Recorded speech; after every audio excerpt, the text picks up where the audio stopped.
Highlanders Captive. Written by Barbara Bard and published by Starfall Publications. Book from Highlanders Fighting for Love series.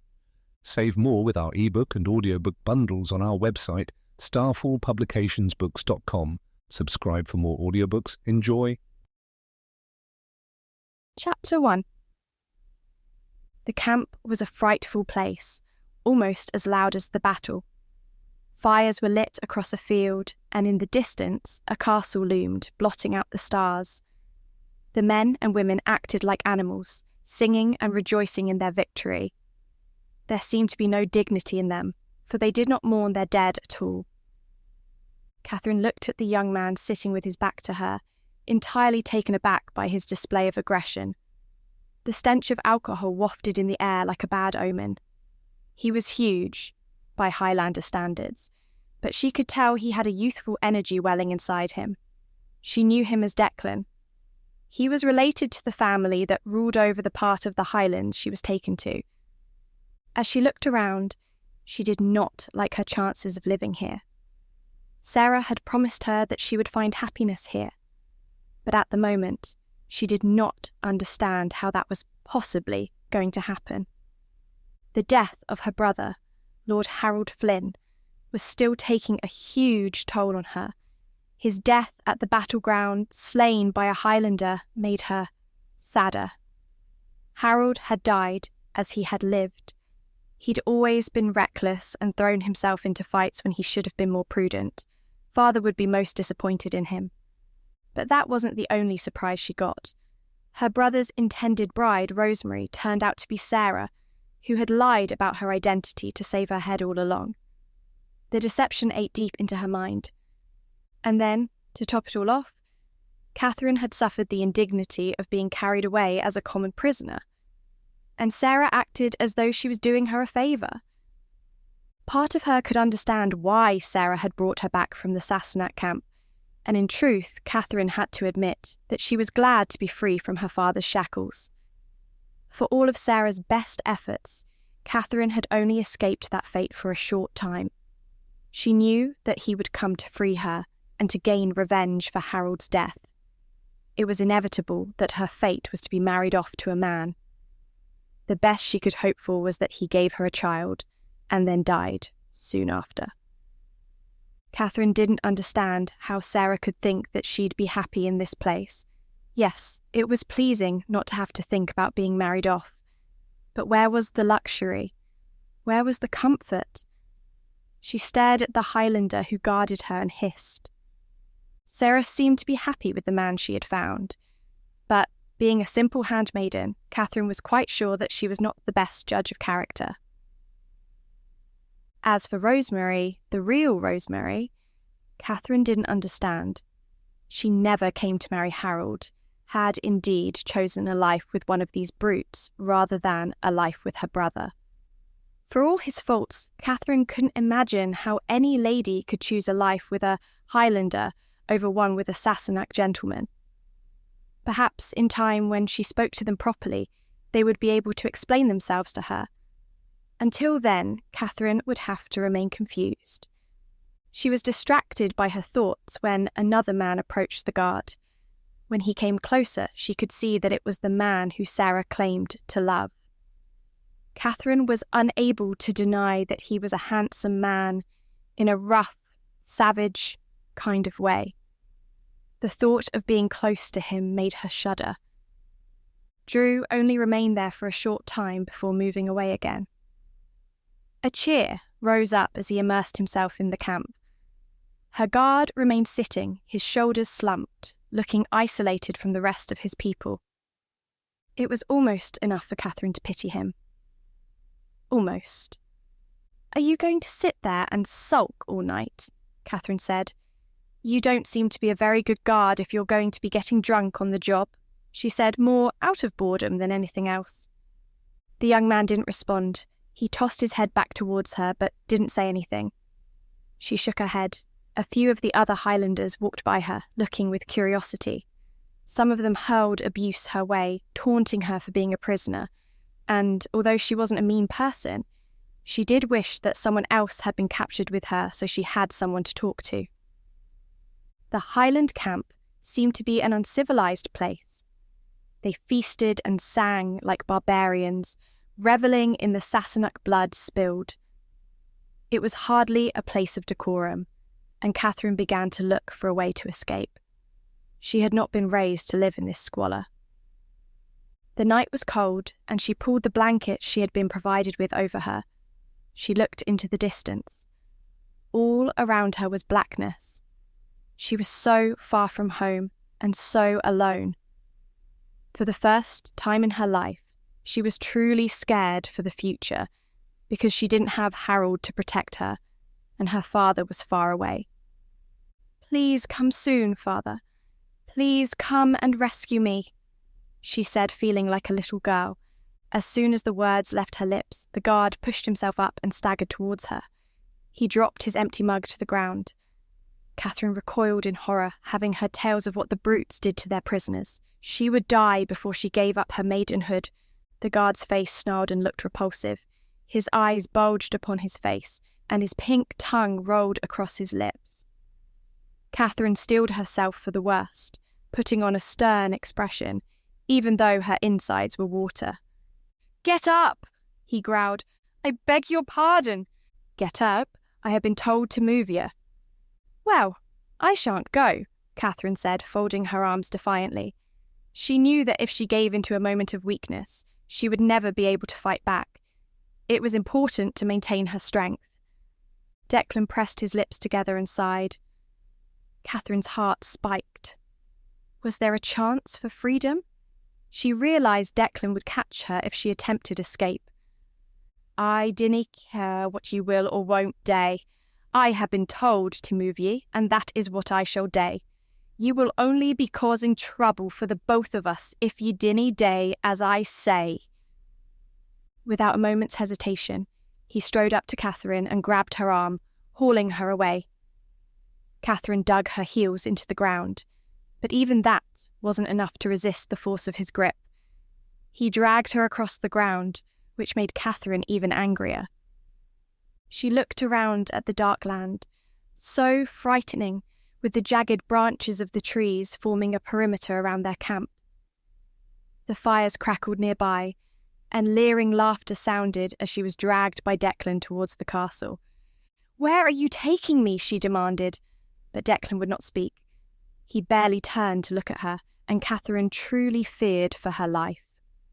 If he killed her in the darkness of night, it was unlikely that her screams would be heard over the revelry. But surely Sarah would not let her die.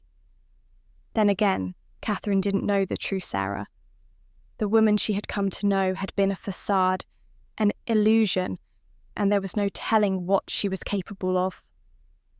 If she could betray her heritage and fall in love with a Highlander, was it so difficult to believe that she could want Catherine dead? Perhaps Catherine had been too hasty in declaring her enmity. Maybe the two Highlanders, Blair and Drew, thought she was too much of a liability and would only cause trouble. Surely they had control and would do whatever they liked, without having to consult the women. Fear began to rise through her body. Sweat beaded on her temples as she realised that these could be her last moments in life. Never again would she breathe the air or taste freedom. She stumbled as they moved through the camp and only just about managed to keep her balance. There was no sympathy from Declan either, who pulled her so hard she was sure that her arm would be wrenched from her socket. A whimper fell out of her mouth as her body shuddered and her feet thundered against the ground. All around her were the faces of savages, their heads tossed back, dark mouths open with laughter, thick hair matted with sweat, the stench of beer and roasted meat hanging in the air. She saw more than a few women sitting on the men's laps, their bodies dwarfed by the men's strong paws, clawing at them, and she could only shudder as she thought about what fate lay in store for them. Tears trickled down her cheeks, for she was certain that her end was near. They approached the looming castle, which looked even more foreboding now that she was closer. The grey blocks were smooth and uncaring, uneven, unlike the house in which she had lived all of her life.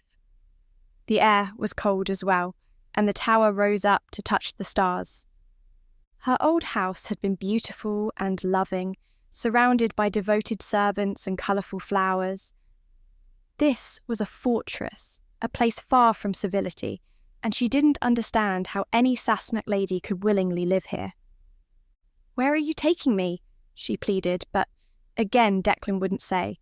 He dragged her in through the door and took her up the steps, her feet echoing against the narrow stone.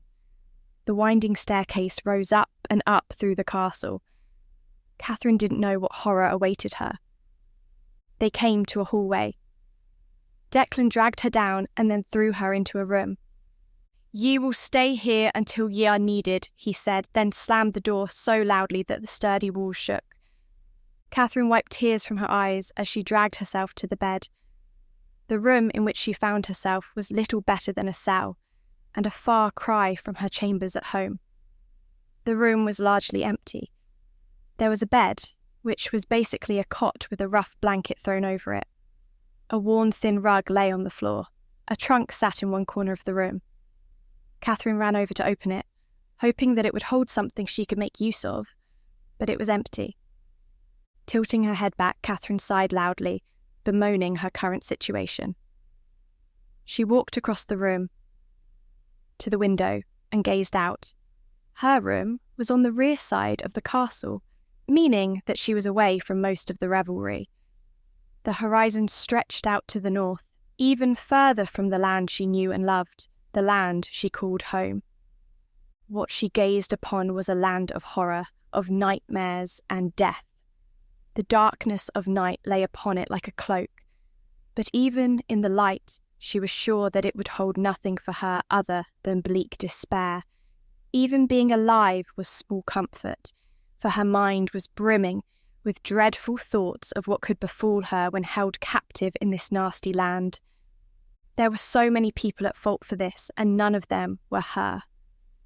Sarah, the Highlanders, even her brother for bringing her to war in the first place, were all to blame, and now she was the only one suffering. It just wasn't fair.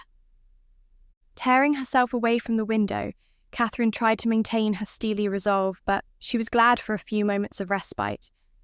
While she was hidden in this room, she did not have to play the role of a tough woman. She could let the fear come up and indulge her weakness. Sinking into the bed, she let the tears burst out of her. They flowed as easily as the ale outside, but her whimpers did not carry out of the window like the sounds of laughter that rose and surrounded her, offering her a constant reminder that she was a stranger in a strange land. She tried to sleep, hoping that it would take away her fear, but slumber would not come. The bed was hard underneath her body, and her bones began to ache. The revelry began to die down, the noises around her fading, although some of the Highlanders stayed awake the entire night.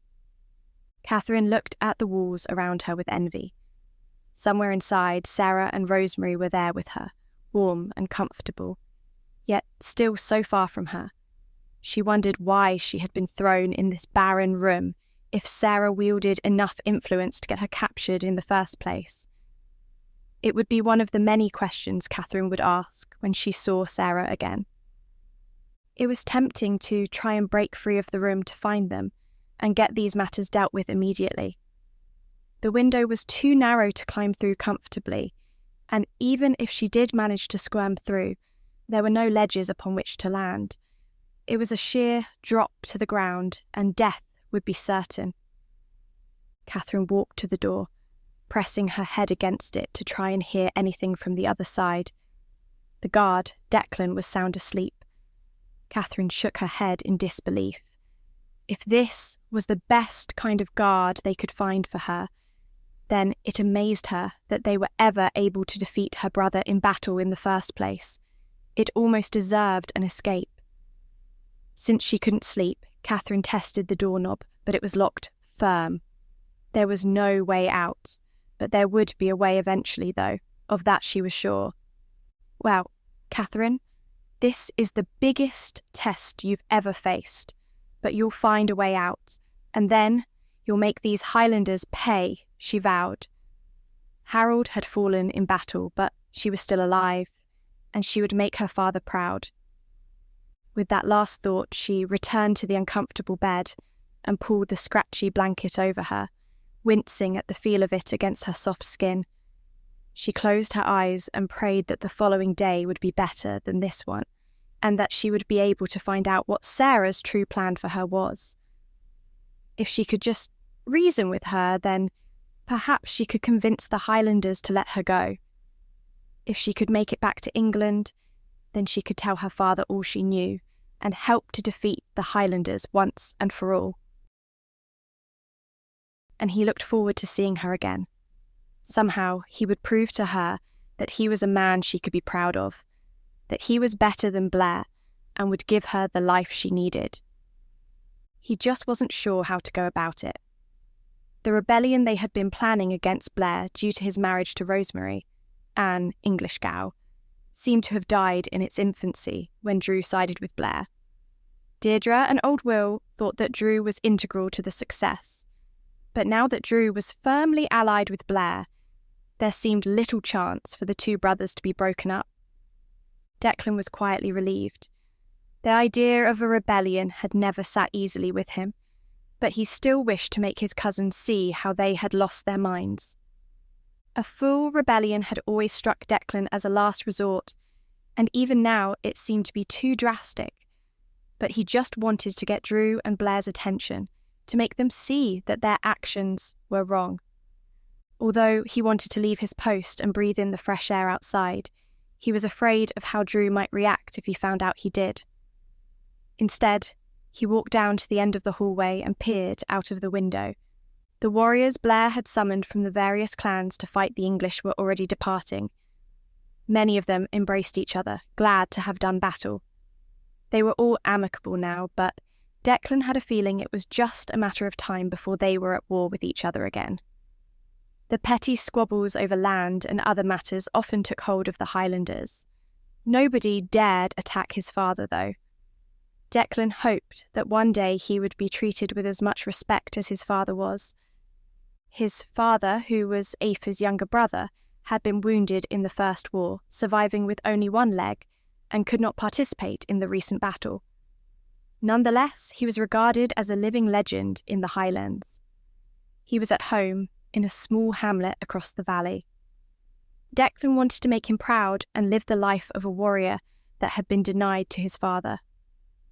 Below him, he watched the banners depart one by one, although some still remained, wanting to enjoy the feasting even longer. There were plenty of men, some of whom would surely be unimpressed that Drew and Blair had taken English women to their chambers and treated them as equals. Now that the battle was over, it was time for old differences to emerge, and perhaps Declan could sway some of them into confronting his cousins.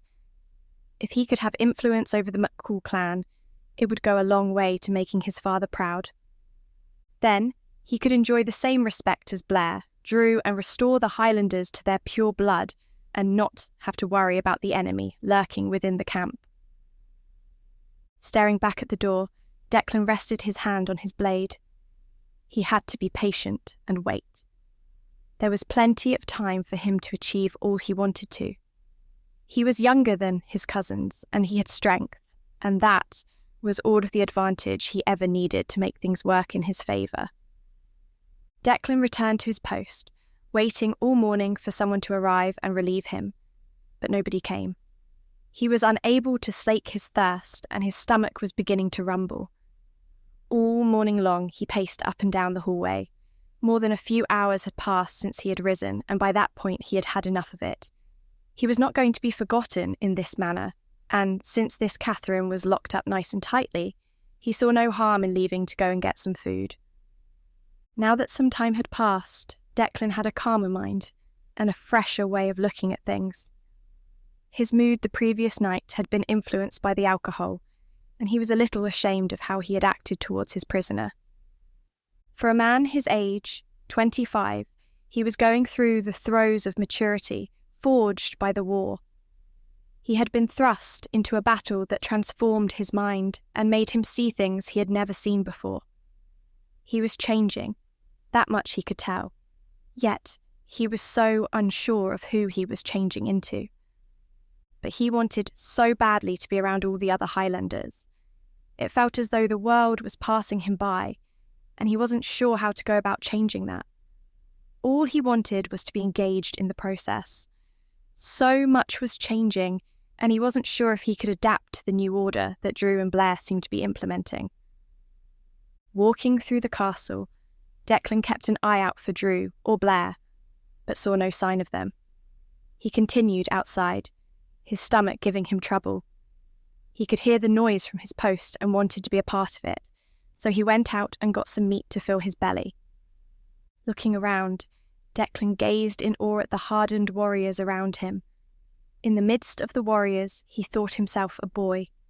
The sight of them filled him with a deep respect. He longed to be a part of them, to be looked upon with the same respect as they looked at each other. Women emerged from their tents as well, looking tousled and rough. Declan blushed at the sight of them, especially when they smiled at him. Declan heard snippets of conversation as he made his way through the camp, wanting to soak in as much as possible before all the clans left. As he moved, he held his tongue, cowed by the reputation of all the older warriors. But when he heard one conversation, he could not remain silent.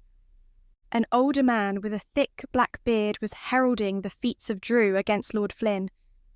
The man's bald head gleamed under the morning sun, and his words carried on the air. Never had there been such a display of sheer power than in that battle.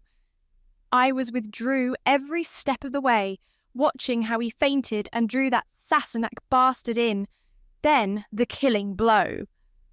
He thrust a fist into the air and laughed uproariously. The others around him joined in. Declan rolled his eyes, for he had heard plenty about this fight already. Seeing Drew in battle had been a privilege, but Declan wished that he was spoken about in such a manner. Drew wasn't that impressive, he muttered under his breath. What was that, lad? The man asked. Declan froze. He didn't think anyone had been paying him attention, so it took him by surprise to be challenged like this. Well, gae on, what did ye mean? Dae ye nae think that Drew was mighty? Oh, my cousin did indeed show a great deal of bravery against Lord Flynn, but dinna ye think ye are giving him a wee bit too much credit? He is just a man after all, and from what I saw he wasn't always in control. Are ye praising the Sassenach? Nay, I would never, but I would nae be so quick to believe that Drew is the only good swordsman. I'm sure that I could have beaten Lord Flynn if I was given the chance, and I am only sorry that the battle ended so quickly. I was waiting to fight side by side with my cousins. The man looked at him, then laughed. Declan's cheeks darkened. Who are ye to show me such dishonour? He said in a terse voice. They call me Mont, the big man said, his rumbling baritone powerful enough to shake the ground. And I dinna mean to show ye disrespect, but ye get what ye give in this world, and ye seem quick to speak against your cousin. Nay, I love my cousin, and I am proud of him.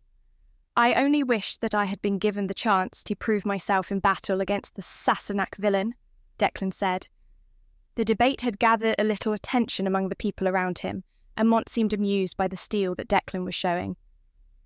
Ye think ye would be able to best Lord Flynn? Even though he was Sassenach, I had to give him respect. He was blessed with talent, which makes Drew's victory all the more impressive. Dae ye think ye could even win while suffering the same wound as Drew? I was fighting in that battle for as long as I could. If Drew had nae returned, I would have taken up the fight for him. I would have done my cousin proud. Mont laughed. Did you see the same duel as I? Flynn's blade slashed as quickly as a whip. Why, I believe Drew is the best swordsman this land has seen since the Blue Thistle. And as much as I admire your enthusiasm, I would nae like to see a pup like ye gae up against a swordsman like the Sassenach man. The who? Declan asked. Mont looked at him with astonishment. Have ye nae heard of the Blue Thistle? What are we teaching the wee lads and lasses? He said, looking around. The other people chuckled softly. I'm just about on my last legs. Come back later and I'll give ye a tale for the ages, he promised. Ah, speak of the devil, Mont said and looked up. The others around them gasped. Declan looked around and saw Drew storming towards him. What are ye daying here, Declan? I told you to guard Catherine, he thundered, his face a picture of anger. Declan groaned inwardly. I was hungry, cousin. I only came down here to eat. She is locked up. There is nae danger of her escaping. I left the key by the door, he said. Ye hae to take your duty seriously, Declan. Stay here if you like, but it may be best for you to gae on home and be with your father. Ye have been through a lot. We love having ye here, but we would understand if you wanted to return home, Drew said, his anger diminishing. Drew turned and made his way back to the castle, leaving Declan with a festering shame inside. Declan wished that he could do something to make his cousins proud of him, to ensure that his name would be spoken in the same breath as the rest of the McCalls. Drew and Blair cast long shadows. All Declan wanted was to live up to their reputations. Chapter 3. Catherine awoke with an aching back. Immediately she threw off the scratchy blanket and stretched out her body, feeling her joints click as she did so. She almost hoped that this entire episode had been a nightmare, and she would awaken to find herself back in her comfortable bed at home, waking up to the smell of lavender instead of the damp smell of this Highland castle. The sun streamed in through the narrow window, offering a dim light. Catherine's plight hadn't seemed to change any. She walked around the room and listened at the door. There were no sounds. She called out, but there was no answer, and there didn't seem to be any food either. Had they forgotten about her? Was this how her life was going to end, being starved in a tower? Walking to the window, she peered out again. The land looked different in the daylight, but no less fearsome. Terrible thoughts played on her mind about the beast that must lurk deeper north, waiting to strike. A shadow lay across the land, the valleys and hills looking mysterious. It was an uncivilized, wild land, much like the people who inhabited it. A far cry from the home she was used to, and the longing in her heart was fierce. At that moment, Catherine was uncertain if she would be alive long enough to see her home again, and, for all its faults, she realised how much she missed it. What she wouldn't give now to be married to some old duke if it meant that she was safe. Anything was better than being here. She looked down to see if she had misjudged the drop the previous night. She pushed her arms through the window and decided that if she pushed herself enough, she could wriggle through and escape to the open air. She'd be left with a few bruises on her body, but the main difficulty was that there was nothing to climb to. The tower was a sheer drop, and the castle wasn't even like the castle she had been used to seeing in England. If there had been a moat, she might take her chances, knowing that the water could break her fall. But if she jumped from this tower, there would be no chance of her surviving. Still, it would prove to be a good last resort if she was left with no other option. The thought of death was more appealing to her than being held captive here, being at the mercy of the Highlanders. "Catherine!" Sarah shouted from the other side of the door, thumping wildly. "Catherine, are you in there?" For a moment, Catherine was tempted to ignore the call. This woman had lied to her, deceived her, and it was hard enough for Catherine to remember that her name was in fact Sarah, and not Rosemary. However, she also knew that she did not have a hope of escaping on her own, and that she would need Sarah's help. Furthermore, Catherine had questions that needed to be answered. "I am, indeed. Is it your doing that I am in this cell?" she asked bitterly. "Cell? Catherine, I tried to get Drew to move you to somewhere more comfortable. I hated the thought of you in that cell outside. You are not a prisoner here.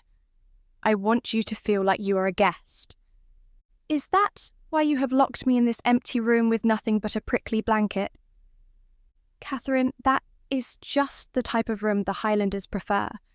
you'll find that life is far different from what you're used to. This is ridiculous. Let me see if... Catherine heard Sarah reach out and pick up a key that must have been hanging by the door. At least the guard had left her that small courtesy, so she was not locked in here without hope. Sarah opened the door. Catherine turned her back and retreated to the bed. There was still much distance between them. I am finding that already, but that doesn't mean it will be any less rewarding. I shall be the judge of that, Sarah, or do you have another name today? Catherine knew her words were harsh, but at the moment the only weapon she had was her sharp tongue, and she was going to use it to its full ability, even though she could almost sense how hurt Sarah was. Despite everything, the two of them had formed a strong bond during Sarah's stay, and even though Catherine doubted how much of it was true, some of it was undeniable. Catherine had never had a best friend before, and that was why this betrayal hurt so much, but she wanted to believe that at least some of it was real, if only so that she could say there was a time when she had a true friend. I used another name, but the girl you spent so much time with was me. I am not lying when I tell you that. I wish I could make you see. There is so much that I want to say, but I cannot do it through this door. Where is your guard? I do not know, but I agree with you. We do have much to discuss. Have you eaten? No, I have not. In fact, I have not been given anything. You say that I am a guest, but I do not feel like one. I am being held in this room, locked against my will, given no comforts whatsoever. You may believe you are acting in my best interests by bringing me here, but I do not see how you can justify your actions. So much of her life had been spent dependent on somebody else. Her father and Harold had always had her life planned out, and now she was living at the whim of Sarah, even though she was said to be free. How free, she wondered. Would she be allowed to leave if she expressed the desire? She had been bandied over as a pawn of peace, supposedly for her own good. Well, nobody had actually bothered asking her what she wanted. What right did Sarah have to tear her away from her home and bring her to this forsaken place, where she would have to live out her days among brutes and enemies? Their conversation was interrupted by Drew, the man that Sarah had fallen in love with. Sarah excused herself and walked out of the doorway. Before we continue into the story, do us a favour. Like this video and hit the subscribe button because it helps very much with YouTube's algorithm. If you want the audiobooks ads free, visit our website and select our bundles to save more. Thank you again. Now back to our story. Catherine dipped her head but turned her ear towards their conversation. Worried about him. I will have to keep a close eye on him. Is there anything you need? Drew asked. Sarah shook her head. Catherine averted her gaze from the Highlander. He looked like a giant when standing next to Sarah. His muscles bulged and his face was swarthy. Drew looked at Catherine, eyeing her up and down. She could feel the weight of his gaze upon her. She didn't like the sensation of having such a brutish man look at her, as though she was just a common girl. To her relief, he left promptly, and the two women were left together. Sarah had brought a tray with her. There was a bowl filled with a thick broth and a jug of water. I thought you might need some hospitality, Sarah said, placing the tray on the bed. She perched herself on one end and waited for Catherine to sit at the other. Catherine wanted to ignore Sarah and give her the full force of her icy exterior, but her stomach was hungry and her throat was crying out for some water. Slowly, she moved across to the bed and sat as far away from Sarah as she could. Catherine first took a mug of water and sipped it carefully, not wanting to appear a glutton. Manners had been bred into her too much for her to appear like a mindless commoner, and in this castle it was important for her to maintain her dignity and composure. Then, she brought the bowl in front of her and took hold of the spoon. The broth was thick, filled with chunks of meat and vegetables. It was heavy on her stomach, but filled her up quickly, yet all the while she ate, she did not look at Sarah. I do apologise for not doing as you wished. I thought I was doing you a great favour. You told me before how much you deplored the idea of being married off by your father. I thought if I freed you, you could live your own life without having to be shackled to the whims of others. And in doing so, you have proven yourself to be as hard as my father, Catherine said. You acted without consulting me, without giving me any choice in the matter. Did you really believe that I would be happy to go along with this scheme? To say goodbye to my home and my family? To live with the people who killed my brother? Sarah wrung her hands anxiously. Despite the name change, there were so many behaviours that were the same as had been displayed when Sarah had been acting as Rosemary. It was quite disquieting, and Catherine was not sure how much faith she should place in Sarah's words. The matter of your brother's death is not one I wish to speak of, but suffice it to say that none of us would be in this predicament had he not been so hell-bent on war. Would you speak ill of the dead? Perhaps you're happy because now you do not have to marry him. I am, Sarah said softly. You know what kind of man he was, what kind of fate would have been in store for me had I stayed with him. And you think you shall find anything better with these savages? They are not what you imagine them to be, Catherine. There is much that you could learn from them. All that we have been taught is wrong. Believe me, I more than most know how difficult it is to accept this truth, but it is true nonetheless. I was made an orphan by Highlanders, remember, but I have seen that they are not all to blame. Was that story true then? I told you before, Catherine, that only my name was a lie, everything else was true. Our friendship meant a lot to me. So much so that you were willing to run away from it at the first opportunity, Catherine said. Sarah's head dipped and she wiped a tear from her eye. I hope you know that was the most difficult thing I have ever had to do. I was scared for my very life, Catherine. I knew that if my secret was discovered, Lord Flynn would have a terrible fate in store for me. I was on edge every moment I stayed with you, and I knew that I had to leave. The only thing that gave me pause was the thought of leaving you. You had proven yourself to be a true friend to me, and my only regret is that you have been hurt because of all of this. I hoped that by welcoming you into this land, it would make up for some of the suffering I have caused, when in fact it has only caused more suffering. You perhaps do not know me as well as you think, Sarah. The name was still strange on Catherine's tongue. Perhaps I thought you were a kind and compassionate girl, one who would flourish when away from the domineering men in her life. I thought you would seek freedom and welcome the opportunity to forge your own path in life. I hoped that we could rekindle our friendship. I do miss you, Catherine, and there is so much we have to catch up on. Like you and this Highlander. Indeed, Sarah said, and a wicked smile flashed over her face. The look in her eyes was one that Catherine had not seen before, but it was alluring and sparked her curiosity.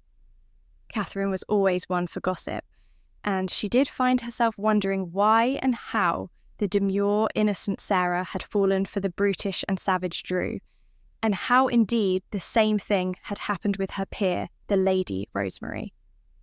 I suppose it wouldn't be improper for you to regale me with the tale. I might as well get something out of staying here, she said, taking another sip of water. Perhaps if she learned why Sarah had fallen for Drew, it might give her some insight on how to get out of this mess. Sarah's face lit up as she told Catherine of how she and Drew met. I ran to the forest, towards England, hoping I could flee and leave the war behind forever. I wanted a quiet, humble life, far away from all these plots and schemes. I came to a glade, and as I was resting, a horse came upon me carrying a warrior. He was wounded, and I knew that if I did not do anything, he would die. I could not, in all conscience, leave him there, even though he was a Highlander. That was brave of you, Catherine admitted. unable to deny the strength and fortitude Sarah had shown in this matter. I do not believe that I could have done the same thing. No, well, I could hardly believe I was doing it myself, but I did it all the same. I tended to his wounds, and then he woke up. I was afraid that he would do something horrid to me. I was on the very edge of my fear. My heart was beating so viciously, I thought it may very well beat right out of my chest. I actually held his sword to him for fear that he would make a move. It was so heavy, but he was too weak to move. I bathed him, fed him, and I soon saw that he was not a monster at all. For a moment, Catherine thought that Sarah was going to weep. Her head bowed, and she raised a hand to brush away something from her eyes. She had always been too quick to fall into an emotional state. It was really becoming quite tiresome. The things we've been told about them have all been wrong, Catherine. They're not savages at all. They're kind, compassionate people. They're creative, they're passionate, and they're ready to go to war. Are we not the same? Can you really say that the Sassenach are peaceful people when we are the ones who instigated that battle? I had to question many of my preconceptions when I started to get to know Drew and his people, and I believe you should do the same. I shall do no such thing. You have had your mind twisted by his soulful eyes. Sarah, don't you see what is happening here? This is exactly what we've been warned about. This is how they steal Sassenach women. Nobody has stolen me, Sarah said, smiling. I am in my right mind, and I would not choose to be anywhere else. Catherine looked at her in confusion, then looked around the room. Here, in this place? She asked incredulously. Sarah nodded. It is beautiful. You truly have lost your mind because you cannot be seeing the same thing as I. This place is dark and damp, cold and heartless. It lacks everything that I am used to. On the contrary, Catherine, it holds so much more. Do not take offence when I say that Lord Flynn's estate was a very beautiful house, but it was not a home. It was not filled with love, but this place is. In time, you will come to see that, and you will come to see that the Highlanders are just people, just like you and I.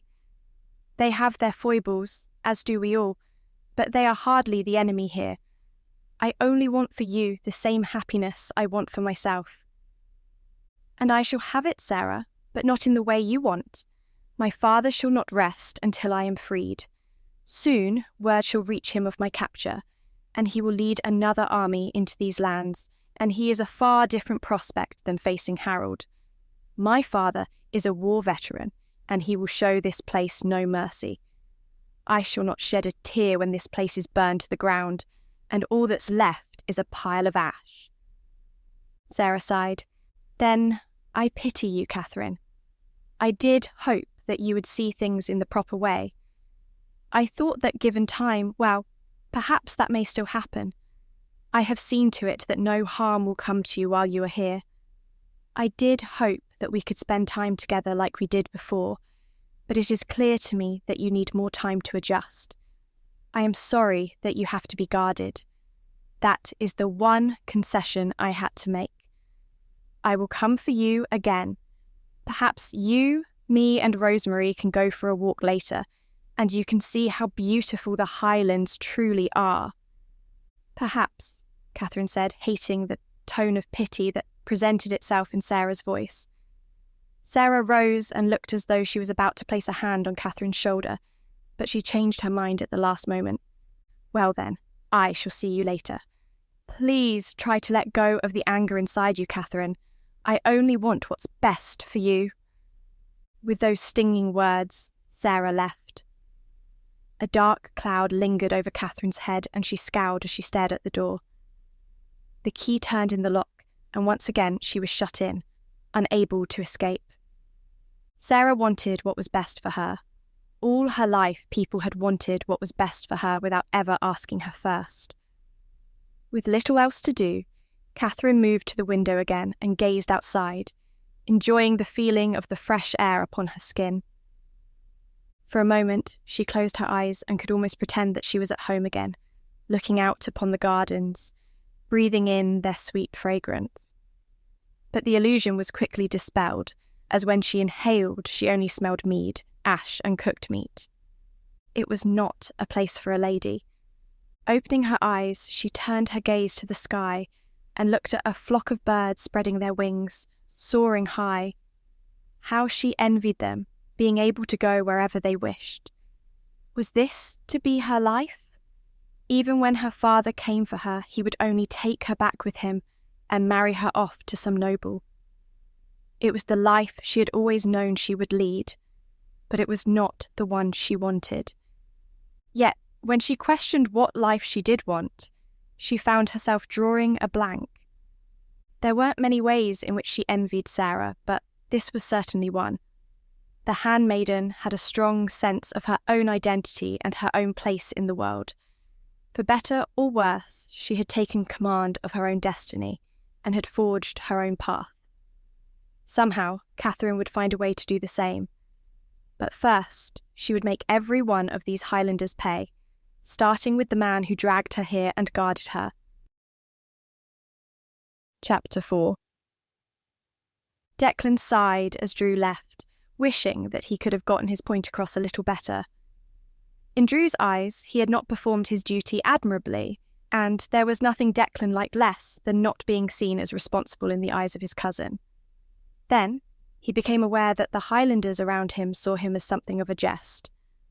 Drew had just left, and the others around Declan were all stifling their laughter at the way Drew had scolded Declan. "I am surprised he didn't put you over his knee and give you a good old spanking," Mont said, his entire body shaking with laughter. Declan glowered. He knew Drew hadn't meant it in that manner, but he wanted to be seen as a legend by the Highlanders, not as a figure of fun. His body bristled with tension, and he wanted to break something, but there was nothing around, and he certainly wasn't going to get into a fight with Mont. Drew must be angry at something else. Maybe he's starting to see that he should nae have brought that Sassenach lass back with him. Perhaps she is nae as fun now as she was in the woods, Declan said with a wicked smile and an arched eyebrow, trying to imagine what an older man would say in his position. "Oh, aye, the pup thinks he knows what goes on in the woods?" Mont asked. "I know," Declan said, puffing out his chest. Mont smirked, unconvinced. "The point remains that he should nae have brought her back. Dae ye nae agree?" Mont shifted and glanced at his companions. This pleased Declan, for it showed that the matter was still sensitive, and there were still plenty who disagreed with Drew and Blair. And Blair was the same. There are plenty of pretty Scottish lasses around. Why did they nae choose one of them? Mont had no answer for him, but pressed his lips together and leaned forward. "It is their business, boy. Strange things happen in war, far stranger than this. I would nae choose it for myself, but they are men, and they know what they're doing. They're putting the clan in danger. They canny see they are putting themselves in danger as well as the clan. Two lasses are hardly going to cause that much danger. They ha' earned the right to do what they please with their displays in war. Ye should nae be so concerned with what they are doing anyway. Ye are young. Enjoy life." But how could Declan enjoy life when there was so much danger around and nobody was listening to his warnings? It was as though everyone else was blind. Blair and Drew had to realise the danger they were creating. There was no other way to handle the matter. It was simply too much to take, and as Declan glanced around the camp, he was sure that there were at least a handful of loyal warriors who would flock to his side and fight to keep the clan pure. It would have been good to have Mont by his side too, but evidently that was not going to happen. "I will," Declan said, then took his leave. He walked through the camp and observed the people still around. Some were badly wounded and waited for themselves to heal before they left. Others simply enjoyed the company. Other men sat alone, staring into nothingness. The brutal reality of war changed some men. All the Highlanders had charged into battle fiercely, but not all of them had shared the same ardour after having experienced battle in the front lines. Lots of men had lost friends and family. Some men had lost their minds. Declan had always grown up thinking that his people were the finest warriors in the land, but he was coming to a point in his life where he found that certain truths had been illusions all along. Swords and spears lay strewn around the camp, some still covered in blood, some broken. They had been left as a sign that people did not want to go to war anymore, but perhaps for a good cause, they would.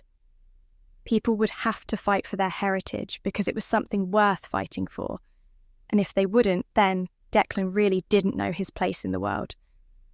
That's if it came to that, anyway. He hoped that he wouldn't have to fight. Blair and Drew just needed to see reason. He walked through the camp with purpose, overhearing snippets of conversation here and there. Many people retold the story of how Drew had defeated the Sassenach Lord, and Declan winced every time. Would there ever be stories like that told of him? He left the camp behind and went into the forest, walking through the bracken and bramble until he came to a glade. The air was fresh with the smell of summer, and the sight of birds was apparent through the gaps in the trees. Declan found Deirdre lying in a sunny spot, her flame-red hair splaying out over the green grass, the curves of her body settling nicely against the moss. Declan took a moment to enjoy the sight, and wondered how any red-blooded Highlander could ever prefer a fragile Sassenach rose to this beautiful Scottish flower. As Declan moved nearer, Deirdre heard him and cracked open an eye. Upon seeing him, she pushed herself up and leaned on one elbow, her loose clothes barely covering her flesh. Declan's eyes lingered on the valley of her cleavage, the long legs and the heaven that lay between them. Desire stirred within him as echoes of sensation surged through his body, memories of all they had done together. "Have you come for another lesson?" Deirdre asked seductively. Declan was tempted to fall onto the ground beside her and lose himself in her arms again. Her body was an instrument of temptation, and she knew how to use it to its full effect. She had taught him many things in these woods, had made him a man, and Declan would be forever grateful for that. "Perhaps later. I had too much on my mind," he said regretfully. "Oh, is my little warrior troubled?" she said. Declan frowned at her pet name for him. "That name used to be sweet, but now it only serves to feed my resentment," he said tersely. The playful smile fell from Deirdre's face. She took Declan's hand and pulled him to the ground to sit beside her, then placed an arm around his shoulder. Her scent was sweet, and the warmth of her body was welcome. "What troubles you, Declan?" she asked seriously. "This whole world troubles me. Nothing makes sense anymore. That battle was supposed to be an opportunity to win glory. Instead, nothing has changed. Nobody looks at me any differently. It was all ended in one fell swoop by Drew. And now, nobody thinks to question him or Blair about their women. Nobody cares about the threat they pose. Aye, it was a dark battle, and I knew how you feel. Nobody would listen to me when I tried to warn them. It is a sad day when we see how our people are ending. Nobody seems to care about the Sassenach infection spreading through our clan. Even Fianna has been driven mad with despair after Ifa's death and has nae been able to talk sense into her sons. We have to stop it, Deirdre. If we are the only ones who see sense, then so be it. I just need to talk with them when they are clear of mind. I have long waited for a man of your passion, but perhaps you need today more than speak with them. You need to rally the others to the cause. You need today as much as you can for the sake of the clan. Deirdre whispered in his ear, and we will teach Blair a lesson. He will soon learn that he should never have scorned me. Is that all ye care about? There are more important things than your ego. Do ye really think a fight is what we need? I just need to speak with them." "The time for speaking is over," Deirdre said, her eyes blazing with fury. Blair and Deirdre's turbulent relationship had been the subject of much gossip, especially from Deirdre herself. Declan hated comparing himself to his cousins, knowing that he would fall short. Deirdre had not said anything explicitly, but Declan was certain that in many ways he would never measure up to either Drew or Blair. Declan had hoped that by now he would have been able to drive the memory of Blair from Deirdre's mind, but she still clung onto the bitter spite. Part of him wasn't even sure what was really going on with Deirdre. She had been the only woman to ever take an interest in him, and yet she seemed elusive on occasion. Declan wasn't entirely sure where they stood or how he felt. "I'm just a boy and naebody cares. Dare ye ever feel like ye had greatness within ye, but naebody can see it?" Declan asked. For however confusing their relationship was, Declan felt comfortable confiding in her. "Aye," Deirdre said and kissed him on the cheek. Declan barely noticed the gesture. His thoughts turned to the future and a life wasted, fearing that if he did not take matters into his own hands soon, he would fade into obscurity and be unable to take part in the battles like his father. Declan stood up and pulled Deirdre up and along with him, then began to march back into the camp. "Where are you going?" she asked. "To make sure something happens," he said.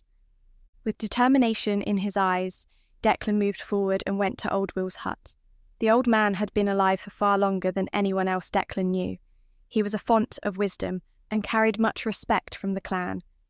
He had taught Aiafi and, in turn, taught Blair, Drew and Declan. In recent years, he had become more of a hermit, focusing on his herbs and parchments. Declan burst through the door and found Old Will leafing through some old parchments. The old man turned to them, his beady eyes looking at Declan with great interest. He had a stooped back and shuffled rather than walked as he greeted his guests. "I did nae expect to see the two of ye here," Old Will said. "I am tired of all this talk. We must gae and talk to Drew and Blair now," Declan said firmly. Old Will sighed and groaned. Every movement he made seemed to take much out of him. "There is nae point any more. Without Drew's backing we hae nae hope. We simply must accept fate as it is. Drew and Blair have made their decisions, and we can dae nothing about it." "I will nae accept that," Declan said, with such vehemence that Deirdre and Old Will were startled. "We dinna need Drew. We hae me. I can convince them." Declan saw the glance that passed between the old man and Deirdre, and it stabbed at his soul. "I had done everything ye asked, and yet ye still dinna believe that I have it in me. What do ye think of me?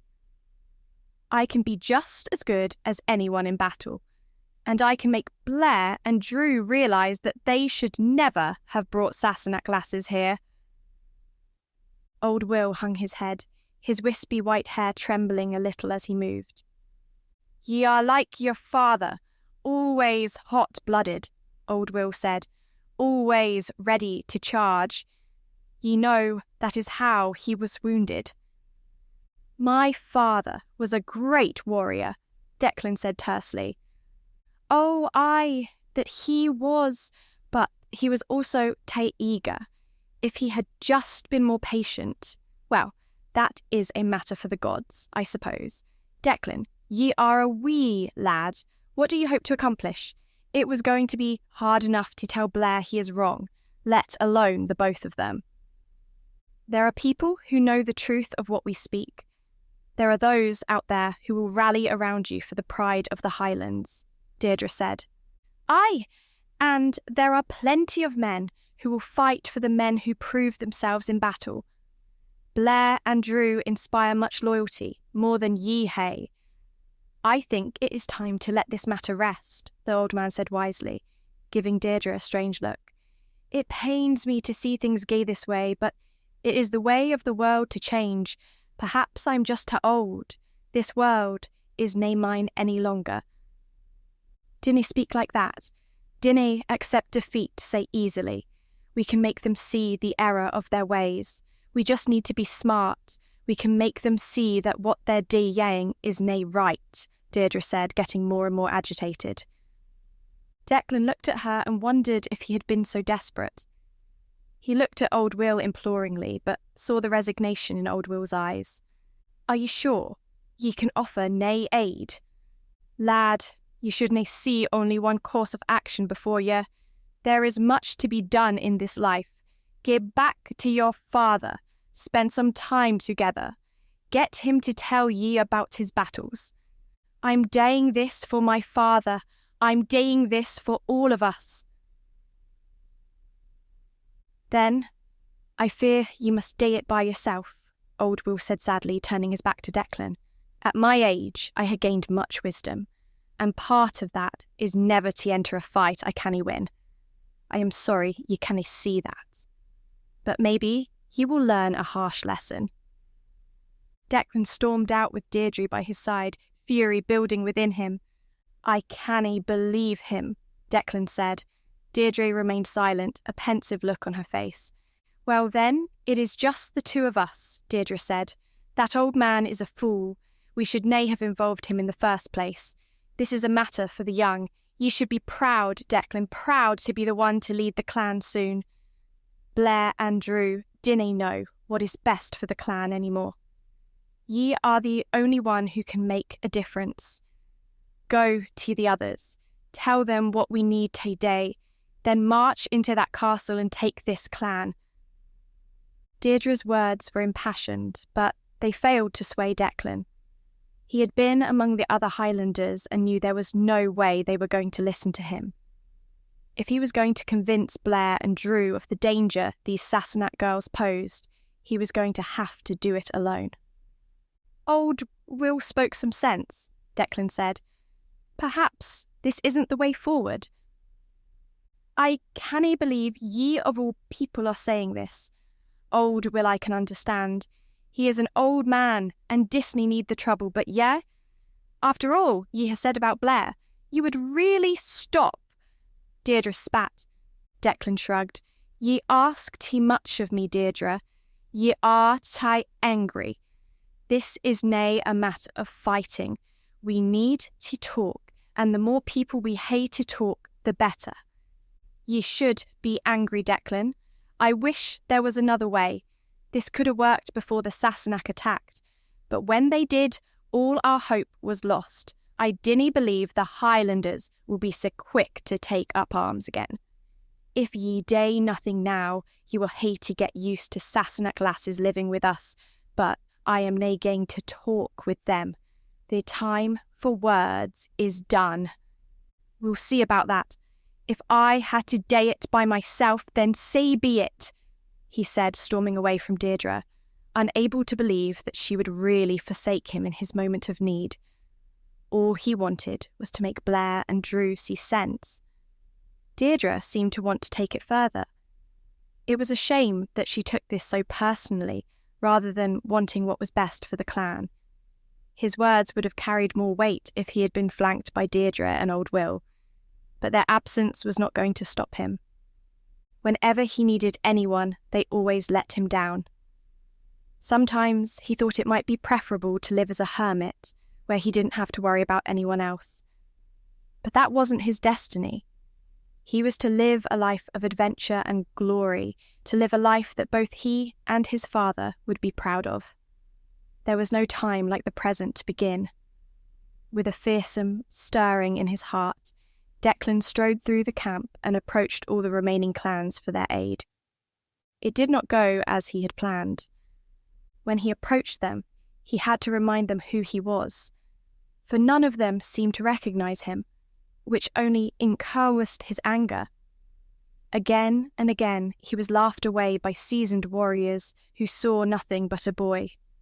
Why did they not see what he was? In the end, he returned empty-handed. Nobody wanted to join him in facing Drew and Blair for various reasons. Some did not care to be told what to do by a boy, and others did not have a problem with what Blair and Drew were doing. Declan was alone, and for the first time in his life he knew what that fully meant.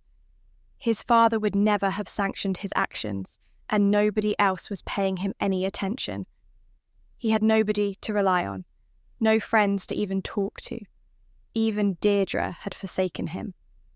She was probably working on some other scheme to get her revenge on Blair. The woman had never been in it for the proper reasons anyway, not to restore the pride of the clan. She had only been in it for her own ends, and would rather destroy the clan than be its salvation. Declan would have to keep an eye on her, not like old Will. There was a true patriot, and it was a sad thing to see him give up so meekly. But old age had to come to them all. Will could perhaps have helped Declan talk some sense into the McCall brothers, their words given the weight of his wisdom. One day it would come to Declan too, if he was fortunate to live that long, and when it did, he did not want to look back on his life with regret.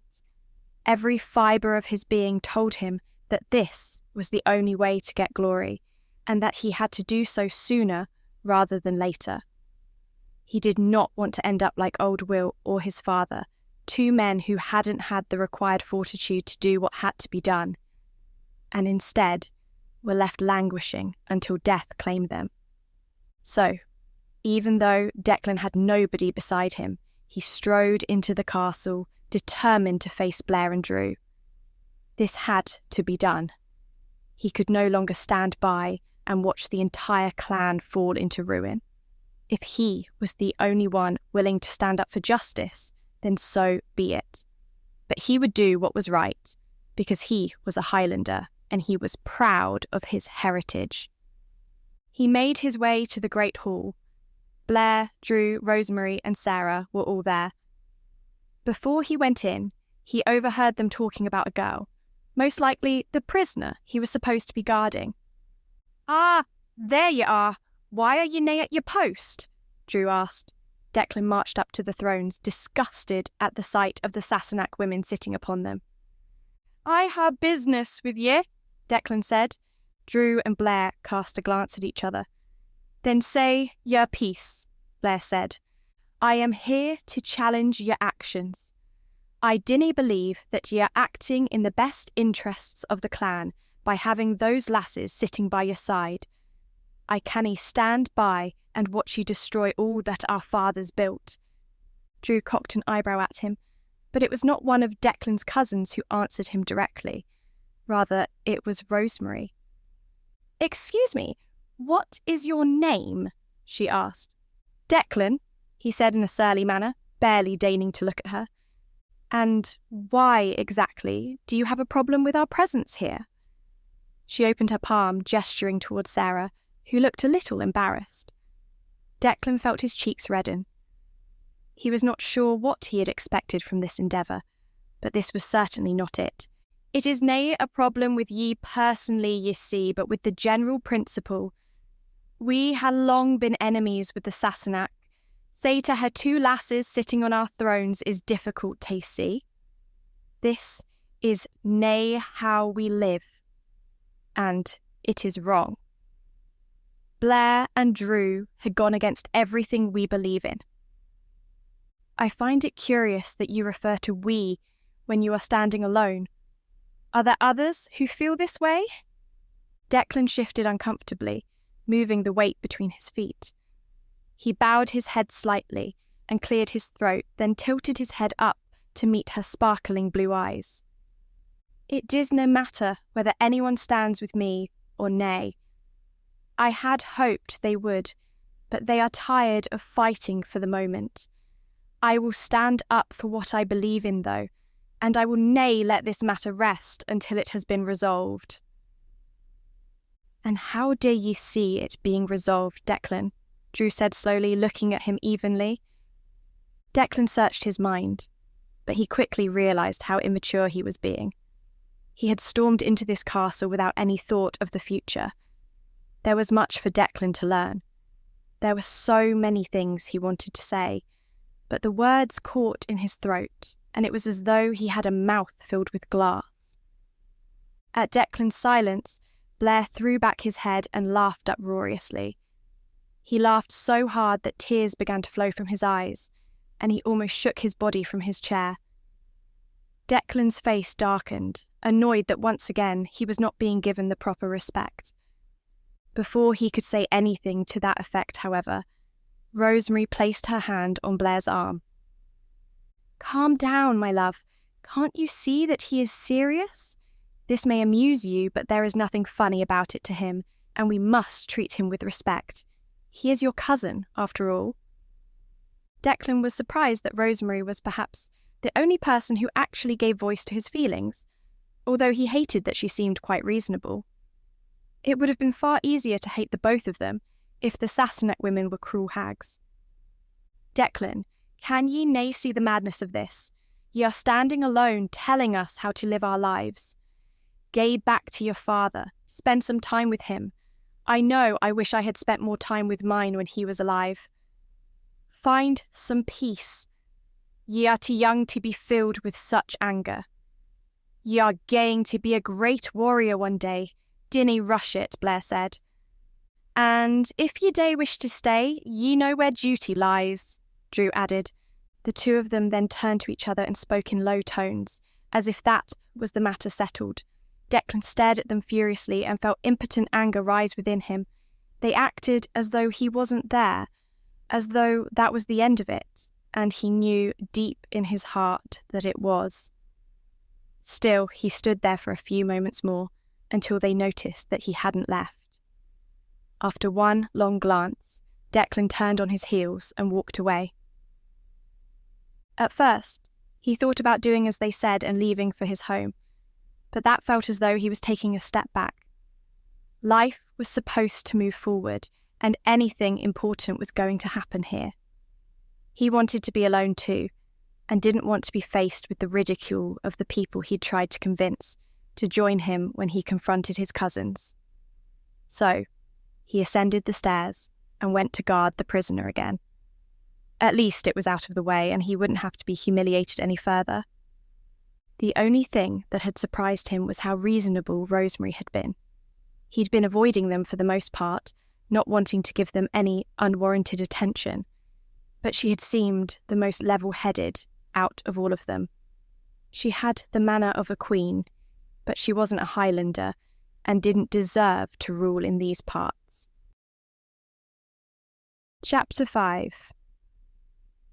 Catherine had been sitting alone for a little while after Sarah had left, wondering what she was going to do with her days.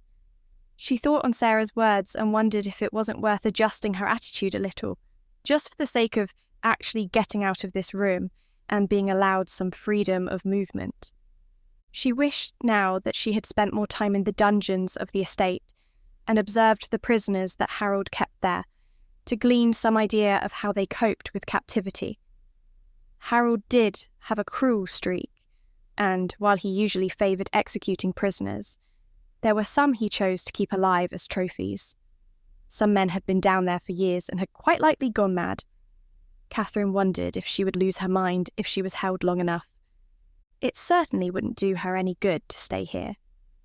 Playing on Sarah's good nature was a viable strategy.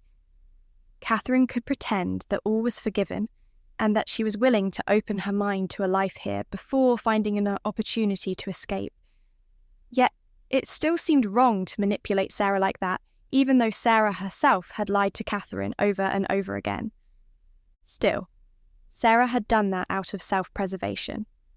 Now that Catherine had had some time to think on the matter, she realised that it had been Sarah's only recourse.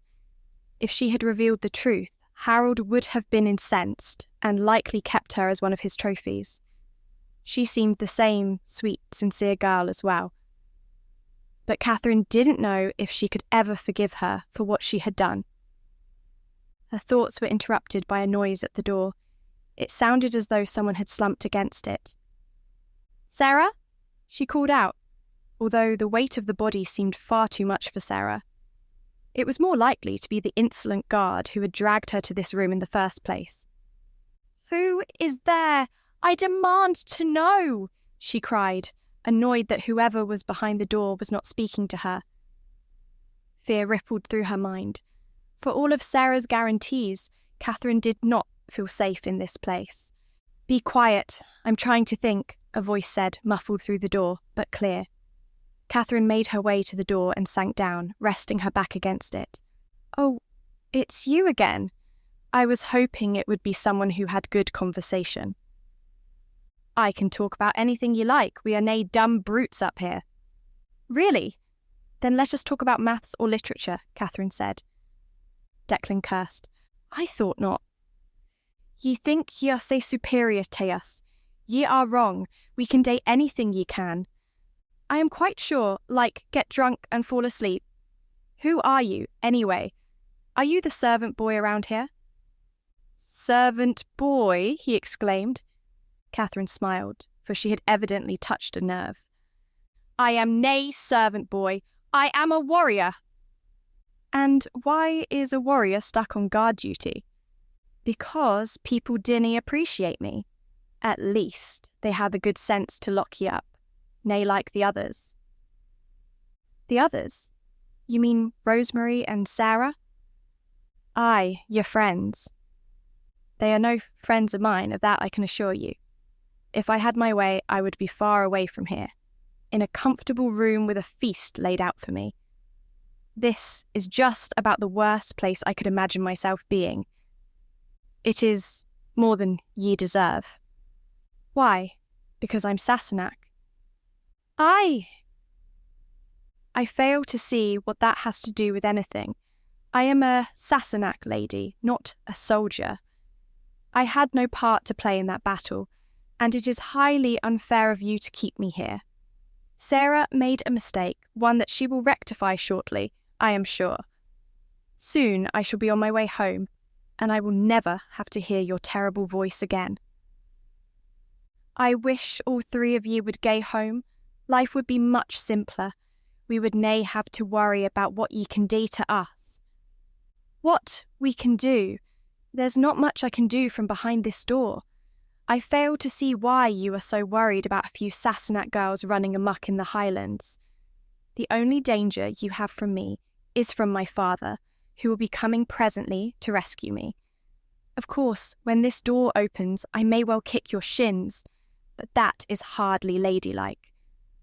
Why do we cause so much fear in you? A few moments of silence passed as Declan seemed to be considering his answer. Catherine pictured his face in her mind. Young and handsome, he was unlike the other monstrous Highlanders, but he was hardly a gentleman either. Of course, there was some physical attraction there, purely a primal thing, but there was no culture, and she was quite sure that he would never be able to hold a sophisticated conversation. The thought of him at a dinner party brought Catherine great amusement, although at this moment she stifled a laugh. I fear what ye can dae. Ye hae ways of making men dae what ye want, and that can nae happen to the clan. We ha' always feared Sassenach rule, but is this nae another way of that happening? Blair has already changed because of Rosemary's influence. Can we truly call ourselves Highlanders if we let you make decisions for us? I just want you to leave us alone. You'll get no argument from me there. I wish my brother had never thought to take me to that wretched battle. Still, I don't see why it should bother you too much. There are plenty of other clans as far as I understand it. Why not go to one of them? Ye dinna understand. This is my clan, this is my family. I have a duty to them, a connection.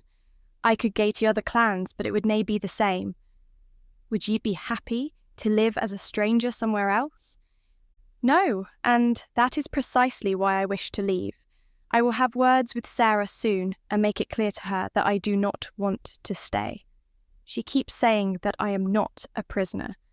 Well, if that is true, then I should be allowed to leave whenever I wish. Ye can wish all ye like, but it is doubtful that is going to happen. I'd prefer ye to leave tea. At least then I would nae hae to guard ye. Then let me out, Catherine said frantically, sensing a sliver of hope from the man. Free me and let me run away. We can make it look like it was an accident. I'll flee to England and you'll never have to worry about me again. Declan laughed. Do ye take me for a fool? I thought you might be smart enough to see an opportunity. I am smart enough to know that I have already done enough to bring the wrath of my cousins down on me, he said. Ye shall be staying here for a while longer yet. and I suppose I am stuck with you as my guard. It seems that we are both being punished. There are many places I would rather be. I am sure, like hunting or the like. I have to be honest with you, Declan. I am going quite mad here. Is there nothing that can be done to alleviate my suffering? Are there no books around here that I can at least distract myself with? Old Will has some documents. I dinna know if I would call them books, though. Oh, this is just the worst. What did I ever do to be stuck here? Is this really that bad? Are you serious? Do you even realise that you're living in squalor? No, I suppose you don't, do you? Tell me, Declan, have you ever been to England? Nay, nor do I wish to. Well, you are missing out. The estates there are lavish, like little towns of their own. There are tapestries hanging from the wall, books from all over the world on shelves. There is stimulation everywhere. It is quite impossible to get bored. There are games too, and I find myself wondering what you do to occupy your time. We hunt, we fight, we tend to the crops and cook our meals. Oh, that sounds rather boring. We have servants who prepare our meals for us. Then, ye are missing out on the satisfaction ye feel when ye prepare a meal of your own. Where is the sense of accomplishment ye get? When I hunt an animal, I know I have earned that meal, and it makes it taste all the sweeter. It must be an easy life to have everything done for ye, but it canny be rewarding. I'll have you know it's plenty rewarding. There are loftier ambitions for the spirit than just tending to the land. It's important to educate one's mind. And where did that lead ye? Right here. Your education did nae day ye much good. Well, that's because I was fooled, and it takes the right person to appreciate it. I am looking forward to returning home, where I can be in proper company and discuss matters of importance with people who understand them. Ye seem to be sure that ye are going to be rescued. Can ye be so confident? Indeed, Catherine said, inclining her head. The thought that her father would not come to her aid had never crossed her mind. Father would never forsake me. He will be further incensed that my brother was killed as well. I find it amusing how the lot of you are so content in thinking the fight is over when it has not truly begun. We have beaten ye once, we can day it again. Then our victory shall be all the sweeter. If I were you, I'd return home and tend to your fields, because it will be a massacre, and I doubt that many of you will survive. I canna, he said. There seemed to be a weight to his words that belied his young years. What do you mean? Are you so tied to your duty that you have no choice but to fight? Perhaps you are just as much a prisoner here as I am. It is, nay, say simple. My father was wounded in the last war. He canny fight, and it pains him greatly. If I chose nae to fight, it would bring him great shame. Shame I could nae bear. I hae to earn honour and glory for the both of us. For the first time during their conversation, Catherine found herself directly interested in his feelings as a person, not just in using him to pass the time. Their sniping had been enjoyable, but the conversation was taking a heavier turn. Declan, do you actually want to go to war? There was a heavy breath before he answered. I dae. It is natural for Highlanders to want to fight. I want to make my name on the battlefield and remind everyone of my father's glory. I need to protect the land and earn my glory, else I shall be forgotten, and my life will be worth nothing. Life is never worth nothing, no matter what you do. What I mean to say is that if you had a choice, is there nothing else you would rather do? My father told me when I was younger that our way is war. He said we should be proud to serve our clan and defend it no matter who attacks. The greatest honour we can hae is to prove ourselves in battle, to test our strength against our enemies and emerge triumphant. I have spent my life trying to live up to my father's standards, and I can only hope that I get the opportunity. Would you rather not stand by where it is safe?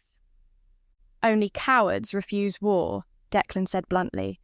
It was a stark sentiment and one which sent tremors through Catherine's soul, for she realised that the Sassenach and the Highlanders were far more similar than she would have cared to admit. The way you speak reminds me of my brother, she said softly, remembering how eager Harold had been to prove himself against the Highlanders, to show their father that he was worthy of respect. It had led to Harold's death. If only he had been more careful and less hell-bent on getting justice for perceived crimes, then there would have been no battle, and Harold would still be alive. Catherine began to weep. "Dinny day me, the disrespect of comparing me with that coward," Declan said. "Coward? I'll have you know that Harold was brave. He had his faults, but he was a soldier and he fought the good fight," she said, her voice trembling with emotion, as tears spilled down her cheeks. "He was a coward who hid behind his lines until it was too late. Then he tried to scheme his way to victory against Drew. Aye, he was talented with a blade, but he was nay a man of honour." "Stop it! You are horrid!" Catherine said, not wanting to hear the truth about her brother, for she did not want to speak ill of the dead. "I hate it here. I hate it here, and I want to leave. Let me out now," she said, beating her fists against the door. Behind the door, she could hear Declan trying to get her to calm down, but it was no use. Catherine's emotions were high, and she beat her fists until her bones began to ache and her skin was crimson. Before too long, she collapsed in a heap, weeping. Then the door opened. Sarah and Rosemary were there, scooping her up in their arms. They comforted her and took her downstairs outside. Through her blurred vision, Catherine saw Declan standing behind them by the door. Was there a look of concern on his face? No, surely she must be mistaken. The two Sassenach women supported Catherine as they helped her outside and walked away from the camp to a small valley where a stream trickled by. "Let's get you cleaned up," Sarah said, and helped her wash. Catherine was in complete disarray and did not have the will to defy their wishes. "How can you stand being in this place? It's horrible," she wailed. Sarah and Rosemary gave each other a worried glance. "Take some time, have a drink and bathe in the stream. It may help you to calm down," Rosemary said. "I shall return to the kitchen and fetch us some food." Catherine slipped out of her clothes and dipped her skin in the water. It was surprisingly warm and crystal clear. She bowed her head underneath, and when she rose, flecks of water spilled out. Her hair grew heavy and clung together, but she felt refreshed. She let the water come up to her shoulders and enjoyed the feeling of being supported in the stream. Sarah remained sitting on the riverbank, watching over Catherine's clothes. She drew her knees into her chest. "I feel I owe you an apology, Catherine. I did not mean to cause you any harm. I thought I was doing what was best for you, but I see now that I did so without consulting you. I thought that you shared my feelings and wanted to live your life. I am truly sorry that I made an error in judgment." "Thank you, Sarah, but it still does not change the present fact that I am here. I assume that I will not be allowed to leave?" "I don't believe so. There is some tension between those who do not trust us, and if we let you leave, they will only think you are a spy. Perhaps after some time has passed, you'll be able to move more freely, when the memory of the recent battle has passed from people's minds. The guard is one of those who doesn't trust you. He seems to think that you are seeking to take over the clan and twisting the minds of the men you love. If we are twisting their minds, then they are in turn twisting ours," Sarah said, smiling. "But I have quickly learned that that is the way of love. We learn from each other and make each other better. At least, that is the way it is supposed to be. If you get to know Blair and Drew properly, you will find that there is nothing that could sway them from a course of action if they were determined to take it.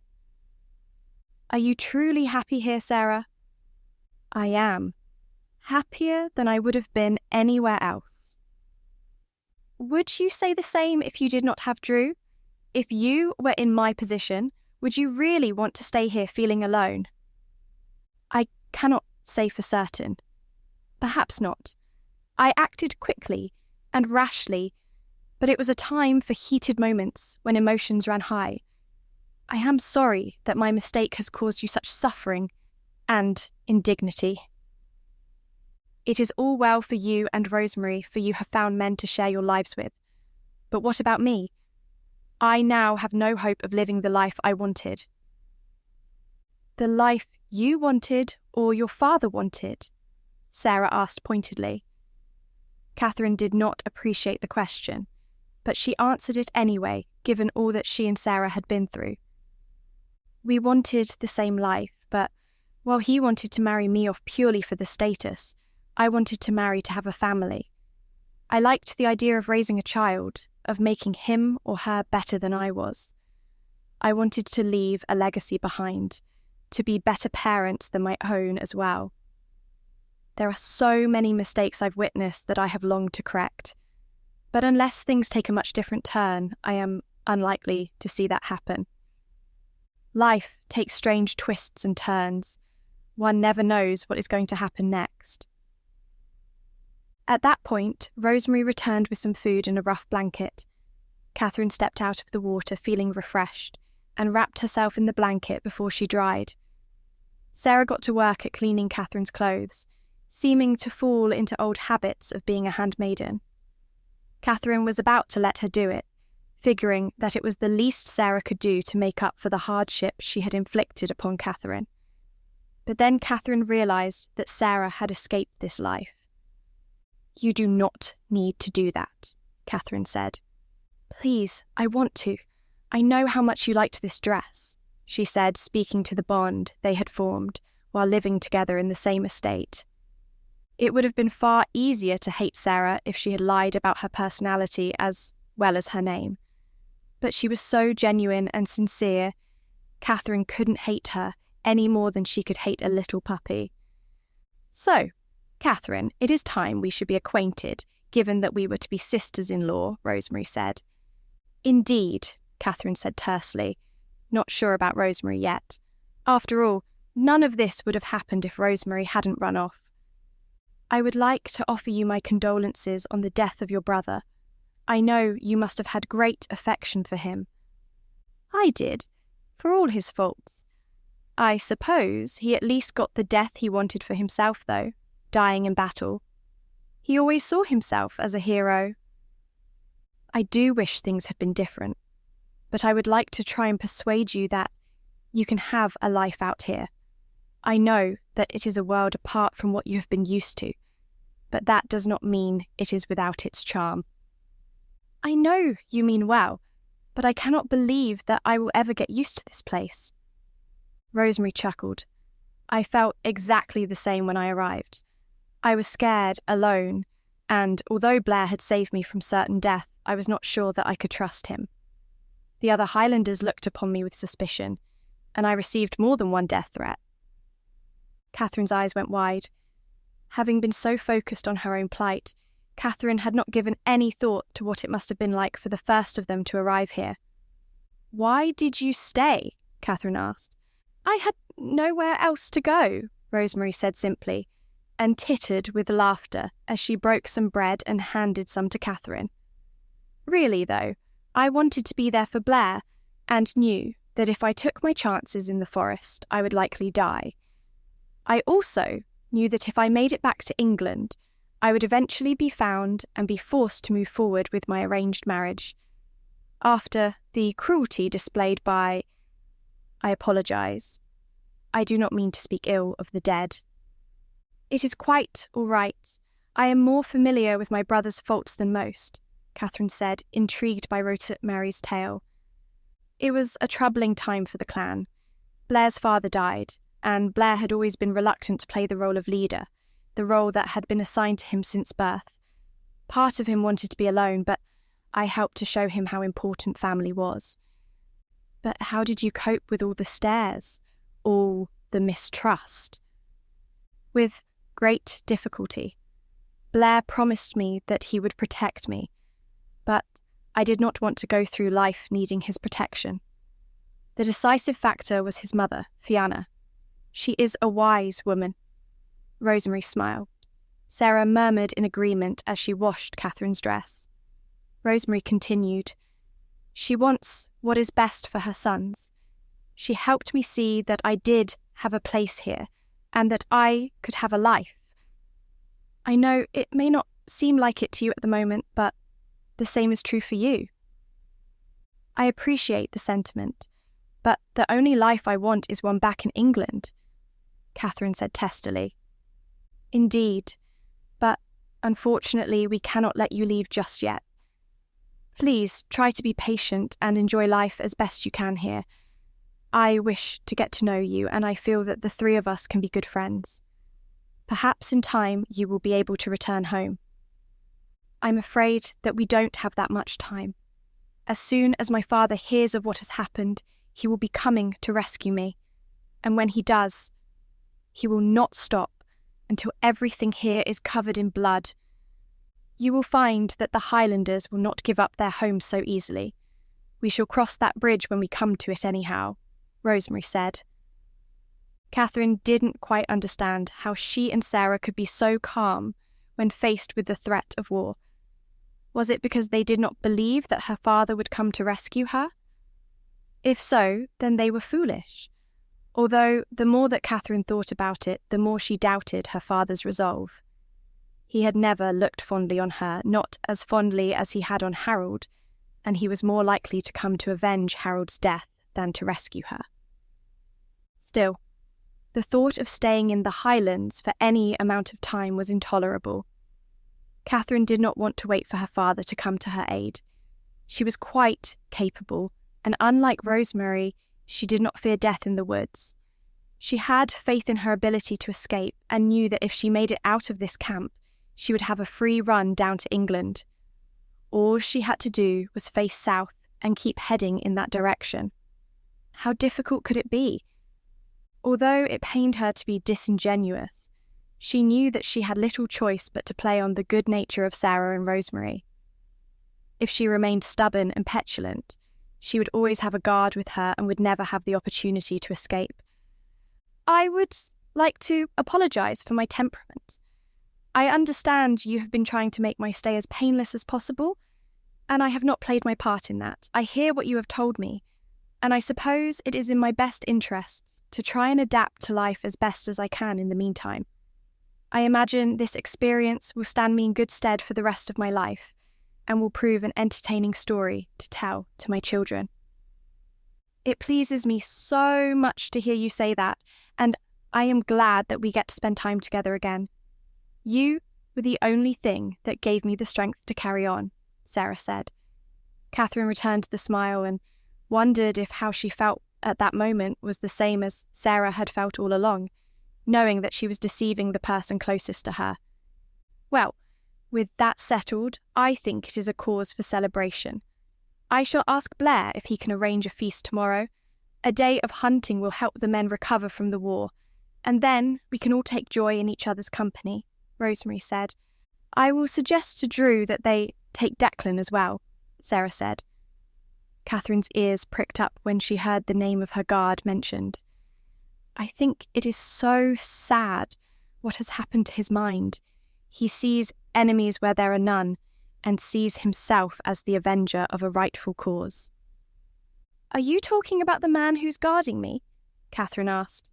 "Indeed, he came to us earlier and tried to convince Blair and Drew that they had made a mistake in bringing us here. It was a pitiful sight, really." "He is but a boy, playing a man's game," Rosemary said. "It took great courage, though. I fear that if we do not act, the resentment will fester within him and only cause him to grow more bitter. With him being away from his father, he needs Blair and Drew to act as role models," Sarah said. "He spoke about his father and said that he needed to earn enough glory for the both of them." Apparently, his father was wounded and cannot fight again, and he has instilled this idea of honour into Declan's head, Catherine said. It is a sad thing to see how parents can have such a dramatic effect on their children, even causing unintended side effects. I wish that he trusted us more. I would love to be able to sit down and talk with him about these matters. He often seems troubled, and he cannot truly be happy, Sarah said. It also doesn't help that Deirdre has been whispering in his ear, using her wiles to turn him against Blair, Rosemary said, bitterness on her tongue. Who is Deirdre? Catherine asked. Hearing the women talk was intriguing, but there was much that Catherine did not know. Deirdre is trouble, Sarah warned. She threatened to kill me when I arrived. She is in love with Blair and thinks that I tempted him away from her. In truth, the love was one-sided, only coming from her direction, but she was always trying to sink her claws into a man she could manipulate, Rosemary said. She even tried with Drew, who rebuffed her, but it seems she found a willing recipient in Declan, Sarah added. He is but a boy and does not know Deirdre's true game. I hope he finds a way to learn about what it truly means to be an adult. Otherwise, life is going to be very difficult for him, Rosemary said. Catherine chewed on her food absently and tried to ignore the pang of jealousy she felt when they spoke about Deirdre. She had assumed from his appearance that Declan was innocent, but it appeared that he had more experience than he let on. He had become something of an enigma to her, and hearing the two other women talk about him made Catherine want to know more. He was the same age as her, and yet he seemed to have lived more life than she, although her life had not been completely without incident. It was just a shame that he was so prejudiced against the Sassenach, for if he was so easily manipulated, then she would stand a better chance of escaping. Still, at least he has plenty of life yet to live. I am sure he will be fine. I think of how much Blair has changed in the time I have known him, Rosemary added. The three of them continued talking for a little while longer, until Catherine had dried off and the food had all been eaten. She felt a little better for having her belly filled, and in truth it was almost possible to forget her situation when she was with the other two. But she was determined not to allow herself to enjoy one moment. Despite what Sarah thought, Catherine considered herself a captive, and she was going to remain vigilant. When an opportunity presented itself, she would escape, and nothing would stop her. The three continued talking for a while longer, but then it came time for them to depart. A tension settled over the three Sassenach girls, for it became clear that Catherine would have to be taken back to her room. Rosemary and Sarah glanced at each other, and then Rosemary walked away. Sarah came up to Catherine and clasped her hands. These last few hours have been so enjoyable. It reminds me of old times.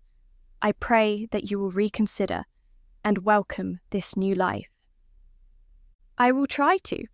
I suppose you must see me back to my cell, Catherine said, her voice carrying a soft, snarky tone. Sarah's face fell. It is not a cell, Catherine. I have tried to make you as comfortable as possible.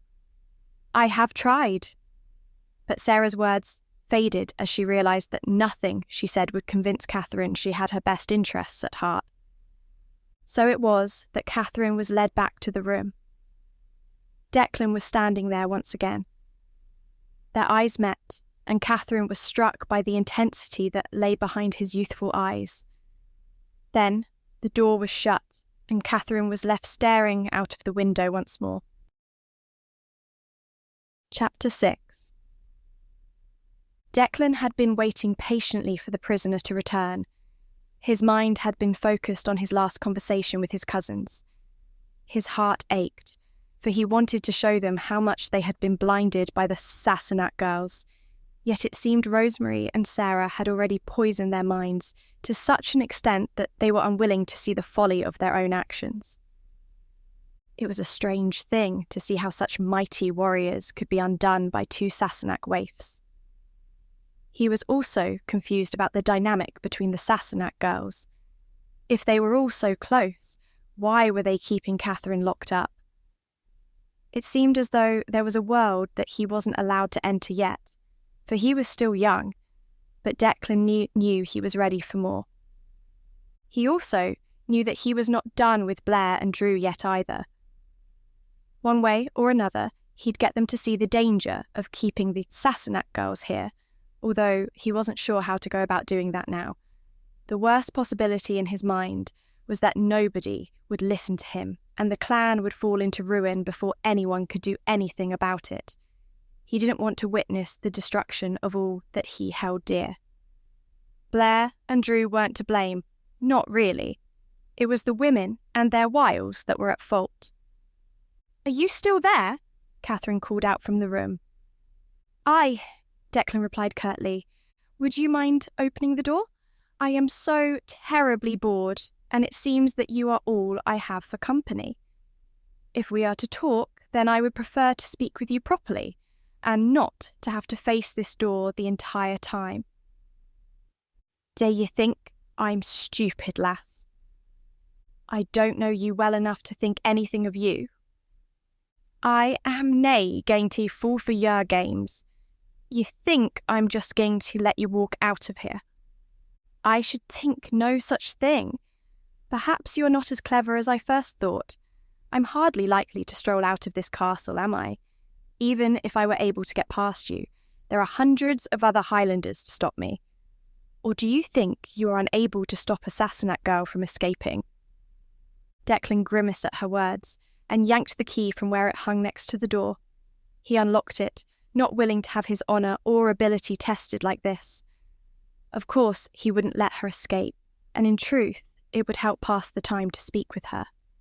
It might give him an insight into how they thought as well, so that he could go to Blair and Drew with some proof. When he opened the door, he saw that Catherine was walking back over to her bed and perched on the end. "Well, come in then," she said. Declan looked unsure and cast his gaze across the room, checking for a trap, but there was nothing lying in wait for him. Tentatively, he took a step forward and pushed the door ajar behind him. Catherine perched on the edge of her bed. She looked in better spirits than when he had last seen her. As much as Declan tried to be the proud warrior, Catherine's sobs had struck at his good heart. It was a terrible thing to hear the weeping sobs of a girl, even if she was Sassenach.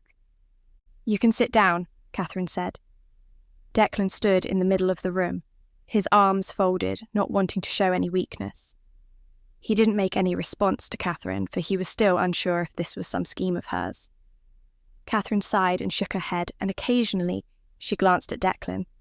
He saw fear in her eyes. "What do you want to talk about?" he asked. "I don't know. I just don't know. I want to talk about anything that will distract me from this place. I want to talk about something that will make me forget that I am a prisoner here. I want something different." "It seems to me you didn't know what you want." "I want to get out of here," she said tersely, glaring at him, her voice lowering so much that it had a distinct bitter edge. Declan sighed and went to leave. "Where are you going?" she cried out anxiously. "I am nae going to stay here just to hear ye plead with me." "I am going to do no such thing. It has been made quite clear to me that your heart is as cold as stone, and you will not take pity on an innocent Sassenach girl.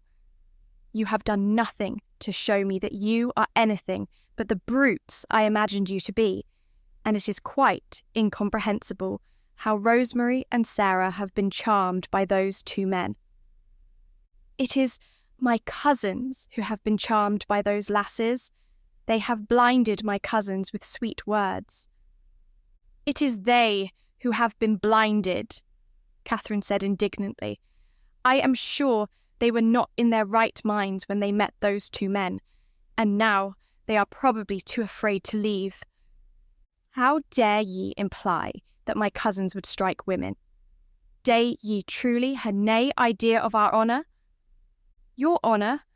All I've seen so far is a bunch of loud, angry men and women singing until all hours of the night, lusting for blood, taking joy in the murder of a Sassenach lord.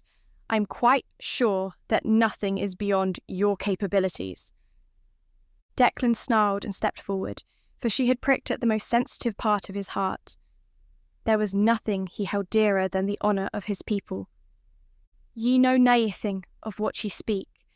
There is more honour in our little fingers than ye Sassenach have in your whole hearts. We would never strike a woman. We fight proudly, we fight with great vigour, but we fight honourably. We dinny break the rules of war, and we dinny fight for the sake of it. That does not marry with the stories I have been told. Then ye have been told wrong. Aye, perhaps over time some of the other clans say things that ride on the line, but we McCall hold our honour dear. That's why it is so surprising that Blair and Drew have taken these Sassenach lasses as their women. So, honour is the most important thing in the world to you? Aye, and one day I shall prove myself able to lead men into battle, just like Drew and Blair. But I shall nae make the same mistake as them. Do you really think it honourable to keep me here? Do you even know why I'm here? Because ye are Sassenach. I'm here because I had the sudden misfortune of befriending the wrong women. In any other world, I would have been sent back with the rest of the Sassenach entourage. I would be in my comfortable estate, playing cards and dining on fine meat. I would be having a proper life with the prospect of a marriage and a family on the horizon. I would not be wasting away in this tower. You are not the only ones to have a duty to perform for your family. Thanks to your cousin, I am the only living heir my father has left, and I am stuck up here with nothing to do but twiddle my thumbs. Aye, and here ye will stay. Only for a short time, Catherine said. She seemed all too confident of that. Declan. Her voice had a pleasing quaver whenever she said his name, and despite himself he found that he liked the way it sounded on her tongue. From what I understand, you are concerned about the safety of this clan, of all the Highlanders. Yes. Aye. Well then, don't you think that it would be in your best interest to smuggle me out? I'm going to be honest with you here. I would rather there not be another war. It is a horrible business with far too much blood and loss of life for my liking. I shall think I will be haunted by the sounds of battle for the rest of my life, she shuddered. I do not see how anyone can want to partake in such a violent thing. There is nae greater honour than proving yourself in battle. To pit yourself against other men, and come out victorious, to prove your strength and your vigour, to make yourself a man. I dinna thirst for war, but when it comes, I will meet it and I will conquer it. Strong words, but it will end up conquering you all. I am sure that the fathers of your people thought the same thing, and their fathers before them. Declan towered above her and glowered. My father was one of the finest warriors there has ever been. He is held up as an example of all that is good and noble. I am going to make him proud of me, nae matter how long it takes, so ye can forget about being set free. I would never gae against my duty like that. Even though it could save the people here from dying, I am not lying when I say that my father will come in force, and I am sure that once he's done with this place and turned this castle into a pile of rubble, you will have wished that you released me. Ye can speak fine words, but these are just words. How do I know that your father is even coming? He is coming, Catherine said, her face set in grim determination. It was difficult not to believe her, and Declan felt his stomach swim as he looked into her eyes. She hated the Highlanders as much as he hated the Sassenach, and he knew that if her father did attack as she said, then they would be in trouble. We have beaten your army before, we can do so again, he replied. You are a fool, she said. Before Declan could reply, the door creaked and swung open. Ah, there ye are, lads. I thought ye had left your post again, or... Drew said, a broad smile on his face. He looked at Declan and Catherine with interest. Are you well? Aye, I was just making sure this lass didn't die of boredom, Declan said. Would ye like to come on a hunt with me and Blair? Drew asked. Declan's face lit up. This was all he had wanted, to be included, to have some time alone with his cousins. I would be honoured, he said, accepting the invitation. The two men left, but as he shut the door, Declan glanced at Catherine and noticed how pitiful she looked. He found himself admiring her strength. Many other women would have lost their minds and spent their days endlessly wailing to be set free, but Catherine was far more resilient. Declan locked the door and hung the key back up as another Highlander came to guard the prisoner. We are going to have a big feast tonight, cousin, so I hope you're ready for a good hunt, Drew said. I am, cousin, Declan replied, smiling widely. He walked side by side with his cousin, admiring the way Drew strode powerfully through the castle, his muscles taut, his face weathered by experience. Blair was waiting for them at the entrance of the castle with the horses ready. The two of them were everything Declan wanted to be in life. Strong, powerful. They were warriors like his father. One day, Declan wanted to stand as an equal with them, to be seen as a fierce warrior in his own right. But as yet, he did not quite have the patience to wait. After having been involved in the battle with the Sassenach, he wanted all of that now.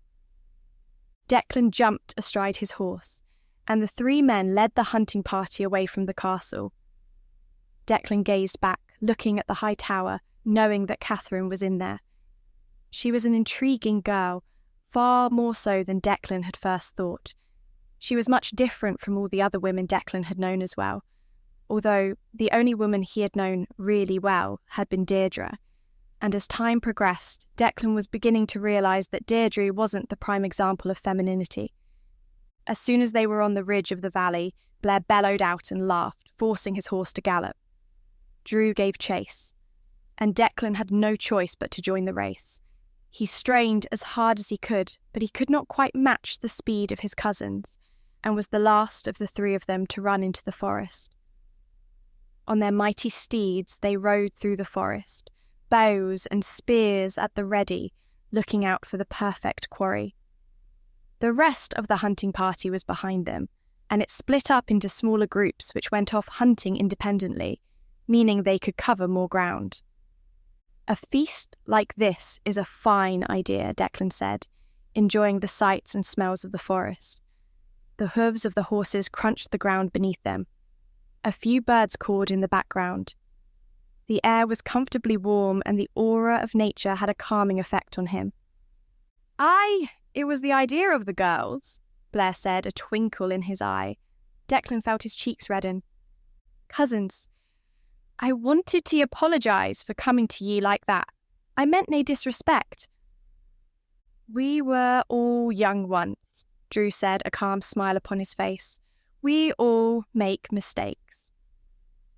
I just wish ye could see what I see, Declan continued. I know ye dinna want to listen to me because I am young, but that doesna mean I am blind. Ye are putting all of us in danger. Blair's horse whinnied as he whipped it around and stood in front of Declan, looking like a majestic king. Declan's heart caught in his throat, worried that he had pushed his cousin too far. Blair was a fierce warrior, and it was well known that his temper burned as hot as fire. The last thing Declan wanted was to be subjected to Blair's temper. He stopped his horse and suddenly felt very young and very vulnerable. For all of his bluster in front of Mont, Declan knew that in hand-to-hand combat he would be bested by his cousins rather easily. Declan, Blair began gravely, I am going to say this to ye once and only once. Push these things from your mind. Dinna be sae concerned with the danger of the clan. That is our job. We are grateful that ye are so vigilant. Ye have proven that ye are dutiful, and we love ye for that.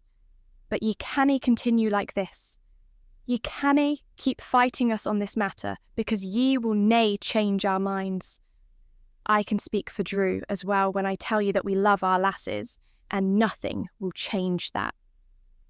Declan was about to reply, but Blair raised his hand before Declan could say another word. "I understand why ye are troubled by their presence, but there is much for ye to learn about the world. Ye have a long life ahead of ye, and it will pass all too quickly. Enjoy your youth while ye can, and let us worry about everything else. You will have a better time, trust me on this." "Aye, and if I were ye, I would stop daying whatever ye are daying with Deirdre. She is nae good, that woman. There are plenty of other young girls that like ye. I have heard many of them speak about ye. I think they like the scar," Drew said. "Really?" Declan said, unable to hide the surprise from his voice. "Aye, ye see, Declan, ye may find that it is actually ye who have been blinded. There is much for ye to see if ye would just open your eyes. Now, let us get on with this hunt and enjoy life as it is meant to be lived." Blair whisked his horse around and carried on through the forest. Declan followed, thinking about Blair's words. They made sense, as much as he was loath to admit it. The thought that the girls were speaking about him made him blush with pride, and he sat astride his horse a little taller, absently stroking his scar. But when he thought about the other girls, they faded when compared with the image of Catherine, and no matter how much he tried to shake her from his mind, he was unable. It was strange to him, for she was Sassenach, and thus the thing he hated the most. Yet she was the only girl, aside from Deirdre, that he had had any kind of lengthy interaction with. When he thought of Deirdre, his heart did not burst with passion as he thought it once would have. In truth, the two of them had only shared a few warm embraces and nothing more. Declan had always felt ashamed of being seen with her since she had been Blair's woman once, and he hadn't wanted to do anything to disrespect his cousin. Deirdre, too, had been preoccupied with Blair, so Declan was still inexperienced when it came to women. That didn't mean his hunger did not burn fiercely, though. Sometimes it was difficult to think straight, such was the urgency of his burning desire. Battle had been a good way to distract himself from such thoughts, and now hunting would be too. He hoped that this time would be a good way to forget about Catherine too. "I'm sorry, cousins, I just did nae want the clan, or ye to be in danger." "We know, Declan, and that is why we are na angry. We just want to help ye. Gods know that I made enough mistakes when I was of a similar age to ye," Blair said. "Really?" Declan said, wide-eyed. "Aye, nay that you will be hearing them today," Blair said with a wink. "And ye must understand, Declan," Drew said, "that we are nae just letting Rosemary and Sarah get away with everything. We dinna agree with everything they like. It is only because we have tempered them that Catherine is under lock and key. They would have her walk freely." "What is your opinion of the lass?" Blair asked. Declan considered his answer for a moment. His first instinct was to speak bitterly about her and her character, but he found that he could not do so. "She is frightened and determined. She is stronger than I thought she would have been. She is convinced that her father is coming for her with an army, and she's been trying to get me to help her escape," he said. Drew and Blair had thoughtful looks on their faces. "Aye, Sarah and Rosemary have both said that he may come, and by all accounts he is more formidable than his son. We should prepare for battle," Drew said. "If he does come, we will need ye to get your father, for he fought with Catherine's father in the war." "Would it nae be easier to let her have what she wants? I dinna want to let a prisoner gae, but are we going to keep her under lock and key forever?" Declan asked, although he swelled with pride at the thought that his father could be a part of the war again, and that his mind could be useful even if his body prevented him from fighting. Drew and Blair glanced at each other. "We shall discuss it," Blair said firmly. That was the end of the matter, and Declan knew not to press any further. The three of them fell into silence as they alighted from their horses and skulked across the ground, knowing that they were in a good spot for hunting, Declan was emboldened by all that he had experienced in recent weeks.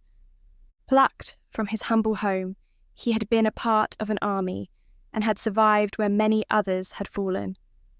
It felt as though he had a grand purpose in the world, and now that he was beside his cousins, he knew that he could be their equal one day.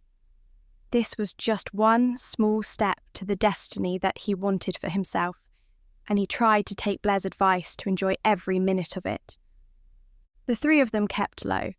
Declan held a bow and arrow, while the other two had spears. Their eyes darted through the forest, trying to spot movement through the thick branches. The dark green leaves made it difficult to spy anything, but then Drew hissed and pointed to his right. Declan followed the direction, and his eyes sparkled when he saw a huge stag. It was the biggest one he had ever seen, and would make a good prize for a feast. Without speaking, the three men moved as one, spreading out to cover as much distance as possible to cut off the stag's avenues of escape. The stag had no idea that predators were lurking nearby. It went about its business, neck bent, chewing on some leaves. Declan carefully drew an arrow from his quiver and fitted it against his bow, holding it ready to strike. He breathed deeply and carefully, knowing that silence was paramount. Through his peripheral vision, he could see his cousins raising their spears. But Declan wanted this kill. He wanted to prove to his cousins that he was capable of these great feats, just like his father before him. Declan took an eager step forward, but it was too eager. He was so concerned with speed that he had not taken the proper care to look where he was stepping, and his full weight was placed on a twig. It snapped and the crack of sound popped in the air. For a moment everything was still, but Declan knew he had made a grave error. The stag picked its head up and twitched, then began to run without hesitation. Its powerful legs moved swiftly, carrying the heavy body with it. Antlers crashed through the leaves and branches. As soon as Declan became aware of what he had done, he loosed his arrow, but the shot was wayward, for the stag had moved quickly, and the arrow only grazed the flank of the stag. The stag itself had turned and was running straight for Declan. The ground thundered underneath his feet. Blair flung his spear, but it narrowly missed. Declan scrambled to arm another arrow, but the stag was bearing down on him. For a moment, he hoped that he could fire the arrow into the heart of the animal before it was too late. But when he looked up, the terrible sight of the antlers was storming towards him. At the last instant, Declan ducked and rolled out of the stag's path, narrowly missing being crushed by the heavy hooves. "Are ye all right?" Drew and Blair asked as they rushed to his side. Declan pushed himself up and slammed his fists into the ground. His face was a picture of determination. He wasn't going to let this stag get away. "I'll be fine once I get this stag," he said, and before either of his cousins could speak, he was sprinting away in pursuit of his quarry. Inside, he was angry with himself, for it was his mistake that had let the stag get away. For all he wanted to be like his cousins, he knew that he had far to go. Neither Blair nor Drew would have made the same mistake, so Declan chastised himself. Declan's chest burned as he tried to keep the stag in view. He panted, and the stag only got further away. The animal was a fine beast and was certainly determined to stay alive, but Declan was even more determined to bring it back for the feast. Sweat dripped from his brow as his legs pumped against the ground, propelling him on. He was blind to everything else in the forest. The world around him became a blur of green and brown. The only thing that mattered, the only thing that existed, was the stag. As he ran, Declan reached behind him for another arrow. He knew he would only get a few more chances. If he missed again, the stag would likely escape into the depths of the forest, perhaps for someone else to kill. No, Declan wasn't going to let that happen. This was his quarry, his chance to prove that he was a formidable hunter, and he would not let it go to waste. Declan focused on the stag and sprinted forward to gain as much ground as he could before he stopped and fell to one knee. He raised his bow and caught the stag in his sights, breathed once, and then let the arrow fly. The bowstring sang as the arrow burst through the air. Declan waited, holding his breath, but as soon as he fired the arrow, he knew that his aim was true. The arrow struck the stag in the neck. The animal yelped and twisted horribly, almost losing its balance. Declan watched as it staggered forward, trying to brace itself against the pain, but it lumbered and its step faltered as the life seeped out of it. As it turned, Declan could see a dark stain flowing from the puncture, and then the stag fell to the ground. Declan strode up to the animal, chest heaving, and had a look of pride on his face. He pulled the arrow away, and a burst of blood shot out. The stag took its last breath, and then the life slipped away from it. "Ye had done well. That was a mighty beast. Ye will be the star of the feast tonight," Blair said, slapping his cousin on the back.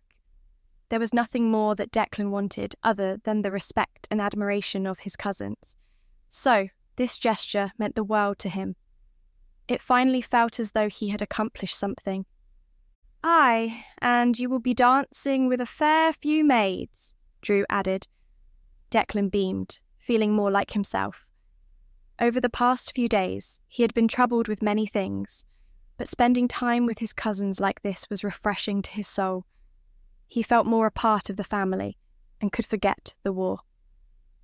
Perhaps it had taken more of a toll on him than he thought. Out here, in the woods, he could think about life as it should be, as it could be, and how he could be perfectly happy living as a Highlander should. He took Blair's words to heart and let go of his anguish. He still wasn't convinced that the Sassenach girls were a good idea, but if it was a mistake to love them, then it was his cousin's mistake to make. There was little he could do about it, and after accepting this truth, he felt instantly better, as though a weight had been lifted from his shoulders. All that was left was to enjoy life and the feast that awaited him in the evening. Chapter 7. Catherine had spent a while alone. From the window she had seen the hunting party leave, riding their horses to the valley and the forest beyond. She looked at them with envy, being able to leave this place and have freedom of movement. The guard that had replaced Declan wasn't as talkative as him, and didn't hold the same allure. She found it fascinating to actually speak with a Highlander when they had only been part of nightmarish stories her entire life. In truth, she found them to be more complex than she had initially thought, and it was clear they were not the mindless savages that she had been told. However, they lacked the refinement of the Sassenach, and their way of life was indeed primitive, lacking the home comforts that Catherine had become accustomed to. The sooner she got out of this place, the better. It took a few hours before Sarah came to speak with her again.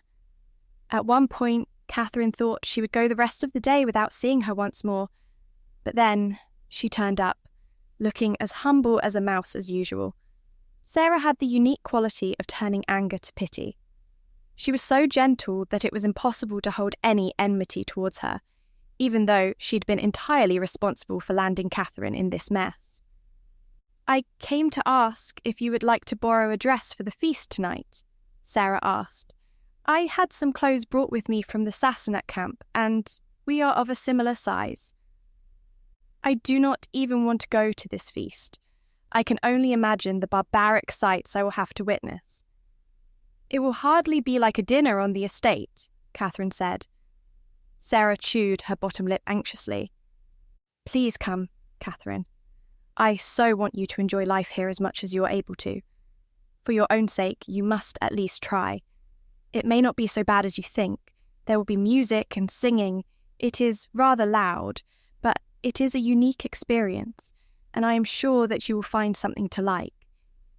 "I am sure of the opposite, but just to stop your pleading, I will agree to come, although I shall wear my own clothes. Even in this tattered, stained gown, I shall remain the best-dressed lady." "I am sure," Sarah replied, trying to hide her smile but failing. "I promise you that after tonight, everything will be different.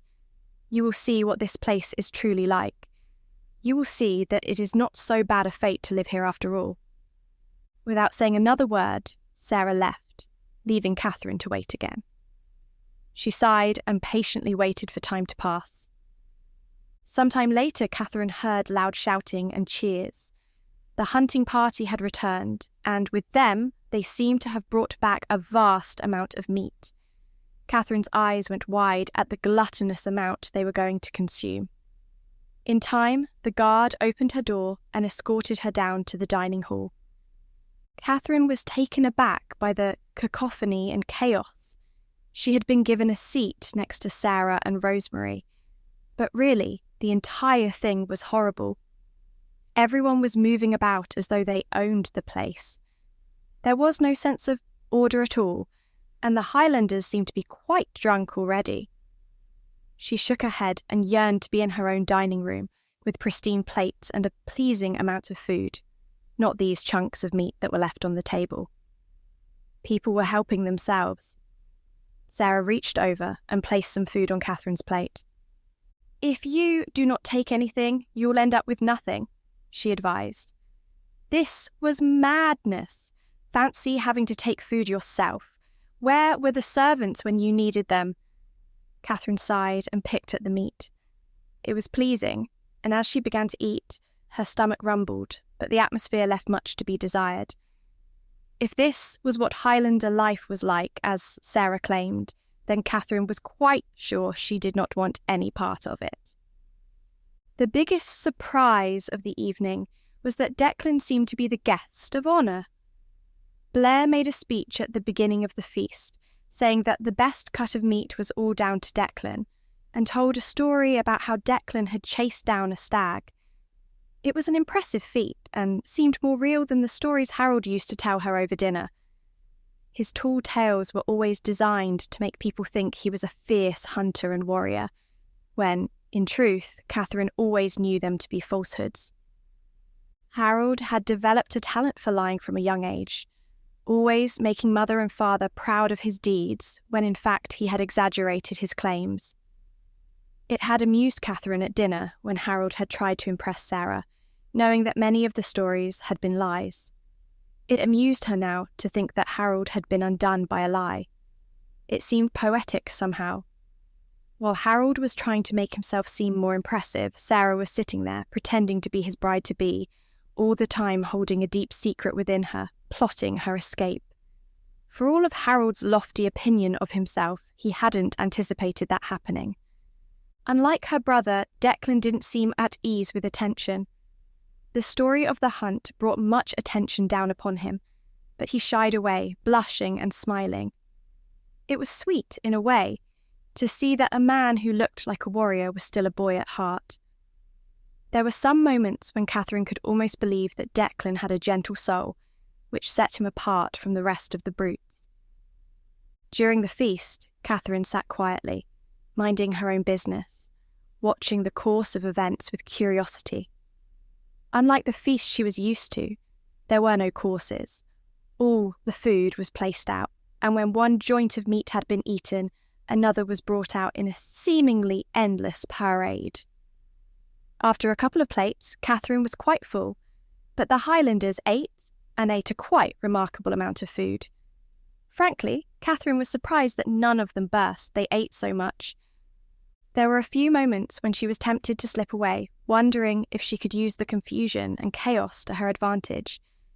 There were so many bodies around that it seemed quite easy for her to escape, but every time she considered doing so, she caught either Sarah or Rosemary staring at her.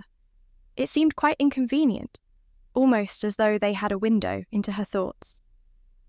The two Sassenach girls smiled and seemed to be enjoying themselves, although Catherine didn't know how that was possible. They engaged in conversation with her a few times, but Catherine wasn't in the mood to talk. When she was in her element, she was often a social butterfly, the light and life of the party. But that was when she was with civilized people who appreciated what she had to offer. Usually, all she had to do was flutter her eyelashes, and all the attention would be on her, but it seemed as though in this place she was being ignored. Although there was much that could draw her interest, her gaze often drifted over to Declan. He was moving from table to table, enjoying a drink at all of them, and enjoying the company of adoring women.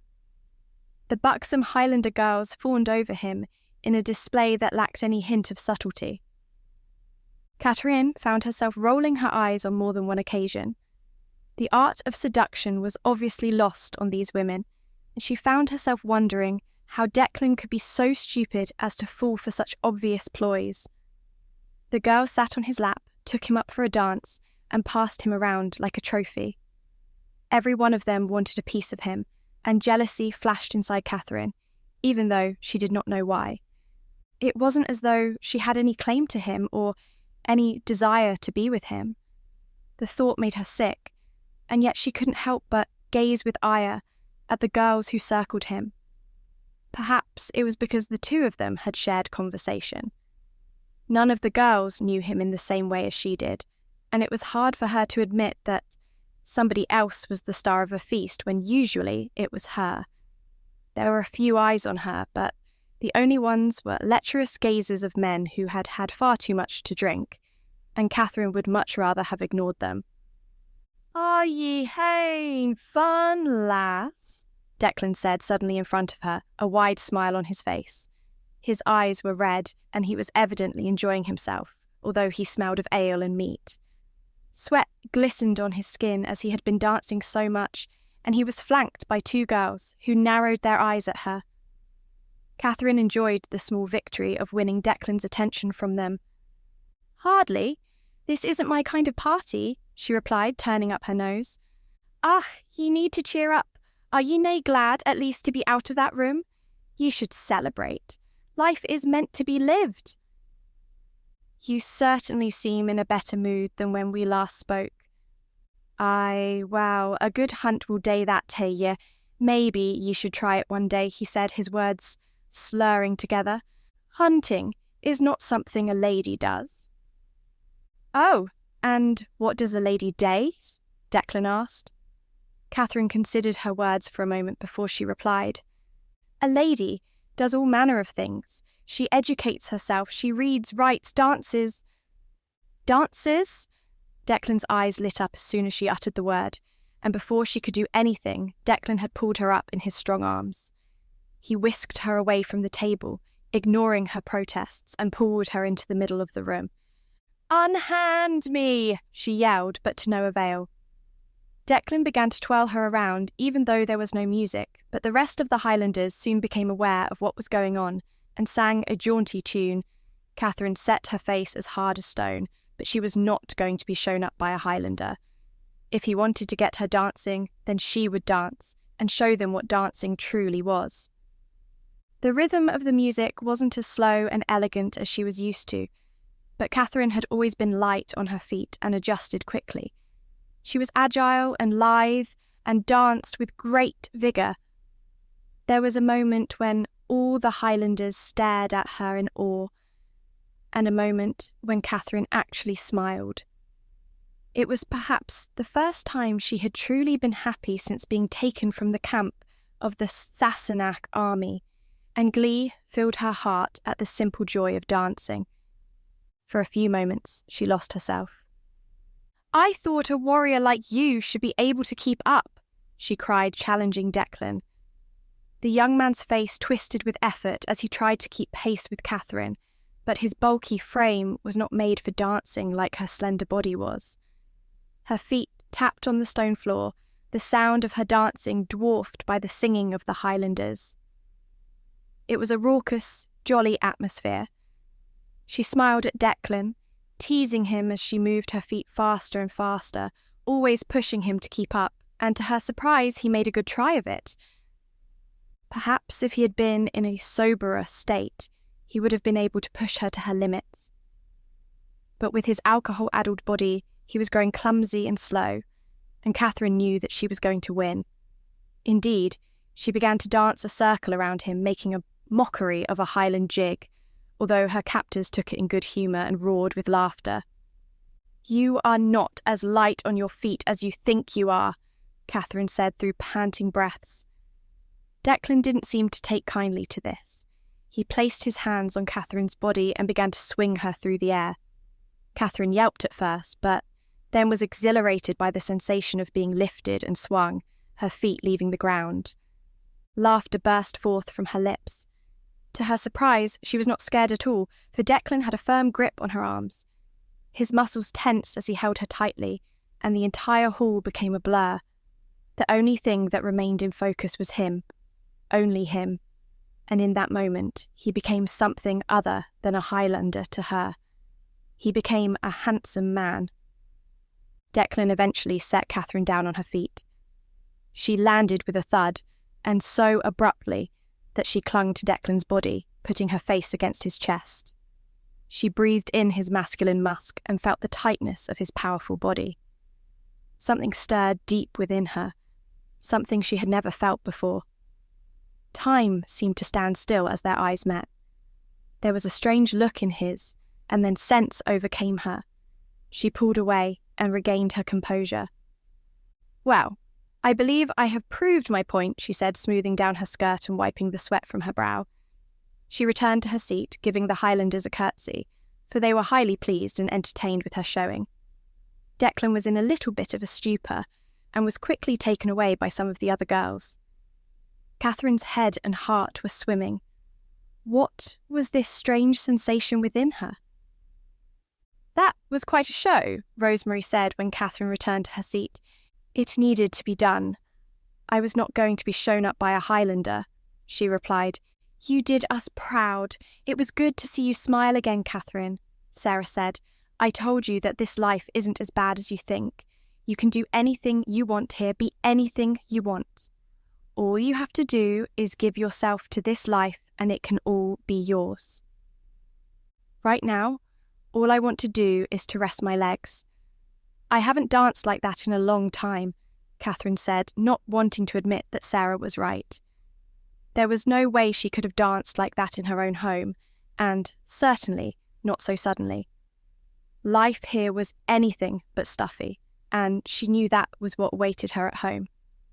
Whoever her father had picked out for her would have many rules and a stern household, for that was the way of Sassenach lords. Catherine held many opinions about the Highlanders, but she could certainly not deny that they knew how to have fun. The feast continued long into the night, and it was a night filled with song and ale. There was no end to the festivities, and their stamina impressed Catherine. She was beginning to falter, as was Sarah, although Rosemary seemed to have adjusted to this life completely.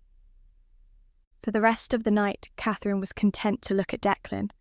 She was unable to forget the feeling of being in his arms. The passion inside her was something she had only read about in literature, and didn't think actually existed in the real world. Perhaps it was what had drawn Sarah and Rosemary to this life. But while it was an enjoyable feeling, it was nothing that could be sustained, nothing that could promise a life. There were other things that mattered more, like family, reputation, wealth, and for all that the Highlanders were rich in spirits, they were poor in all the things that mattered to Catherine. Declan would surely find some happiness with one of the girls who were hanging around his neck. That was if he survived the attack by her father. Suddenly, she found herself overwhelmed with sadness. She found the thought of Declan dying quite unappealing, and the sorrow settled in her heart for the remainder of the evening. It soon came time for many of the Highlanders to rest. Catherine herself was yawning dramatically, and actually looked forward to spending a night in her bed. "Are ye tired, lass?" Declan said, sauntering over. Catherine hadn't spoken to him since they had danced, but he had been on her mind. Perhaps a little. "Then I should escort ye to bed." "Are you sure you can tear yourself away from your admirers?" Catherine asked, arching an eyebrow. Declan looked back at a group of girls who were tittering with laughter and waving to him. When he turned back to Catherine, he was blushing. This somehow endeared him to her. "Aye, they are just lasses who enjoy a feast," he said. Catherine looked at him curiously. "And you would rather escort me to bed than spend more time with them?" "It is my duty," Declan said after a moment's consideration. But somehow Catherine knew that he was lying. They had shared a moment when dancing, and it was difficult to ignore. As the two of them slipped away from the main chamber, Catherine wished in her mind that they were at a social engagement in England, and that Declan was a Sassenach lord looking for a bride. She'd much prefer to marry someone like him, rather than a stuffy old man whose best years were behind him. And indeed, life would be much easier if this had been England. Yet there was no forgetting that they were in a castle in the Highlands, and that she was a prisoner. "What did you think of your first Highland feast?" Declan asked as they ascended the steps. "It was interesting, quite raucous as I imagined. I still think I prefer Sassenach parties. There is more dignity to them. They sound boring. Perhaps one day you'll get a chance to attend, and then you can make up your mind for yourself." "I very much doubt I'll be in England. My home is here, my place is here, I am a Highlander," he said, puffing out his chest with pride. Catherine stifled a laugh. This was a different side to him than when they had first met. He had been a surly drunk, flinging insults at her, swallowed up by bitterness. Now he was in much better spirits, and she would almost say that he was a pleasure to be around. They reached her room and paused outside. Catherine tilted her head back and looked up at him, drinking him in. Torches had been lit. The soft fire crackled and cast him in an amber glow. He looked every inch a man, and it was as though Catherine was seeing him in a new light. "Did this hurt?" she said, reaching out a tentative hand to trace a line down his scar. He looked down at it. "More than anything else," he said. "I was scared," he admitted. "I can't imagine what it must have been like," she said, thinking about all the men who had lost their lives. Whenever she closed her eyes, she could hear their horrible, scared screams, the pleas for death, and she wished that they would go away, that she could return to her sheltered life. "I suppose you will be going to rejoin the feast now? You are the guest of honour, after all. I suppose I shall have another guard tonight." "Nay, lass, I shall stay with ye. I will be right here outside your door," he said. Something about the way he said it reassured Catherine, and the corners of her lips curled into a smile, pleased that he would stay. She nodded at him, and then went into her room, shutting the door behind her. She peeled off her clothes, said her nightly prayers at the window, and then pulled the blanket over her, ready to fall asleep with a smile on her lips. The night hadn't been as worthless as she had feared, although she wasn't quite ready to accept that Sarah was right. However, after a few moments had passed, Catherine's thoughts were interrupted by a startling realization. Something was different about this night. There had been no turning of the key. In his drunken stupor, Declan had forgotten to lock the door. Catherine's heart beat frantically within her breast, for she knew this was the opportunity she had been waiting for, praying for, as long as Declan did not realize his mistake. She clutched the blanket tightly, hoping that she would not hear the key turn in the lock, hoping that the door would remain open and free for her to leave. But of course, it had to happen on this of all nights. This was the first time Catherine had actually felt herself being happy here. There was a chance that it could happen, for if it could happen for Rosemary and Sarah, then it could happen for Catherine as well. But she had yearned for freedom so fiercely that anything to the contrary was unpalatable. Then there was Declan as well. Was it right that he should play such a big role in her mind? He was a Highlander, savage and brutal, yet he had shown himself to be tender and thoughtful as well.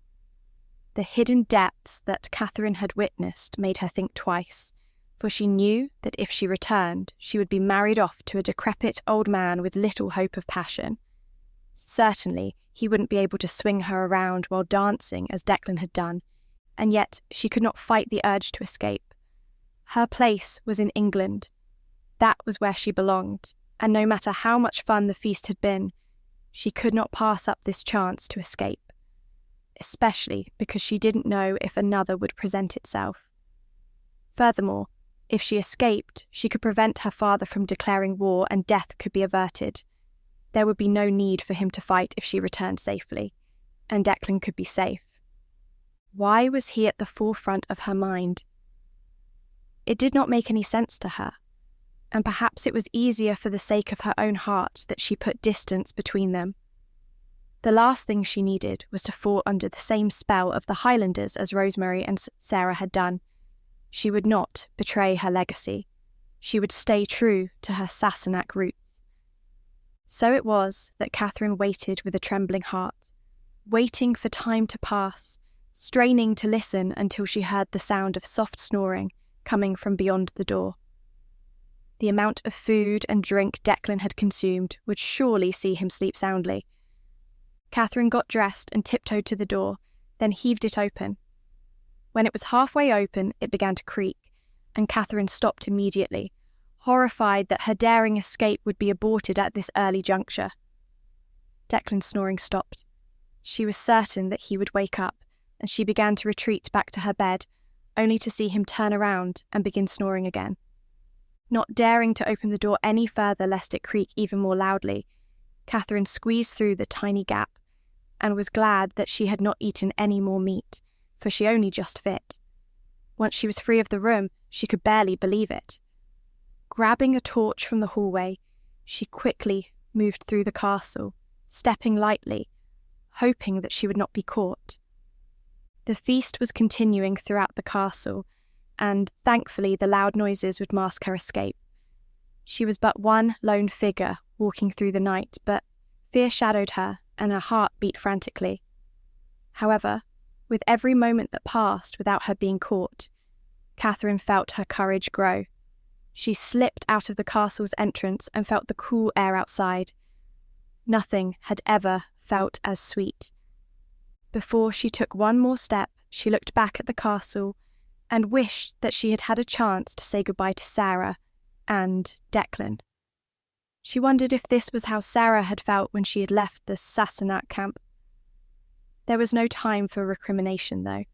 She had to return to where she belonged, to the south, to England. Chapter 8. Declan slept soundly, even though he had to sleep on the floor. The day's efforts had taken a great deal out of him, and the feast had drained him. He'd eaten so much meat and drunk so much that his mind was deeply at rest, and he had fallen asleep almost immediately after saying goodnight to Catherine. When he awoke, his thoughts turned to the previous night and all that he had experienced. Even though he had had many girls fawn over him, the prevalent memory was the brief time he had spent with Catherine. The feeling of dancing with her had lifted his spirits and given him much to ponder. In those moments, it was easy to forget that she was Sassenach, for he saw her just as she was, a lonely yet lively girl. He'd decided that this was going to be the beginning of the rest of his life. No longer was he going to be plagued with indecision or anguish. He had proven himself in the hunt, and now he was going to act like a man. He'd make Drew and Blair proud of him, and would return to his father with good news. He stretched out his limbs and rubbed the sleep from his eyes, then turned to face the door. He froze. The colour drained from his face. He gulped, pushed himself forward, and looked into the room with much fear in his eyes. "Catherine?" he asked tentatively, hoping that somehow she would still be in there, even though in his heart he knew that the worst had happened. Indeed, the room was empty. Declan was crestfallen. He had failed in his duty. The key was still there, hanging by the door. He had simply failed to lock it. He slammed his hand against the wall and cursed out loud, bemoaning his own failings.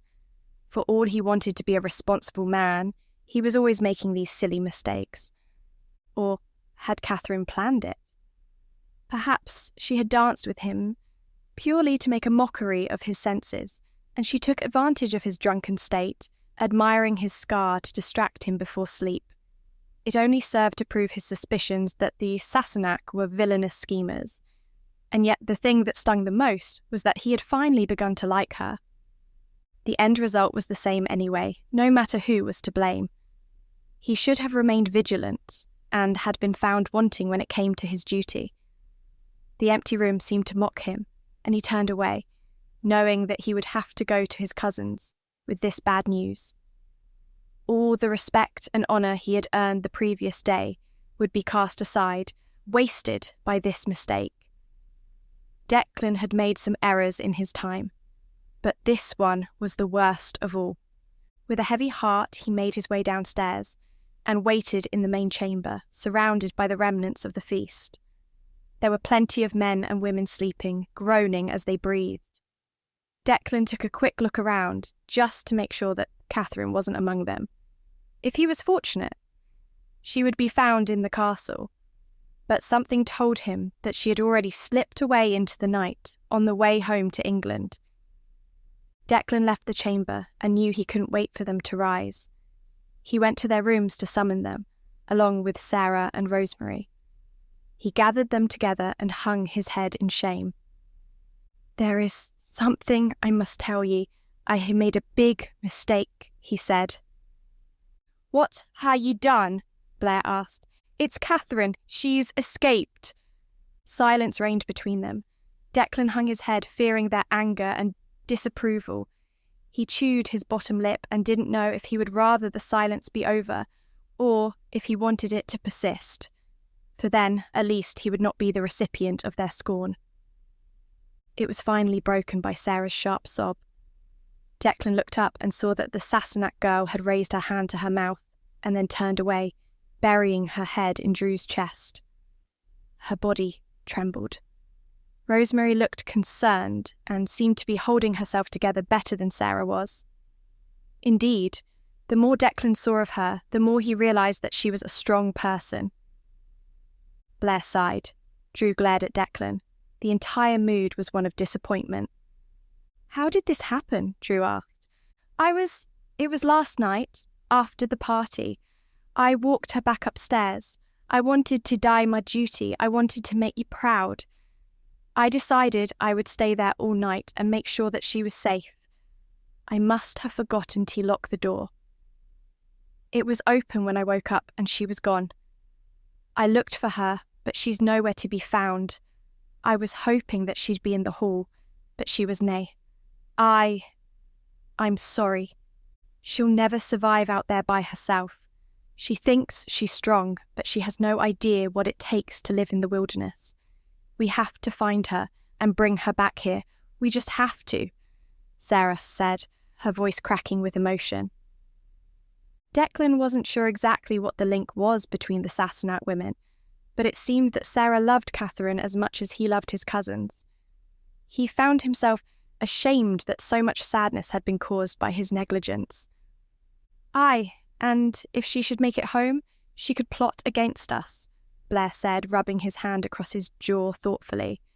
"There is nae doubt that she will be heading south, but she disna know the terrain like we dae. Dinna fear, Sarah, we shall get her back. Ye shall be reunited once more, and maybe, once she has seen what the wild world holds for her, she will be a wee bit more grateful to stay here." Sarah sniffed. Drew kissed her tenderly on the head and whispered something in her ear that comforted her. "I am sorry, cousins. I never meant for this to happen," Declan said, wishing the ground would open up and swallow him whole. "Let this be a lesson to ye. Always take heed of your duty. Ye enjoyed yourself last night, and rightly say, but one hunt disna make ye a good soldier." "I'll make this up to ye. I'll gae and find her," Declan said with determination, setting his feet in place, raising his head to meet Blair's gaze. He had let them down, and after he had done so much good yesterday to make them proud of him. He was going to show them that he wasn't just some runt, some boy. He was going to show them that he was a worthy member of the clan. "That ye will, boy, that ye will, but gae careful. Dinna harm her either. Maybe ye can talk some sense into her as well," Blair said with a smirk. Declan didn't think that was possible, but he'd try for the sake of his cousins. He nodded and was about to turn to leave when Sarah rushed up towards him. As she grew nearer, he could see the fretful look in her eyes and the tracks of her tears. She was a sensitive soul, and it seemed strange that she would choose to live a life out here away from the comfort of England's bosom. "I know that you do not approve of our presence here, but please find Catherine. I owe her so much, and I only seek to wish her well. Please, Declan, find her quickly, and bring her back as soon as you can." "I shall," he said solemnly, and then strode out of the castle. The drunken haze had been shaken from his mind, and he had much to consider. Blair and Drew had not been angry with him despite his error, and he was grateful that he had the opportunity to repair the damage he had done. What most took him by surprise, however, was his feelings towards Rosemary and Sarah. Pangs of guilt stabbed at his heart when he realised how much his actions had affected them, and he was also worried about Catherine. Something had changed inside him over the past few days. The bitter anger that had poisoned his heart had faded. No longer did he hold great enmity for his cousins. He was still worried for them, but at the moment he realised that their moods were not under his control. He could only worry about what he was doing, and at the moment he was doing himself a disservice. The great hunt the previous day was supposed to have been the beginning of something new, but instead Declan had made a grave mistake. Now he had another hunt. This time there was no chance of his quarry getting away. This time he would find her by himself and bring her back to the castle. But it wasn't only his honour he was worried about, but also Catherine herself. She was a fierce woman with a sharp tongue, yet she wasn't prepared for what awaited her in the wilds of the Highlands. If Declan didn't find her soon, there was a good chance that he may not find her at all. With that thought, he increased the pace of his stride and found his horse in the stable, then slapped its rump and galloped away from the castle, hoping that he would return with what he had promised. Chapter 9. Catherine had walked briskly out of the castle, daring not to look back. Under the cloak of night, she was able to make her escape and hadn't roused suspicion at all. She managed to find a cloak that had been hanging on a hook in a room in the castle and wrapped it around her. The flame of the torch flickered wildly as she walked quickly, but nobody dared stop her. They were all too busy having fun. The feast was continuing long into the night, which suited Catherine completely, as it meant that everyone would be too preoccupied to know that she was missing. The only one who would know initially, of course, was Declan. She had to ask herself why she was so concerned with leaving him behind. He was a Highlander, and she should have no regrets at all. Yet she could not help but feel remorse for leaving. The two of them had just begun to form a connection.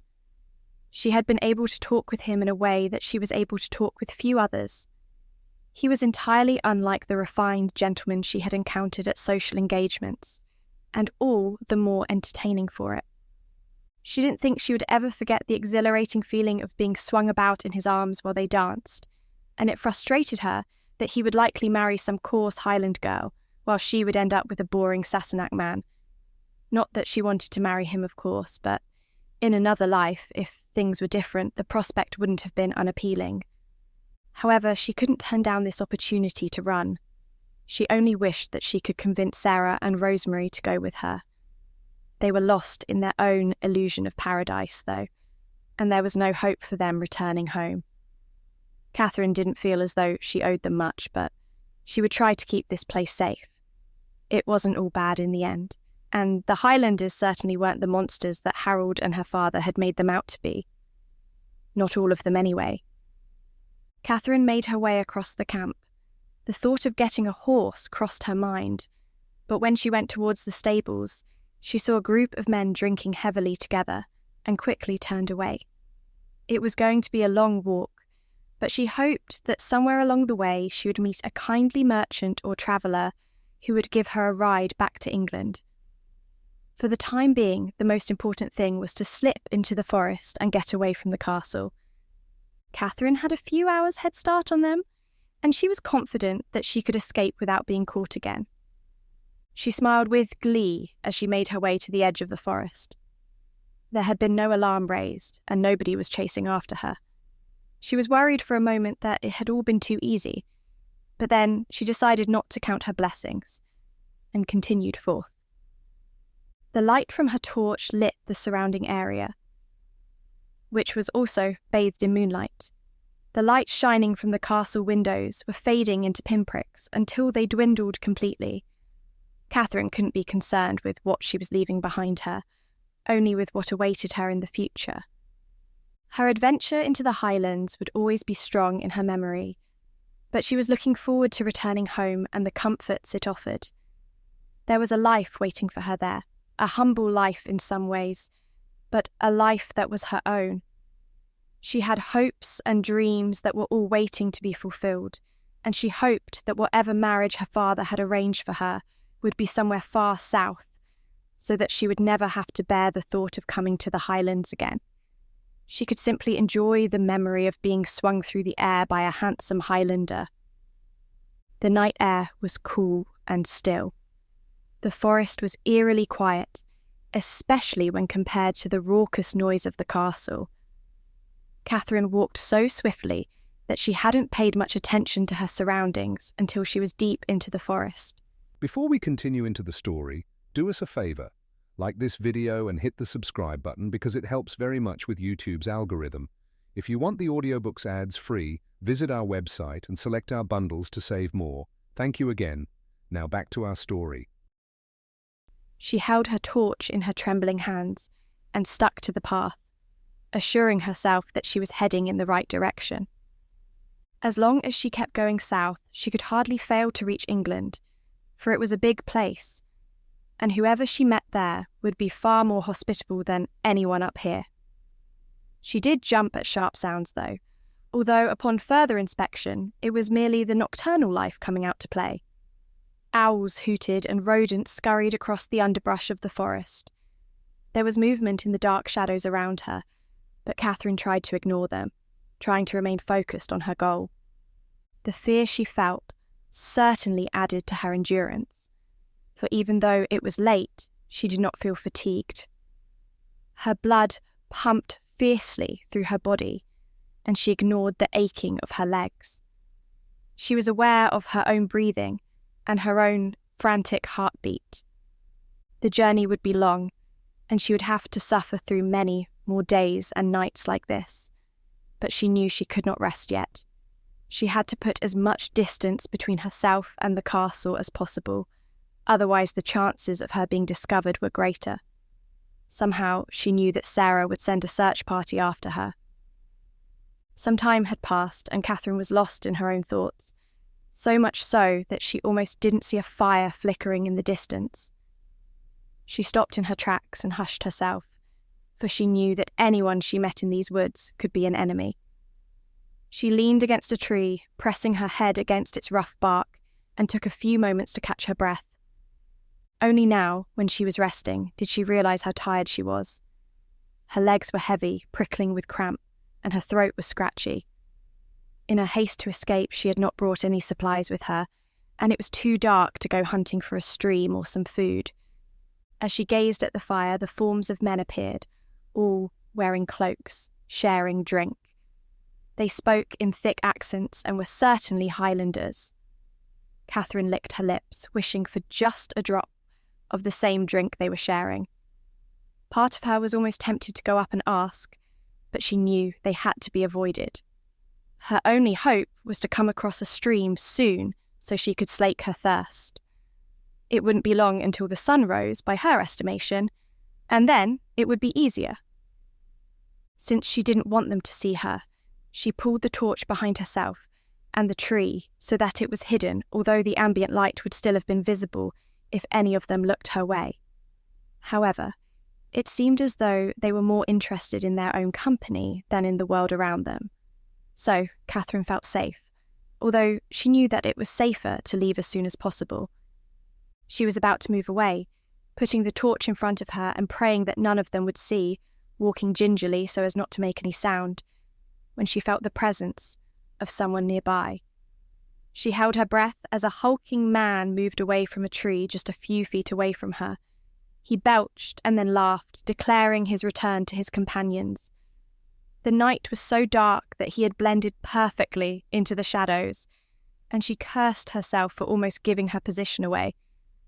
An unsettling feeling ran through her, and she knew she had to move away quickly. The fear of being discovered seized her heart, so she turned and walked away, only for a loud crack to pierce the air. Catherine closed her eyes and grimaced, for she felt the cracked stick beneath her foot. "Who gaze there?" the man called. Catherine instantly dropped the torch she was carrying and ran away, but she felt the man close in on her quickly. 2 hands with iron-like grips were around her shoulders, grabbing her back. She struggled. "Unhand me, you brute!" she cried. "Oh, boys, we hae ourselves a Sassenach lass. Can ye believe it?" "What is a Sassenach lass daying out in the woods this late at night? Do ye think it's one of the McCalls?" another of them shouted. "It canna be. They would never let them out of their sight. Nay, this must be a stray left from the army. Well, lads, it's time for us to get our spoils of war."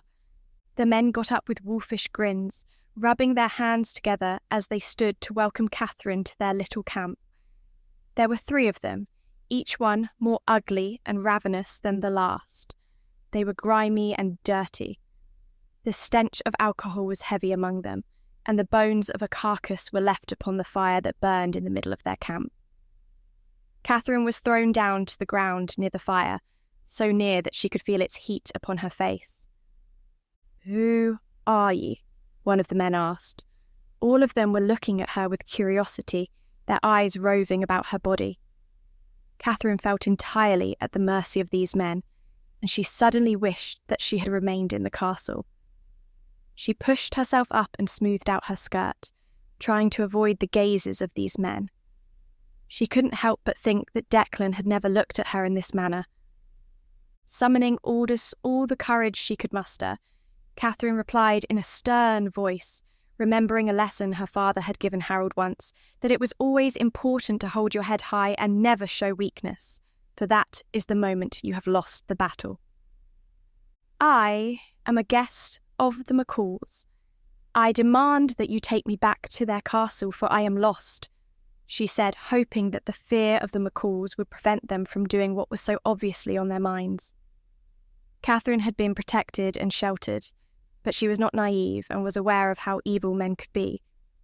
If there was any other way, she would not have admitted that she had been living in the castle, but she would prefer to be taken back to that place rather than stay out here a moment longer. However, the men all laughed. "Ah, ye are one of their guests. Ye would have been better nae saying that. We didn't have any love for the McCalls." Catherine looked at them with curiosity. "What do you mean? Aren't you Highlanders just like them?" she said, measuring the possibility of escape as she spoke. The forests were dark, and if she was fortunate and quick on her feet, she may be able to give them the slip. They had drunk a lot, so although they were faster and far more accustomed to this life than she was, she thought that she might have a chance. The men spat on the ground. "We are naething like them. They are strong, and we fought with them because we wanted to fight the Sassenach, but they are weak in other ways, and their time shall come." The man who had first noticed her spoke this, and his words chilled her to the bone.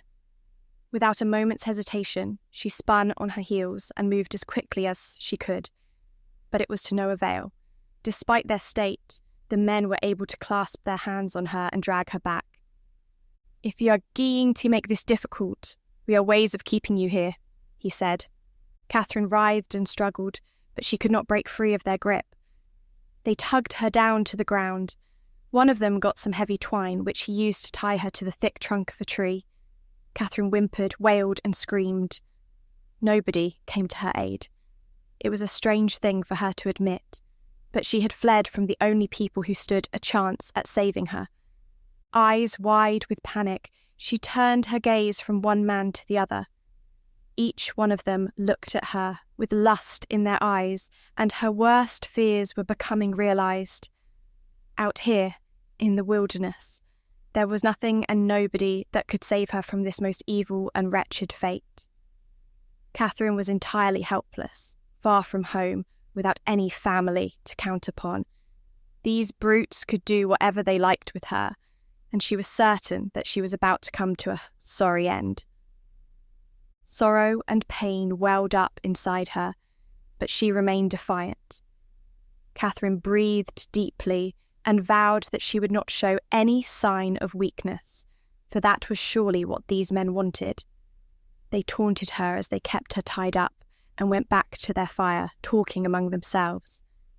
The amount of alcohol they had drunk made their lips loose, and Catherine listened with interest to what they had to say, for their conversation mostly revolved around the McCalls, and Catherine hoped that they would never stop talking, for that would mean they would use her for entertainment. "Finally, we have a chance to get back at them," one of the men said.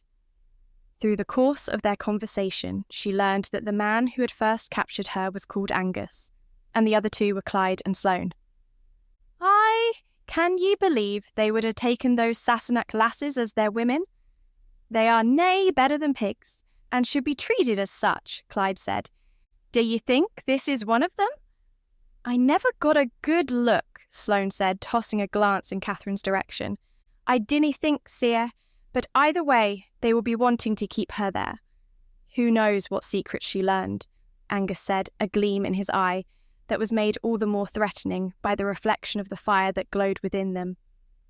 What are ye thinking, Angus?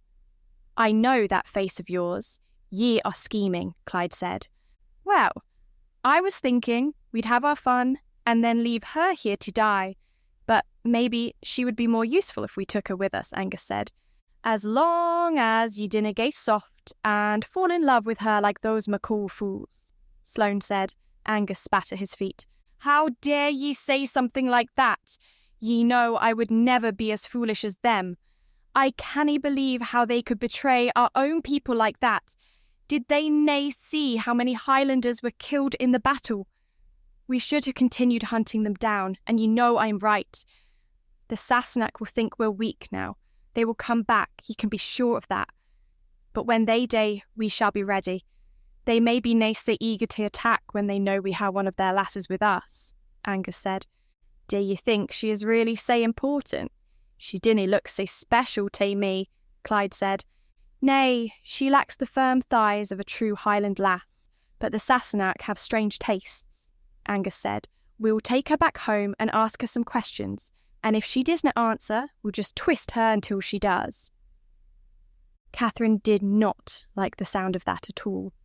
Being at the mercy of these brutes was perhaps the worst fate that could have befallen her. She looked desperately around in the darkness, searching for a beacon of hope, but nothing presented itself. She was completely alone, and there was nothing she could do. The ropes were biting into her wrists, and the ache in her throat was becoming harder to deal with. She didn't want to engage with her captors at all, but she knew that if she didn't drink, she would faint, and losing consciousness at this moment in time seemed like a bad idea. I need a drink, she said sharply, losing all pretense of manners. Appearing submissive and accommodating would not do her any good at all, and these men had done nothing to earn her courtesy. Ye can drink when we say ye can drink, Angus said, barely turning his head towards her. I need a drink, Catherine repeated. If you do not give me a drink, then I am likely to die, and I am going to be of no use to you. It seems simple common sense that if you want to keep me for a prisoner, you need to keep me alive. It's a wonder how the Highlanders ever won a battle, she said, the last few words being muttered under her breath. The forest was so quiet that the Highlanders could still hear it, though, and Angus took offence. He rose and stalked over to Catherine, his ugly, twisted face with its crooked nose, staring down at her. What did you say, lass? Nothing, Catherine muttered. Typical Sassenach, always cowardly, he said, and then brought a water skin to her lips. She gulped down eagerly, wanting to get as much as she could before Angus pulled it away, which he did so before she had had her fill. Still, the refreshing water immediately made her feel better, and she was able to take stock of her situation and prepare for the time ahead, for she wasn't about to give up and surrender to her fate. There would be a way out of this situation, just as there had been a way out of her previous capture. All she had to do was be patient and wait for the opportunity to present itself. "I'd like some food as well," she said, the pangs of hunger in her stomach becoming more and more frequent. "Is there anything else you'd like? You'd think ye were our guest, not our prisoner," Angus said, shaking his head. It seemed as though she had pushed him too far and he wasn't going to grant this request. The men continued to sit around the fire, but they seemed to be getting sleepier, and Catherine was glad when they fell unconscious. She breathed a little easier, but dared not fall asleep herself. She needed to keep her faculties about her in case one of them awakened, and decided that he wanted to indulge a vile desire. Catherine shuddered at the thought of what these men could do with her if they so wished. As she was tied up to this tree, she was completely helpless, but even if they untied her, she wasn't sure what she could do. Having never been trained in any form of combat, because it wasn't something a lady did, Catherine was unsure how she could defend herself. The light from the fire illuminated the area around her, and she could see a number of stones and sticks that could prove to be useful, but they were hardly reliable weapons. The men began to snore. Catherine dwelt on her predicament, wondering if she would ever see her home again. Then she chastised herself for thinking in such a manner. She had to believe that she would escape and return home, to see her father again. She was sure he would be proud of how she conducted herself, and at least she would return home alive, unlike her brother. Perhaps it would even show him that she had great fortitude of her own, and he would allow her to choose her own husband. Catherine felt her eyes growing tired, but she did not sleep herself, for the hunger and fear kept her awake. She listened to the noises of the forest, listening out for a sign of anyone else so that she could call for help, but there was nobody else around.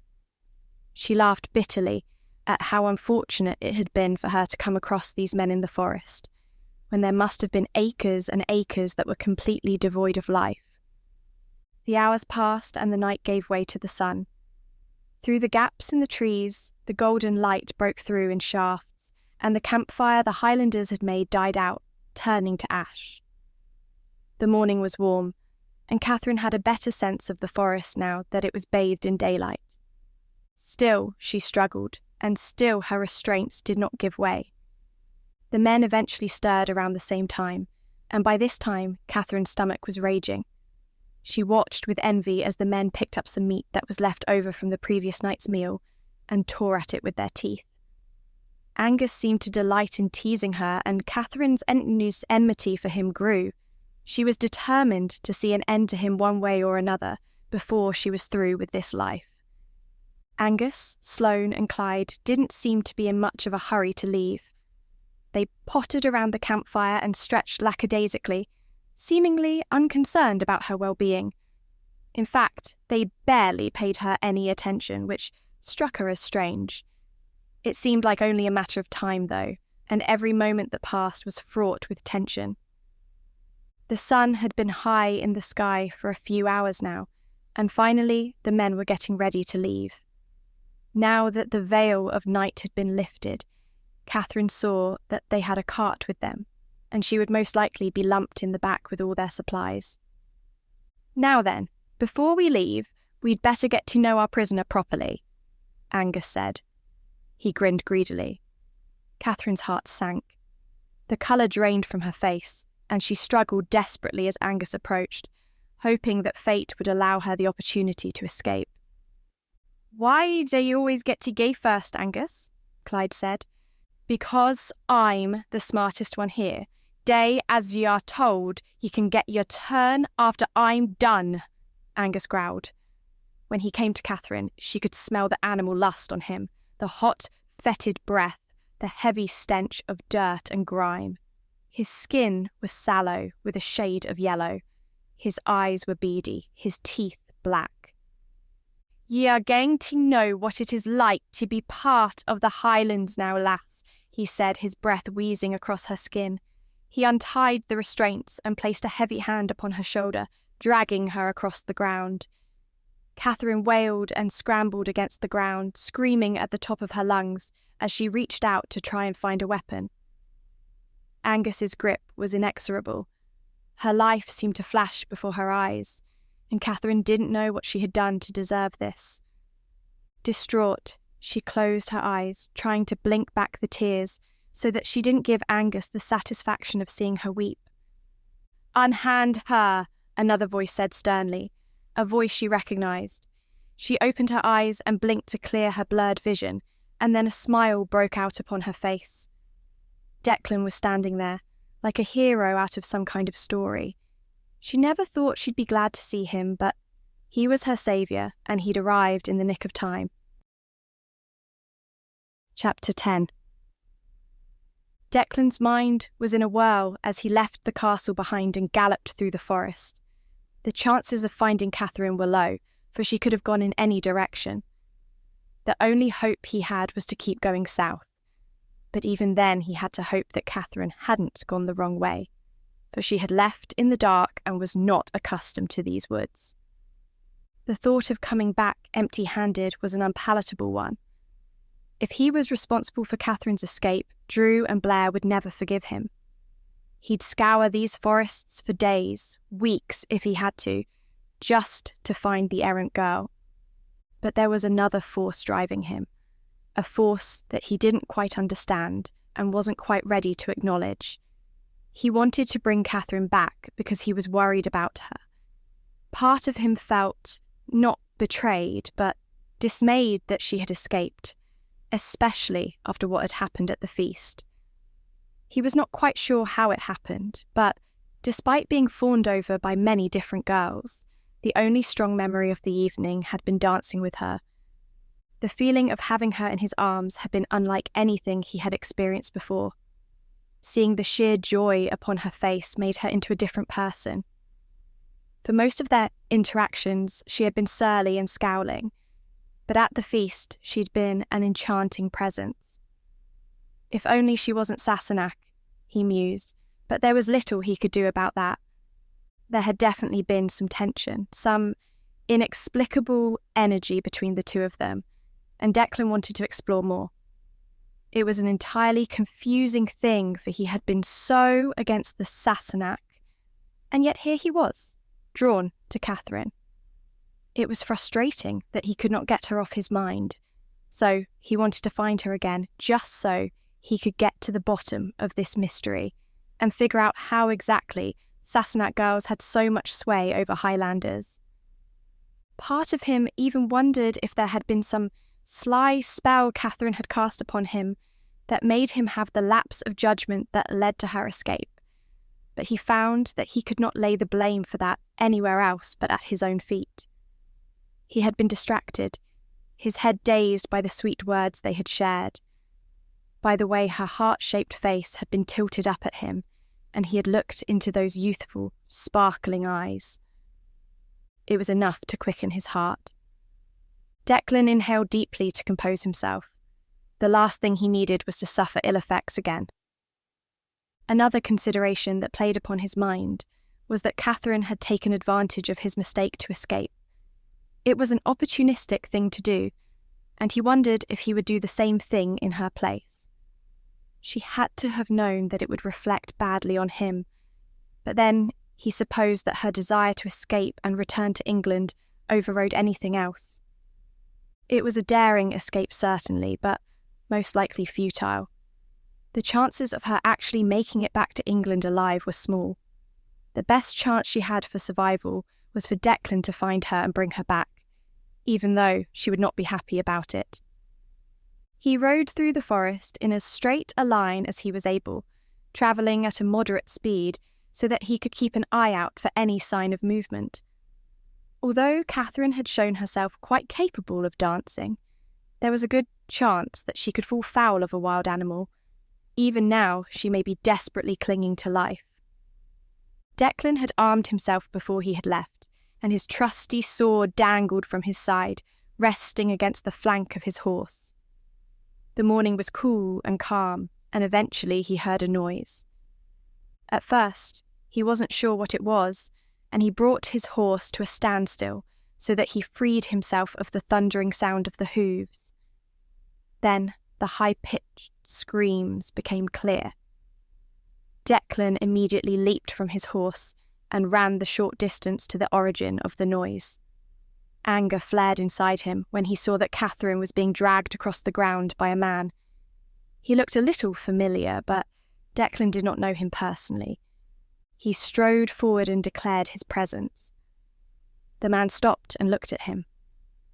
Catherine looked desolate. Dirt covered her dress from where she had been dragged, and her face was so pale she looked like a spirit. Her screams stopped immediately when she saw Declan, however, and he was relieved to find that she was still alive. "Who are ye?" the man holding Catherine said. "Declan McCall, and that lass is under my protection. Unhand her and be on your way," Declan said in as deep a voice as he could muster. "Well, I'm Angus, and you can shove your protection. Ye McCalls seem to have a fondness for Sassenach lasses. Say, I'm just trying to see what kindles your desire. If ya like, ye can stay and then hae your turn after me." "I'm next," another one shouted. "Stop!" Declan cried. Strength and courage flowed through his body. His muscles tensed, and the boy turned into a man, for he knew that what he was seeing was wrong. Every fibre of his being told him that he had to protect Catherine at all costs. He knew well what these brutes were capable of, and it appeared as though he had arrived just in time. "Declan, help me!" Catherine cried. At this, Angus slapped her across the face with the back of his hand, sending her to the ground. "How dare ye? Ye hae nae honour!" Declan cried, his face burning crimson as he ran forward, blade gleaming in the morning sun. A cruel grin appeared on Angus' face as he drew his own sword and met the young Highlander eagerly. At first, Declan's mind was filled with nothing but a desire to do the right thing and challenge this man. However, when the fight began, fear and doubt crept into his mind. He was still inexperienced. Angus was strong and powerful and had years of fighting under his belt. Declan may have been more skilled, but Angus was by no means an easy foe to defeat. Their blades met, and the song of steel filled the woods. Declan whirled his sword through the air, trying to batter back his foe, but Angus was able to deflect all his thrusts. Sweat soon began to bead on Declan's temple. The battle had not been as swiftly ended as he would have liked, and he realised that he was in deep danger. Without the rest of the Highland army by his side, as they had been in the battle, he had to face these men by himself, and if he did not succeed, he and Catherine would be dead. Angus seemed to enjoy the fight, grinning ear to ear. "It is good to see fire in one so young, but you should nae have come here. You should have left us to our business. Ye McCalls always think ye are doing the right thing, but ye never think about what we want today," Angus said. He didn't even appear to be straining. Declan knew that he was going to have to call on all his skill. His experience was meagre, but he was a talented fighter and knew that he could be on a par with Drew. After one thrust that almost left him unbalanced, Angus quickly thrust back with a parry of his own and then barged his shoulder into Declan's face. Declan staggered back momentarily dazed. He was vaguely aware of Catherine gasping and was filled with a renewed vigour. He was not just fighting for himself, but for her as well, and he knew that he had to succeed. Inhaling deeply, he thought back to his training when he was younger, thought back to how his father had spent hours with him from morning to night, teaching him how to find the peaceful void within himself that helped all good fighters channel their energy and concentration. Declan felt the sword become an extension of his own arm. It was a part of him, and he was a part of it. With 2 hands, he raised the sword above his head and then moved forward again. Angus seemed to be overconfident, assured that because of Declan's youth, he would be easy to defeat. Declan was determined to prove otherwise. He looked at Angus's feet and predicted where the man was going to move next. Declan feinted, drawing Angus in with a few standard weak thrusts, and then quickly spun, swinging the sword around in the air and jabbing it forward with precision to Angus's shoulder. The man was taken by surprise, but thanks to his quick reflexes, he was able to turn to the side. Declan's sword caught him on the side of his weaker arm. Blood flowed out, and Angus snarled, "You got lucky, boy, but your luck shall run out," he growled, and quickly went on the offensive. He swung his sword like a hammer, and Declan was pushed back by the weight of Angus's strikes. If any of them had hit, Declan was under no doubt that he would have been cut in half.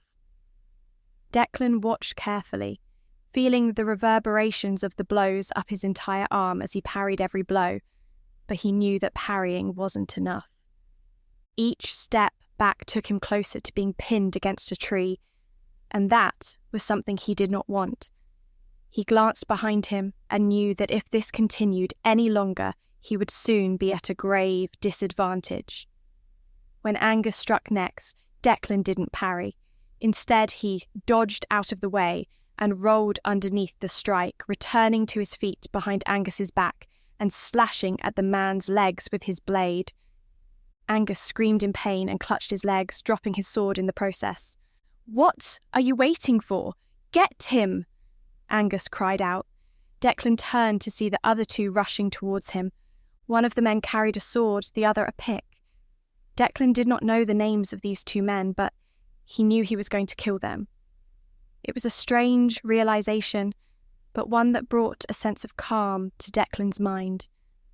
It was as though he knew exactly how the rest of the battle was going to play out, as though fate had already decided upon the outcome, and he had been able to peer beyond the veil of uncertainty to see the plan of the gods. Declan shifted his stance to prepare for the onslaught. Fear had completely gone from his mind. There was nothing but the void. He knew he was a talented master of the blade, and this was a test for him to be a man. Just as he had succeeded in hunting the great stag, he was going to succeed in this endeavour as well, and bring Catherine back unharmed. He barely had time to look at her, for he was under attack, but she hadn't taken the opportunity to escape. As he glanced at her, he saw how her face was stricken with fear, and wondered if she was afraid for him as well as herself. Then the 2 men were upon him, and he was under siege.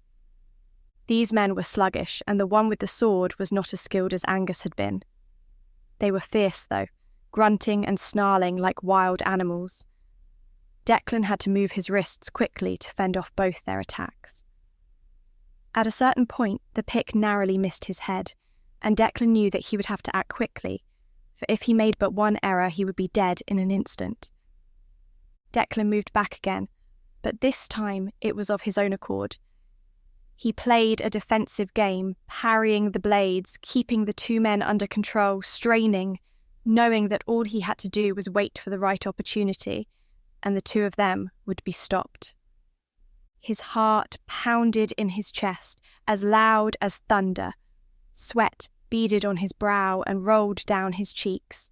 Muscles all over his body were strained and taut. He glanced behind him to see a tree, and then positioned himself in front of it, taking a risk. There, he waited and gave an opportunity for the man with the pick. He swung with all his might, thinking that he was about to kill Declan, but the opposite was true. At the last moment, Declan swerved, and the pick sailed harmlessly through the air until it impacted the tree. Bark flew as it was shattered, and the point of the pick was embedded in the thick trunk. A look of confusion came upon the man's face, but it was only there for a moment. He strained to pull it out, but Declan quickly lowered himself and thrust his sword through the man's stomach. In an instant, his life was ended. Declan withdrew his blade, which was now dripping with blood, and watched the man fall back onto the ground. "Sloane!" the other yelled, taking a moment to mourn his friend. Declan turned to him. "Are you sure you want to continue?" he asked.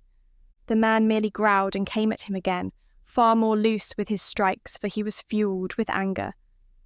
Declan was clear-headed and could see all the patterns of the man's strokes. They were basic, and it was clear that he had had no formal training. Declan easily stepped to the side and slapped the man across the face with the side of his sword, leaving a smear of blood. He was beginning to have fun. "Throw down your sword, and you will nae have to suffer the same fate as your friend," Declan said, offering peace one more time, but the offer was not taken. The other man charged forward. Declan moved more quickly, bringing his sword arcing through the air, stopping the man in his tracks with a split skull. The other sword fell from the man's hand, and when Declan pulled his sword away, the man fell forward, his face pushed into the dirt. Declan immediately went over to Catherine to check on her. "Are you okay, lass?" he asked, placing a hand on her shoulder, relieved to have saved her. But then her eyes went wide with panic, and she cried out a warning. "Declan!" she screamed, and did so in time for Declan to see a shadow come across her face. He ducked and avoided the blow of Angus, who was lumbering forward, bearing the pain that Declan had dealt him. "I am nae done with ye, boy," he said, gritting his teeth. Although Declan dodged the blow, he was not able to move himself from Angus's follow-through. Declan was shoved to the ground, and Catherine was left at his mercy. "I will finish the both of ye." "Which one of you wants to go first?" he said, turning to Catherine. Catherine, however, had thought quickly. She picked up a rock and hurled it at Angus as she scrambled to her feet. The rock struck him in the face. His reactions had been slowed by his wounds. He was barely able to stand, but he was still a threat. "Ye hae proven to be more trouble than ye are worth, lass," he cried. "Then perhaps you should not have taken me prisoner," Catherine retorted. Angus thrust his blade at her, and Declan feared the worst as he tried to scramble to his own feet. His heart was seized by anxiety, for if she should die, he did not know what he would do. However, Catherine nimbly dodged the blow, dancing just as she had danced at the feast.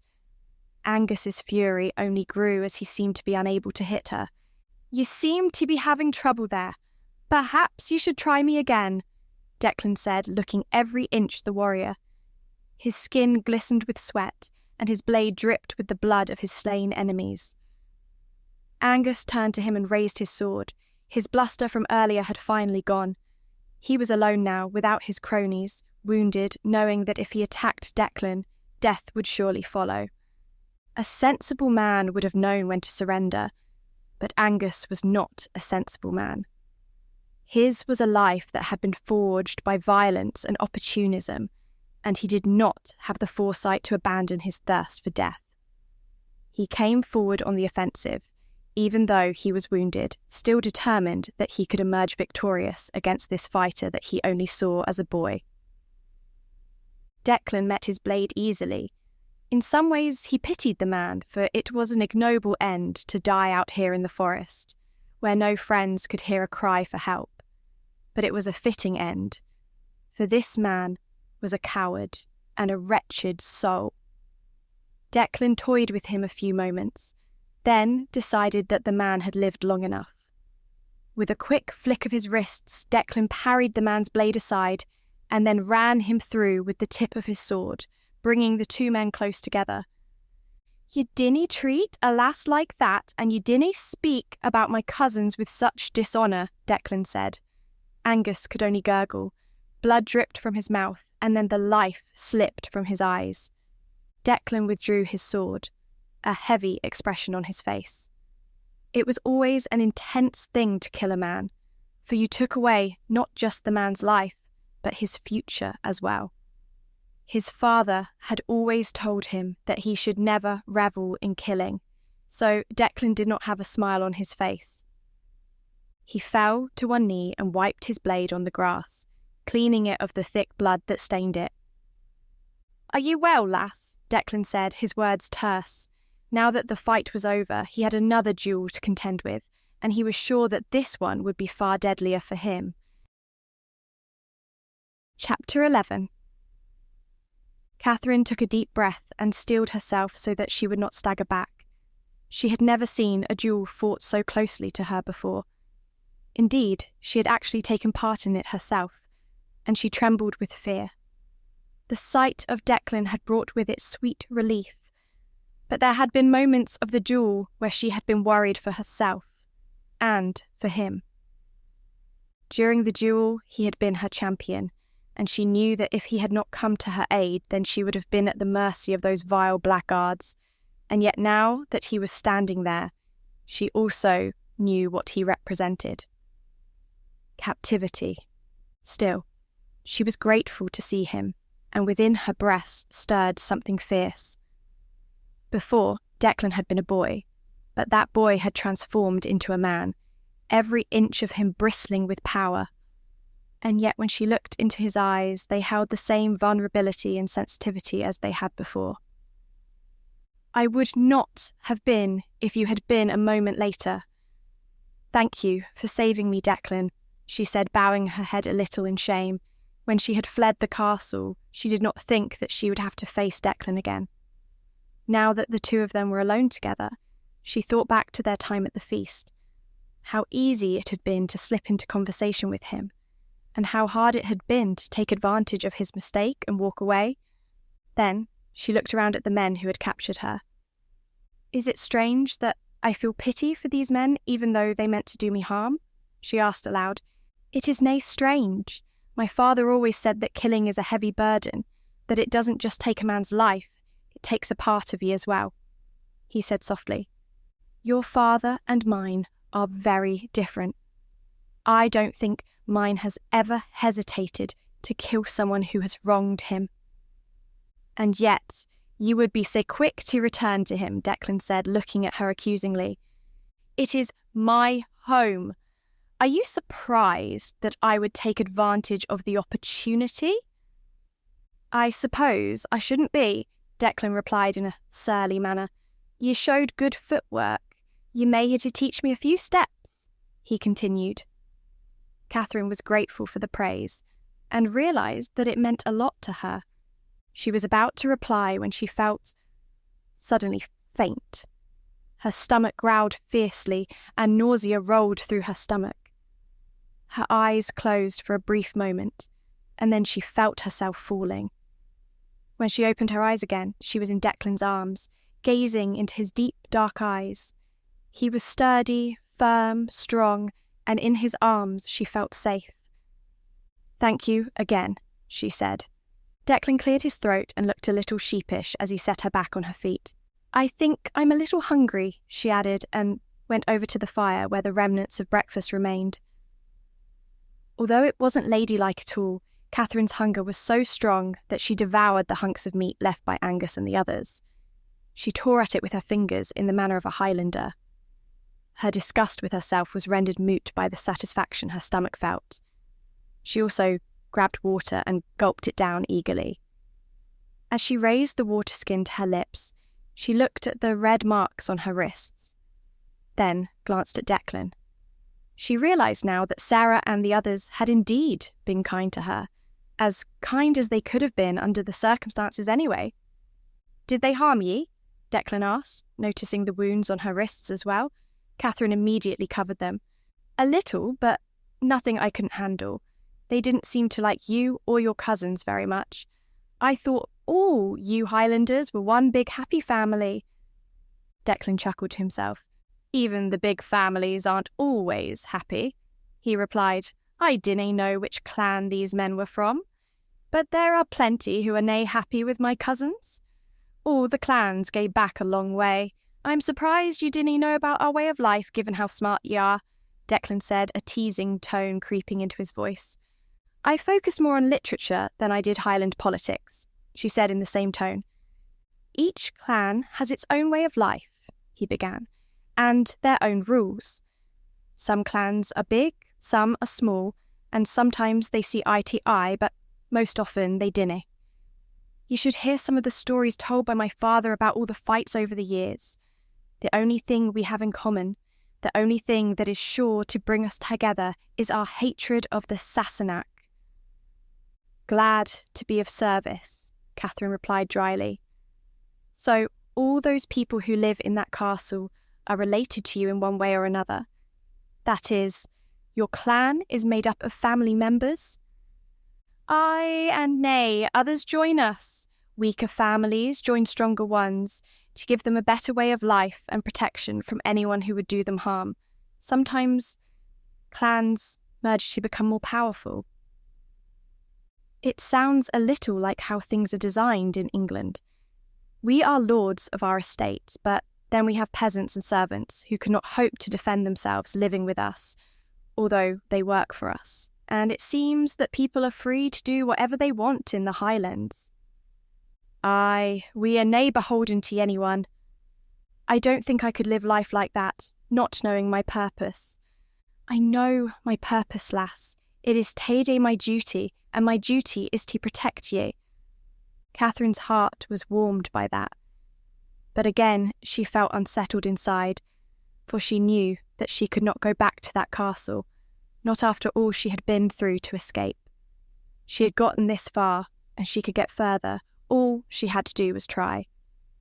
It sounds nice, to have so many people to rely on. I have nobody, now, aside from my father. Ye hae us, Catherine. I know it may nae be what you want, but ye can be happy here. You sound different. Are you saying you want me to stay? I am saying that things ha' changed. Ye are safe. Ye dinna hae to worry about going back where ye came. You should nae be out here. Live with us. The other lasses care about ye. Sarah was distraught when I told them that ye had gone. None of them understand. I have to get home, Catherine said, trying to hide the trembling of her voice. She tossed the bones that had been stripped of meat back onto the ash and stared mournfully at the remnants of the fire that had burned so brightly mere hours ago. It is time to return, Catherine. Ye cannae hope to make it back to England. Ye barely got this far by yourself, and I cannae let ye gae. I hae sworn to the others that I would bring ye back. No, Catherine said determinedly. What, do ye mean, nay? I mean exactly what you think it means. I'm not going to return with you, Declan. Sarah herself could be here and tell me all that she wants to tell me, but the simple fact is that my place is at home, in England. I am not meant to live here. I cannot be like Rosemary and Sarah. I admit that the feast was far more fun than I expected, but it only made me long for home. That is my place. I am a Sassenach lady. My place is in a manor by my father's side, so it is best that you return to your castle. You can even tell the others that I am dead, if it would cast you in a better light, but I am not coming back with you, Declan. It took a lot for Catherine to talk to him like that, but she knew that she could not acquiesce to his demands. If she gave in to him now, then she would never be able to escape, for if she gave up once, then she would give up again, and again. I cannae let ye. It is my duty. If I had to drag ye, I will. Then, I suppose we shall have to dance again, Catherine said, rising to her feet. Declan shook his head and came towards her. Even though Catherine knew he was going to do exactly as he said, she still was surprised when his strong arms came around her, and he went to lift her over his shoulder. Catherine beat and bit at him, catching his flesh between her teeth. He recoiled instantly, shocked that she would hurt him so. Leave now, Declan. Leave, and we can be done with this. I cannae, he said, looking at her strangely. Something passed between them, and Catherine felt drawn to him in the same manner as she had been before she escaped. She wanted to return to England to flee from these feelings more than anything else, because they were wrong. She could not think fondly of a Highlander. It went against everything she had been taught, every fibre of her being, and as she stood there in such close proximity to Declan, she was struck by how handsome he was, and how her heart beat more rapidly than usual when he was near. "Then we are at an impasse, but unless you want to knock me unconscious or tie me up like these men, you will have to return without me, and I don't believe that you want to treat me like those men did." "Nay," Declan said, a thoughtful look on his face. Catherine wished that he would just return. It would make the whole thing easier. Then again, Declan was never going to make his life easy. "I know you want to get home, Catherine, but ye are important to others here. My cousins gave me this task, and I cannae fail them. I want them to look at me with respect, and if I gae back without ye, I will only be a failure in their eyes." "You need to let me go, Declan. I cannot stress this enough. The survival of your clan may depend on it," Catherine said, playing the last card she had. Declan tilted his head and looked at her with curiosity. "What do ye mean, lass?" "My father is a ruthless man. With his only son dead and his last remaining heir captured by the Highlanders, he will not rest until he has his revenge. He will storm these lands with all the soldiers he can muster, and he will kill anyone he comes across. Your only chance of safety is to let me go so that I may prevent him from going to war with you." "He can try," Declan sneered, "but he will fail. We have already beaten your brother. Your father will nae stand any better chance. Ye are scheming, lass, but ye will nae trick me."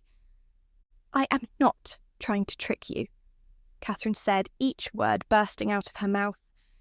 "I am trying to save you, goodness knows why.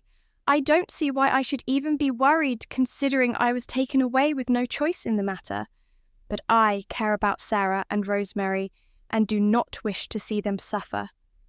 When my father comes, he will come with everything he has, and he will not stop until he razes your home to the ground. Ye are, I say, confident, but I know we can defeat him. We are Highlanders. We are proud. He cannae come to our country and expect us to roll over. Being proud is one thing. Being foolish is quite another. I promise you that I am not lying, and this is no trick. I am only trying to help you. You seem to be under the impression that you can simply fight back anything you want, but that is not true. The Highlanders will not win every battle just because they are proud. As much as I do not wish to speak ill of the dead, my brother was not a very good leader. He was far too concerned for his own glory. My father, on the other hand, is a shrewd man. He has commanded in many battles over his long life, and he has come back from every battle alive. But I suppose, being a boy, you would not be able to make a good decision like that. It would take a man to let me go, to do the thing that is best for his people." This stoked the fire within Declan's belly. He stepped forward closer to her, and for a moment Catherine was afraid. The fear quickly diminished, though, and was replaced by something far more powerful. "I am nae a lad," he said. He stared at her, and their souls were joined. In that moment, when he was but inches from her face, Catherine thought that he was going to kiss her in the rough, passionate manner of a Highlander. Time seemed to stand still as his body prickled with tension. A magnetic energy seemed to pull her closer towards him, but then, at the last moment, he broke away, and Catherine found herself disappointed. He turned his back to her. What was he thinking? Catherine had no idea what was going through the boy's mind. After a few moments, he cursed and then turned back to her. "Ah, I cannae believe I am daying this, but if ye are right, then I am coming with ye," he said. Catherine wore an expression that was a mixture of shock and surprise. "What? You can't come back with me?" "I hate ye. If you're speaking the truth, then our safety relies on ye. The path back to England is dangerous, and you could die at any moment. I have to see that ye return safely." "But my father will capture you," Catherine said, unable to hide the worry from her voice. Declan shook his head. "I will nae be found. I will return home as soon as I can. But ye will promise me that ye are telling the truth. If ye are betraying me, I shall—" He trailed off, unable to finish the thought. When Catherine looked at him, she saw in his eyes that same vulnerability as she had found before, and wondered if it would be the betrayal that hurt the most, or the fact that she would be betraying him. She did not want to see any harm come to this man, but she was thrilled at the prospect of being in his company for some time longer. She also felt much safer with him by her side. "We'd best be off then," Declan said, his words heavy. Catherine wasn't sure what to say to him. She knew what he was giving up by going back to England with her. She knew how much his duty meant to him, and how painful it would be for the ones they had left behind in the castle, for none of them would know what had happened. Declan walked over to his horse and began to fiddle with some leaves. "What are you doing?" she asked. "I am sending my cousins a message. They will nae be pleased. I can only hope they will understand when I return and explain myself to them," he said. Catherine looked and saw that he had arranged the leaves in a certain way, tying them through the mane of the horse. Then he slapped the horse on its rump and it went galloping away through the trees, the echoes of its hooves receding as it grew further away from them. Declan and Catherine then went to the cart of the men he had killed and patted the horses. They looked in the back and saw that there was plenty of salted meat, some vegetables, and some ale and water. It was enough to satisfy them for a long way. He helped Catherine up into the cart, and then Declan took the reins. They trundled away in silence. Catherine was finally being taken home, so why wasn't she completely happy? Chapter 12. Declan's eyes were focused on the path ahead. A narrow road wound through the forest, and it was this they followed. The heavy cart was pulled by the horses, and Declan was glad that he did not have to focus on guiding them too much because he had far too much whirling around in his mind. He had been tasked to bring Catherine back, and he was going against his duty. But this time, it didn't seem wrong. The words Catherine spoke had the ring of truth to them, and when she had spoken, he heard the clash of steel and the howls of the dying in his mind. More war beckoned. More blood would be spilled, and for all the might of the Highlanders, Declan knew that war was not something they should welcome. He thought of his father too, and knew that if there was another battle, the chances of ending up like his father would increase dramatically. Still, part of him wondered if he should just turn the cart around and take Catherine back, so that he could talk to Drew and Blair about it. But he was a man now. He had to stop thinking like a boy. Boys went to other people to make their decisions for them, while men acted decisively. It was a risk venturing so deep near the border, but his plan was to escort Catherine back so that she could be picked up. And then, perhaps he could scout the area and find out if an army was being summoned. Something deep inside him told him that he should trust Catherine. He wasn't sure what it was, but there was something between them, and he had almost given in to his fiery desire when she had called him a boy. She had a certain way of getting under his skin, but whenever he found himself maddened by her, he was also intoxicated, and only wanted to be near her. Even now, although he wasn't looking directly at her, he could still sense her presence. He knew that she was there with him, ready, with a sharp quip. She was unlike any woman he had ever known. She was forthright and strong, and would not take anything less than she deserved. The more he got to know her, the more he admired her, but all these feelings conflicted with his own beliefs about the Sassenach. Was it possible that he had been blinded just like Blair and Drew? Had Catherine worked her wily ways upon him and twisted his mind? The thought of it was frightening, but he wanted to give himself far more credit than that. He knew his own mind, and he did not think he would be so easily manipulated. Every decision he made was one that he had made of his own accord. It followed then that the only other possibility was that he had been mistaken about the Sassenach girls all along. Blair and Drew were strong-willed in their own right, and the more he thought about it, the more he found it difficult to believe that they could be deceived.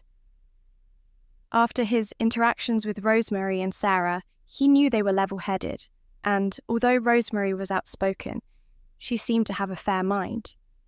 It was difficult to admit that he had been wrong, but there was no other conclusion to come to. He realised that he owed his cousins more than one apology, and was determined to make it up to them when he returned. He would be the perfect cousin to them, and he would make them proud. And if Catherine was telling the truth, he hoped that Blair and Drew would see that his actions helped save the Highlanders from being attacked by a vicious man. They continued through the forest as quickly as possible, only stopping for some food when their stomachs growled. Later on, they found a stream and stopped so the horses could have some water, and Catherine could splash some water on her face, although she complained all the time that the water was too cold. "He should be amazed at the wonder of nature," Declan cried out, amused. "I don't know why you're so concerned with living in this primitive way. There are so many advances we have made as a civilization that you would do well to adopt. Trust me, if you spent one night in my estate, you would never want to leave." "I highly doubt that. It is nae likely that ye can bathe and hunt at the same time," Declan said. "What do you mean?" "Well, do ye hae fish swimming in your tubs?" Catherine's eyes went wide with shock and the colour drained from her face. It seemed as though she had not considered the fact that there were wild animals in the stream. At the thought of it, she screamed and ran from the stream, water dripping from every part of her, a look of fury on her face, as though Declan had contaminated the water with fish purposefully. "The longer I spend out here, the more eager I am to return home," she said as she gathered up her clothes and returned to the cart, eager to be on their way. They continued on until night fell. Declan deemed it too dangerous to travel in such bleak conditions, so they pulled aside to a clearing and settled down for the night. "I still think we could continue on for a little while longer. It seems to be a straight path forward," Catherine said, annoyed that she had to alight from the cart and sit on the ground. "Aye, that we could, but dinna ye think the horses could dae with a wee rest?" Declan said, gathering some sticks and kindling to make a fire. Catherine pulled her knees into her chest and sat there. "Can you get the meat from the cart while I am daying this?" he asked. Catherine arched an eyebrow and muttered again, for of course she had been used to servants doing all this for her. Declan found the entire thing amusing. Catherine was a pampered girl who didn't seem to have any knowledge at all of how to live in conditions like these. When the fire had sparked, Declan leaned back and enjoyed the warmth. Catherine had brought out some meat and water for them to eat, which they had to wait to cook. "Tell me, lass, how did you think you were going to make it all the way back to England?" he asked. "I would have found a way." "Ye can nae even make a fire," Declan cried indignantly. "I wasn't thinking of that when I left. The only thing in my mind was that I had to leave. I just hoped that the entire thing would work out. And ye ended up being captured." "Yes, well, I'd rather not dwell on that," Catherine said, shifting uncomfortably. Declan thought back to the terrified look that had been on her face when he had come across her. He knew well enough what they had planned for her, and the thought of it made him angry. "I hope ye know that not all Highlanders are like that." "I know, and I hope you know that not all Sassenach are like my brother." "Aye," Declan said, dwelling on his own thoughts for a moment, and how much they had changed in recent times. Before this battle, the Sassenach had been faceless enemies, akin to the ogres and trolls that he had only heard about in fables. They were just people like him, though, people who had their own fears and desires and their own sense of duty. Catherine, for instance, was determined to make her way home. That was her duty, and for some reason she had taken it upon herself to try and protect the Highlanders as well, as much as she was able to at any rate. "Can I ask you a question?" Declan said as he handed her some meat. Catherine took it, wincing a little, for the juice was hot. "You may, although I cannot promise that I will answer you." Why are you so determined to get back home? From the way you describe your father, he doesn't seem like a kind man. Are you so sure that this is the only path left for ye?" Catherine nibbled at her meat. "Father is the only family I have left. I have always wanted to please him. When Harold and I were young, Father only ever paid attention to him. Harold was his great hope for an heir. He wanted to groom Harold into being a fine soldier, warrior, leader, but Harold was always petty and stubborn. It frustrated me no end to see how much attention was given to Harold when I was seen as just a girl. I want to show him that I am capable. I want to show him that I am worthy of his attention. I understand the attention that Harold got as a male, but I am his only remaining child. I wish to show him that he can still hope and remind him that at least one of his children is alive. And ye think ye can convince him of that?" "I hope so, but I can only convince him if I am with him. I imagine that having escaped myself will count in my favour. I want to make my father proud. I'm sure that you can understand that." I can. I want to make them all proud of me. All I want is to be remembered as a good man." "As youthful as you are, why are you putting so much pressure on yourself? Do you not want to live first? Do you not want to enjoy yourself? Sometimes, Declan, it seems to me as though you are taking the weight of the world upon your shoulders, and that is too much for any man to bear, especially one as young as yourself." "I always wanted to be my father's son. I used to listen to the stories he would tell me about his time in the war, and he would always warn me about the folly of war, but I wanted to be just like him. I look around me, and everywhere I look I can see proud warriors, men who have made their name and have hunted for glory. I know I can be just like them, but all I need is a chance. Just sometimes I feel like I am lost, like there is no purpose for me. Sometimes I feel like I am too young." "You sound as though you are impatient for your life to go by," Catherine said. "There is so much more I could do if I was just a little older, if I was just given a little more respect. Everyone still sees me as a child. I suppose I did myself no favours by the way I acted, but I want to change." "It's quite ironic to see how different we are. You cannot wait for your life to begin, while I have always been wanting to put it off for—" "What do you mean?" "Part of the reason why I have wanted to prove my father wrong is because I want to convince him that I can choose my own husband. I know he thinks he will make the best choice for me, but his decision will be made based on other factors than my own happiness. The only thing I fear about going home is that I shall have to be married to a man I despise, although it will be pleasing to raise a family. I feel conflicted, though. This adventure has shown me that I am more capable than I first thought, and that I could be more than just a dutiful wife. I want my life to have a vivacity of its own, not for its only meaning to come as a result of my ties to another. And if you could choose your own husband, what would he be like?" Catherine's eyes flicked up at him. The fire danced within them. "Oh, someone refined, a gentleman, of course, well-educated. He should be in good social standing, or at least have grand ambitions. He should be kind, well-read, and able to offer me the life I want," she said. "I suppose you shall nae find that man here," Declan said, averting his eyes from her. He had somewhat hoped that she would have given a description that was much like him, but it seemed that whatever he thought had passed between them had been wrong. "And you? What type of girl would you like?" "A strong lass, one that knows her own mind," Declan said without hesitation. Conversation settled between the two of them. The fire crackled loudly. Catherine looked beautiful, the way the fire cast her in an amber glow. Out here, it didn't seem to matter that she was Sassenach and he was a Highlander. It was only the two of them, and the fire was their only witness. He shifted over to her and sat beside her. She seemed to tense. Perhaps, but it would be a life well lived.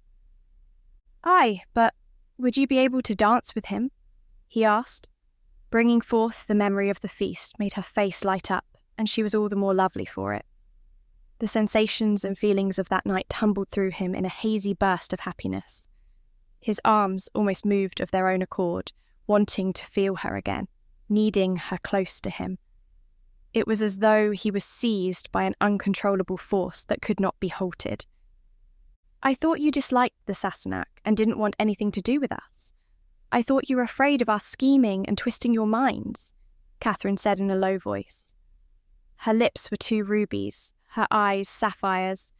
She did not move away from him, even though he was getting closer and closer. "I'm starting to see the woman in you more than the Sassenach," he said, his words leaving on a breath. Then he made the final push forward and his lips were upon hers. She tasted sweet, and a surprised breath washed over him. The yearning kiss gave him something that he hadn't known he'd been missing from his life. As soon as his lips touched hers, he knew that he never wanted to stop kissing her. Declan's hands ran around the middle of her body, and her hands came through his hair. Her sweet moans were sharp in the night air, and they fell forward, his powerful body laying atop hers. She was soft and lovely, the complete opposite to the world he had been used to, and when he touched her, he felt like a man. "I am nay a gentleman," he said with a heaving breath. "I do not care," she said in one breath. Catherine staggered back, stunned for a moment. Then, as though seized by some ethereal force, she pulled him down again so that their tongues could dance together. The passion between them burst in a glorious explosion as their bodies entwined. Beads of sweat rested on their skin, but they were scorched by the heat of each other rather than from the nearby fire.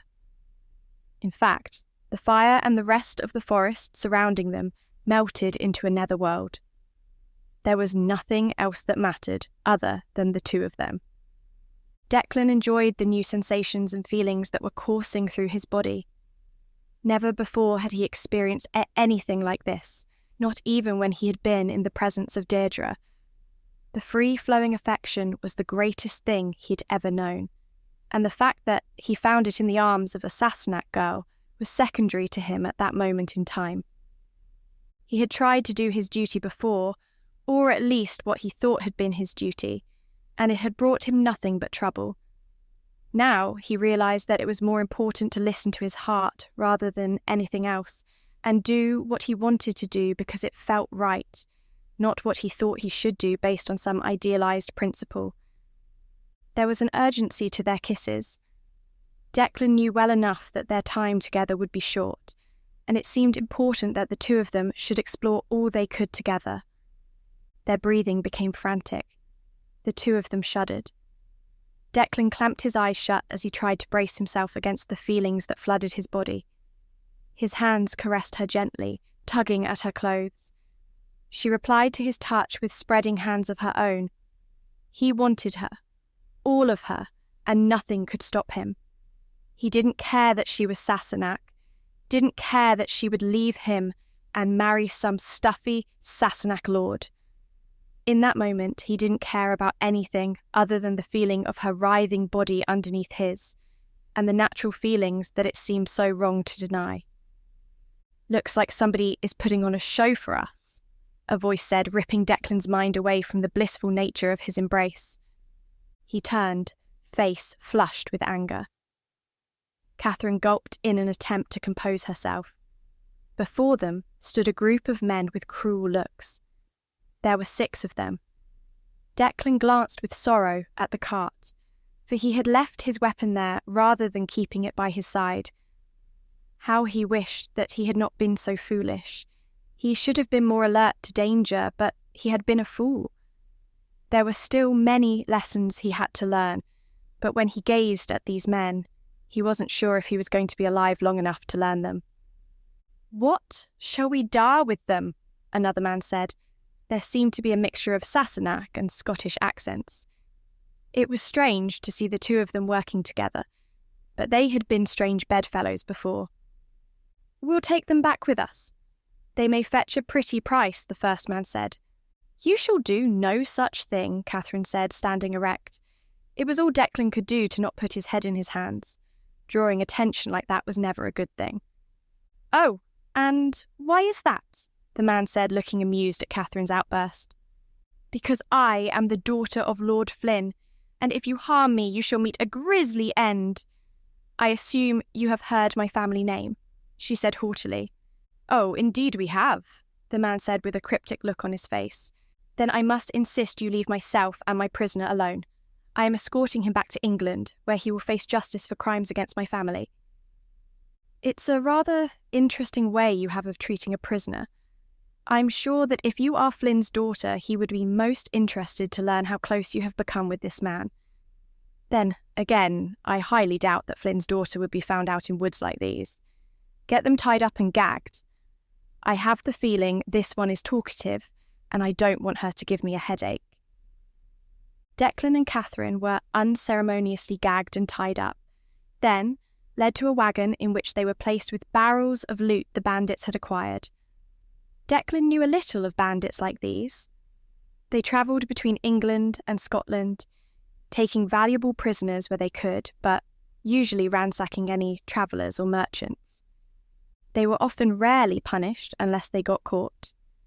Neither the Sassenach nor the Highlanders wanted to send a force of men to track down the bandits lest they be confused with a raiding party and begin another war.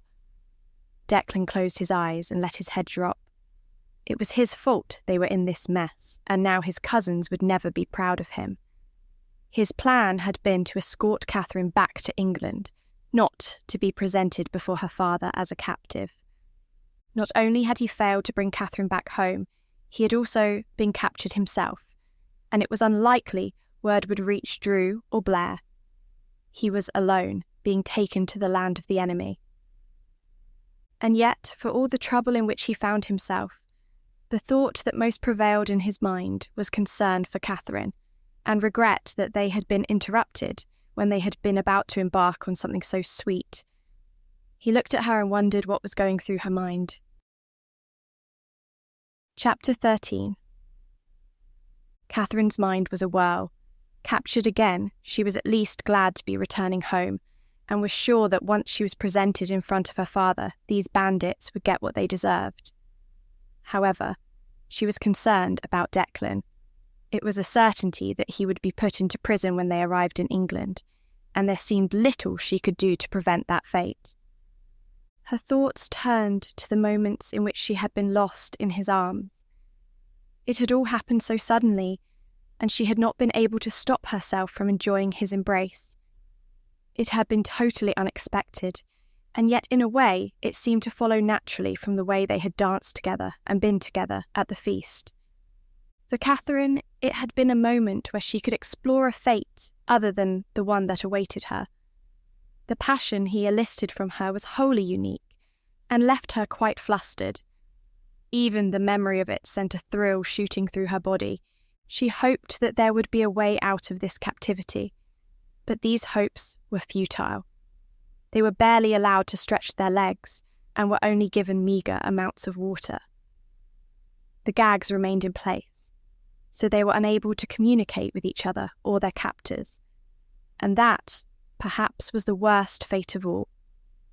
There seemed to be so many things that Catherine wanted to say to Declan, but there was no chance to say it. They trundled through the forest for days, waiting for the inexorable fate to reach them. Trees passed endlessly until they heard from the bandits that they were back in England. Much to Catherine's surprise, she did not feel as much glee as she had assumed she would. Instead, she was more filled with worry about Declan. Even when she saw her estate rise up over the horizon, she was still filled with trepidation. It seemed like an age since she had been within the comfort of her home, but soon her adventure would be over. Her life would begin anew. The bandits rode into the estate and began to unload their wares. Catherine and Declan were taken forward. Catherine continued to struggle until they were taken into the main hall, As soon as her father saw her, he became enraged at her treatment and demanded for her to be taken. Lord Athelred Flynn was an imposing man. He was not the tallest of men, but his aura was such that anyone in his midst felt intimidated, and Catherine was no exception. "My daughter, it pleases me that you have returned unharmed," he said, his voice as measured as always. He did not rush up to embrace her, nor did he show any sign of elation at her return, but that was just the nature of the man. He rarely showed emotion, rarely let his mask of composure slip. He was so afraid of showing weakness that he often appeared as hard as stone. "Father," Catherine said, rushing up and wrapping her arms around him. She was not averse to showing emotion. She stood by his side, eyes flickering towards Declan, worried for his fate. "What is the meaning of this? Why did you treat my daughter in this manner?" Athelred asked.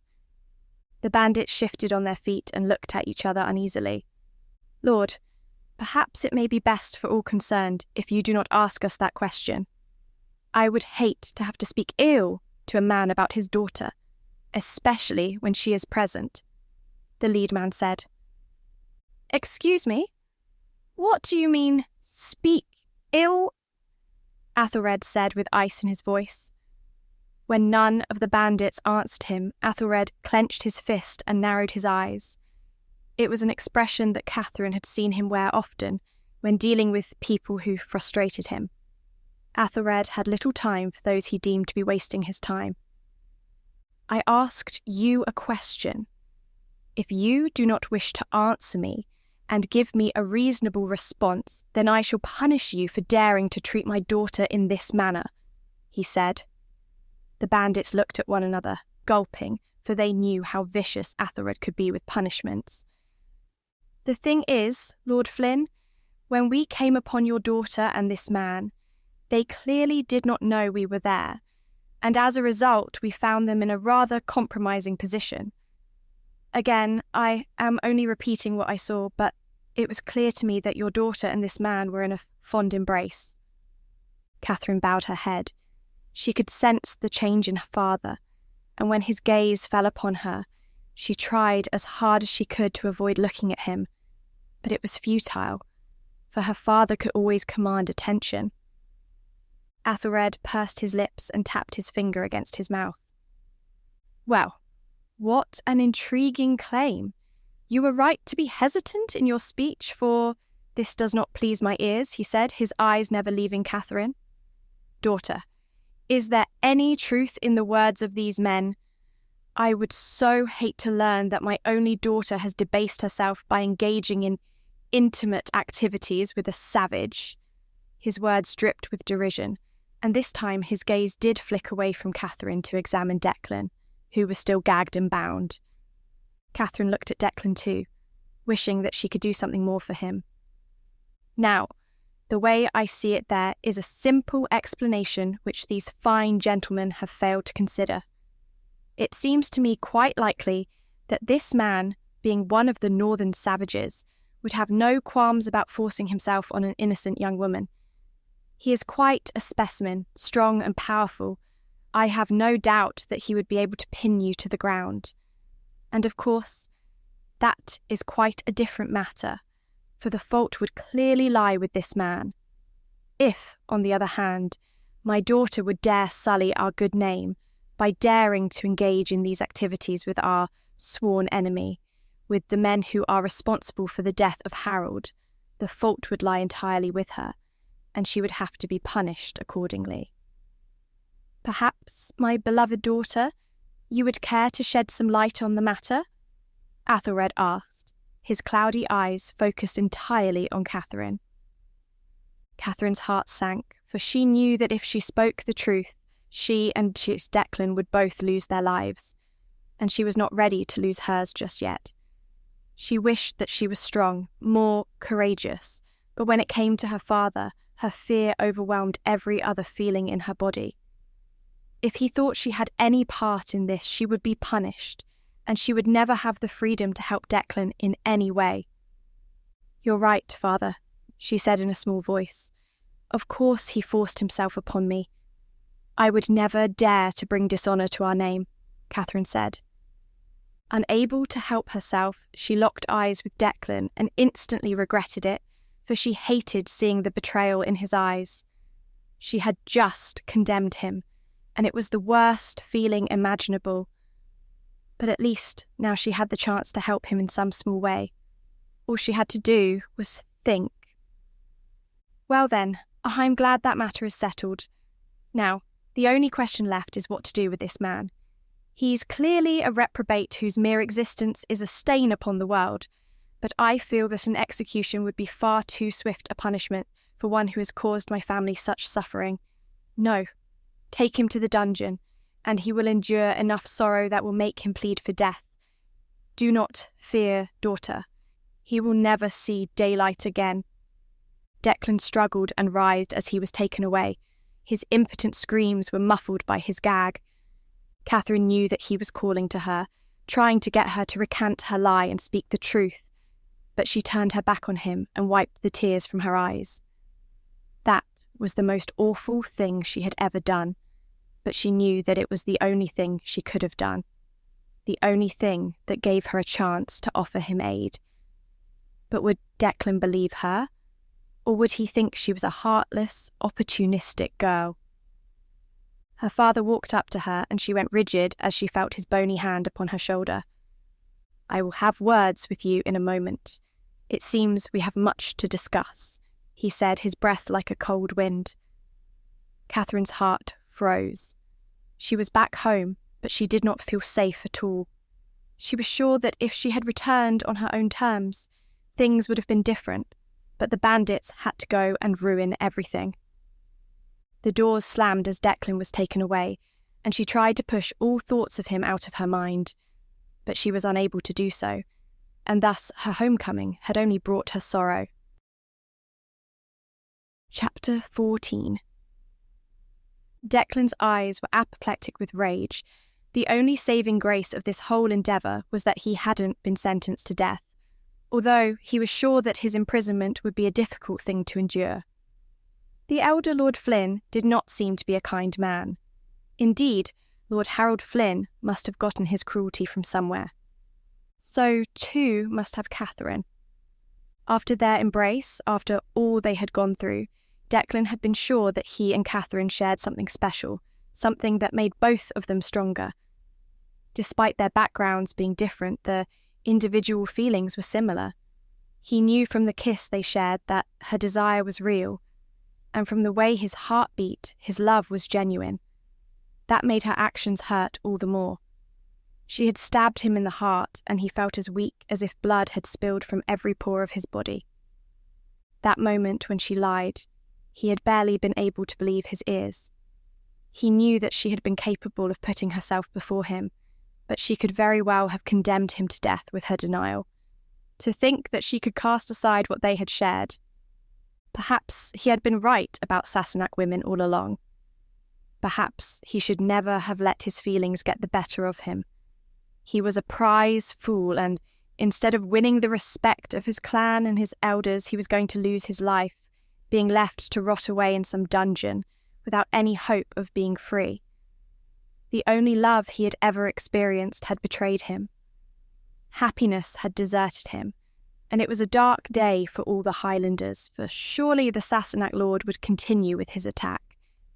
Even if Catherine had been telling the truth to him when she convinced him that bringing her back to her father was for the greater good of the clan, he doubted that she would be able to sway such a cruel man from his actions. Declan had looked into that man's eyes and saw only death. "You're going to have fun down in the dungeon. We could use another of your kind. It's been a while since the last one arrived. I bet you think you've gotten off lightly as well, avoiding a hanging. Well, you'd better change your mind quickly, because nothing could be further from the truth." "Oh, yes," his guard sneered, cackling with laughter. "Your punishments will be quite inventive. I think Lord Flynn likes the idea of letting his enemies rot in his dungeon, knowing that he has supreme power over life or death. If you're lucky, he might grant you some mercy and end your suffering, if you beg him." The guard led him across the courtyard to the far side of the estate, far from the house where Catherine was probably clad in luxury, a happy homecoming indeed. He was near the stables, and the stench of manure filled his nose. It was so intense that his eyes watered with the smell, and already he was wishing that he was anywhere else. There was a hole in the ground, and they descended steps which led into darkness. The guard took a torch from nearby and pushed Declan down. The light was so dim that Declan couldn't see where he was going. As a result, he tumbled down the stairs and almost cracked his teeth, for he was unable to put his hands out to steady his fall. "Get up," the guard said derisively, dragging Declan forward. He heard the clink of keys, and then he was tossed into a room, a door dragged shut. He rushed up and leaned against the bars. "Hold still," the guard said as he reached in. Declan was about to struggle some more, but was quickly forced into stillness as he felt a knife against his skin. The guard removed the gag and then the restraints from his hands. Declan ignored the aching pain that came with his freedom. "Stop this! Let me out!" he cried, but the guard merely laughed.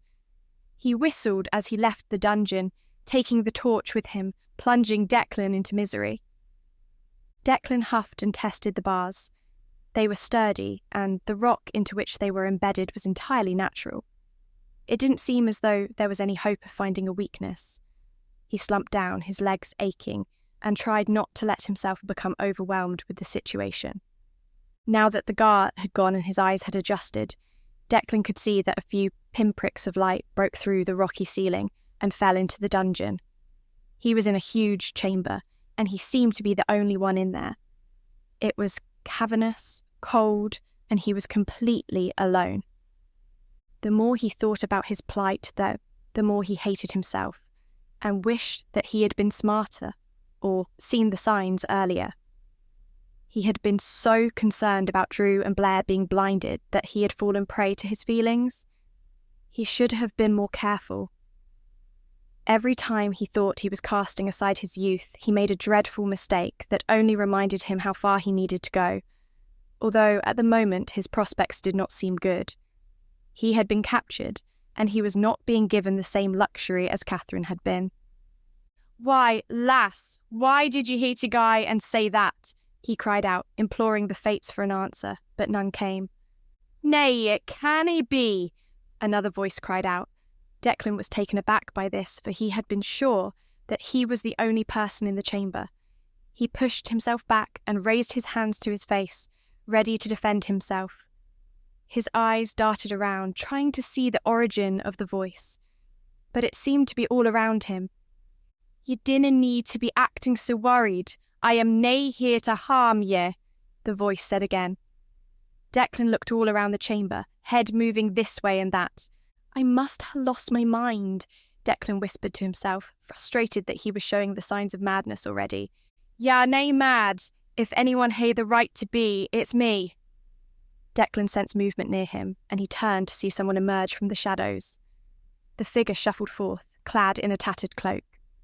The voice was hollow and reedy, and the man was gaunt. But the closer he got, the more Declan could see that he had a sturdy build, and was still strong.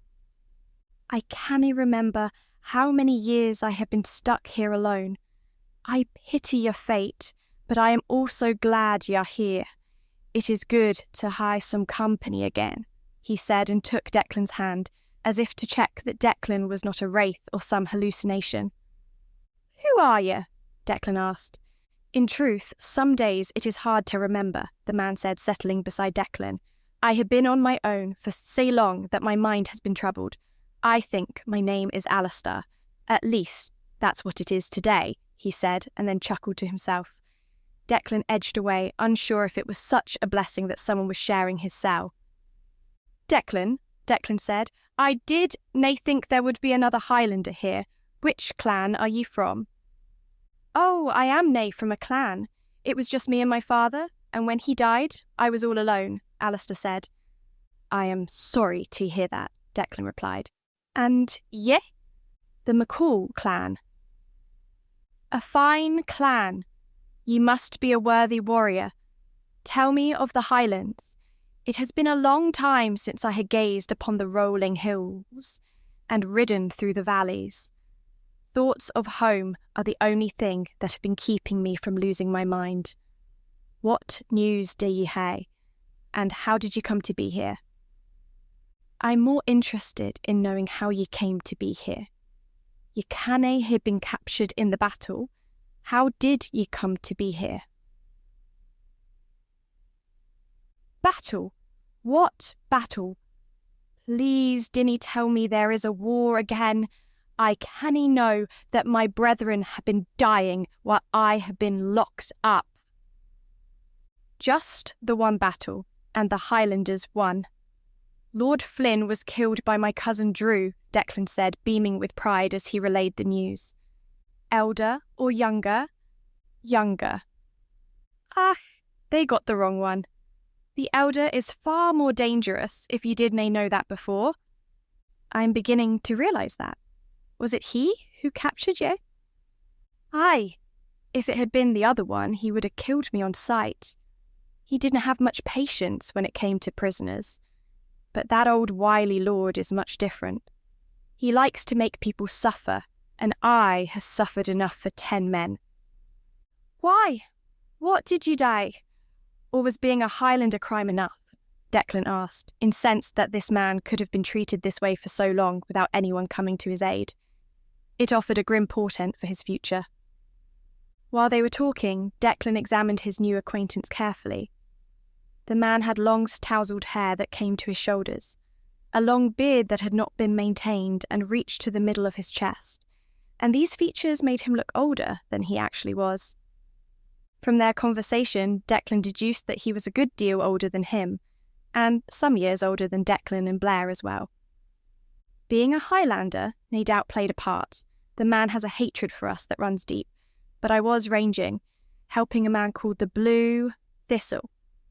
Declan's eyebrows raised at this, for he remembered Mont mentioning the name, but he hadn't had the opportunity to tell Declan anything more about the man. Ah, I see ya heard of him. I'm glad that he is still remembered. I didn't know of him myself, but someone did mention his name. They said that he was the finest swordsman ever to have lived. Alistair smirked a bit. I didn't know about that, but he certainly had some skill. Still, you really know nothing of him? Declan shrugged. Only that he was a gifted swordsman, and he was somehow involved in the last war. Other than that, I didn't know a thing. Then, it seems you're lacking in education. Sit yourself down, lad, and listen to your story of one of the greatest warriors that these Highlands have ever produced, Alistair said, and went into the tale of the Blue Thistle. Declan wasn't sure if he should really pay attention to this man, but he was intrigued, so he huddled down and listened as Alistair clasped his hands together and looked to the ceiling, a wistful look coming into his eyes. It wasn't as though Declan had anything else to occupy his time either, and at least a story like this might help pass the time. Think back to the last war. It was a time when heroes were forged and great deeds were done. The fighting between us and the Sassenach took a great toll on both sides and on the land itself. Great armies thundered across the land and clashed, making the air sing with steel. But that is nae the only way to fight a war. Alistair paused, letting his words sink in. Declan leaned in closer, enchanted by his fellow prisoner's words. Alistair had been alone for a long time, and it was clear that he revelled in the joy of telling a story to his new companion. Declan understood this, for if the only company Alistair had had during the years of his captivity was the sneering guard, he would enjoy speaking to someone else. While the men were fighting, they started to hear rumours of a one-man army, raiding the Sassenach, sneaking into their camps, causing havoc behind enemy lines. He painted his face blue, and was said to be the finest swordsman ever till he lived. The Blue Thistle became a legend and a talisman for the rest of the Highlanders. The Sassenach were scared of him as though he were a legend, and in truth he frightened some of his own people as well. Why? Declan asked. The more Alistair talked, the more Declan was unsure of how old he actually was. However, he was certain that Alistair was not more than a few years older than Blair. because to see him on the battlefield was to see something conjured out of magic. He appeared out of nowhere, and it was as though nae blade could touch him. He struck at the Sassenach, then was spirited away again. And they never found out who he was? Declan asked, eyes wide with shock. Nay, everyone knew of him, and there were a few rumours, but nobody ever came forward to claim the title. It goes to show that one man really can make a difference. What happened? Did he die? Alistair gave Declan a cryptic smile. I was a wee lad when I started helping him, acting as a squire. This was years after the war, and he told me everything I needed to know. The war was long over, but there were still battles to fight. Are you telling the truth? Declan asked sceptically. Oh, aye, there are nae lies here. The blue thistle was real, and he was magnificent. Declan wasn't sure what to say to that. Alistair clearly thought fondly of the man, and speaking about him again brought a tear to his eye. Declan had never heard of him before this, though, and knew that it was likely the blue thistle, whoever he had been, had died. His name lives on then, and you should be proud of that. Aye, that I should be. I would have liked to see him one last time, though, to see him riding into battle, striking fear into the Sassenach hearts. Ye ha never seen anything like it. A silence settled over the two of them. The weight of captivity began to come into Declan's mind.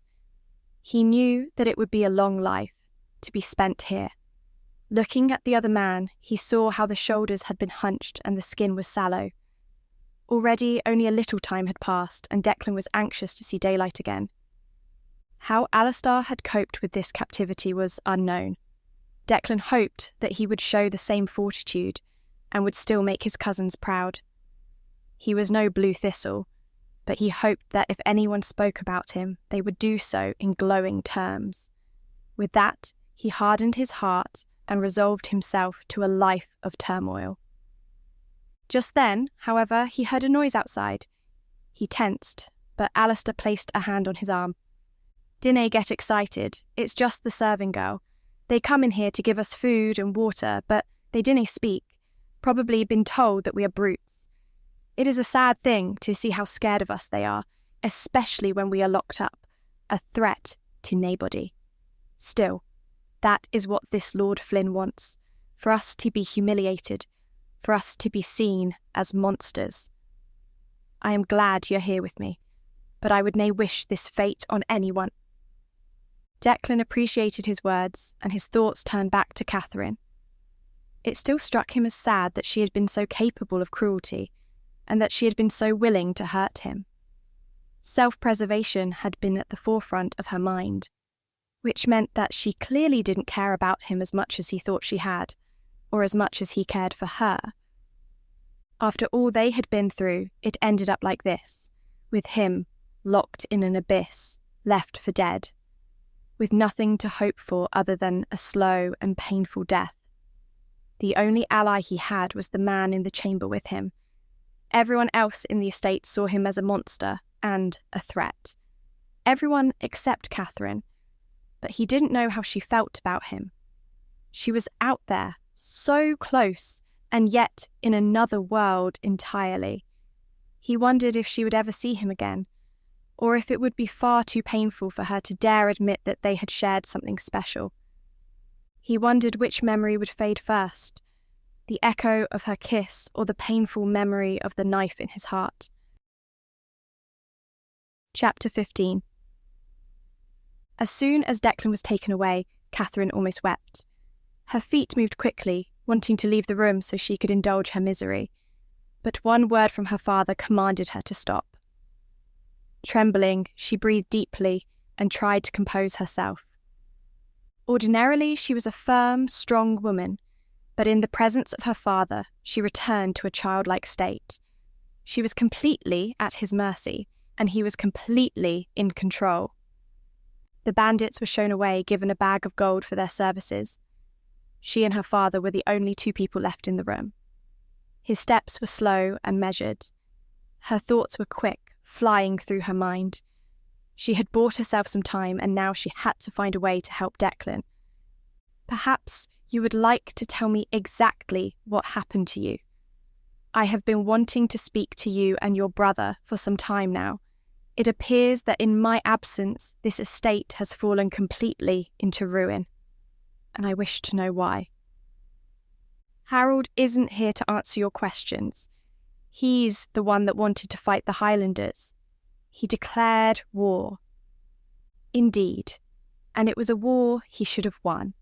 I cannot believe that he lost to a bunch of savages, and then to have the stupidity to lose his life in single combat. I thought I had taught him better than that. I do not hold you responsible for being captured, although from all the reports I've heard, it is quite a confusing mess. You were the only prisoner taken, at the request of some Sassenach girl who threw her lot in with them. He shook his head. The world has gone completely mad. I know I have been away in London for a while, but I did not think that things would descend into complete anarchy in my absence. I can explain everything. I did not wish to be captured, which is why I escaped. Indeed, and I find that you have lost your head as well. To think that you would ever seek intimacy with a Highlander. Your mother would turn in her grave. You and your brother have brought me great shame. No, father, I didn't, Catherine said, incensed and scared that he had sniffed out the truth. I promise you I was telling you the truth. He forced himself upon me, Catherine said, hating every word as she uttered it, the lie tasting like poison upon her lips. I know you are lying. I know you better than you know yourself, he said.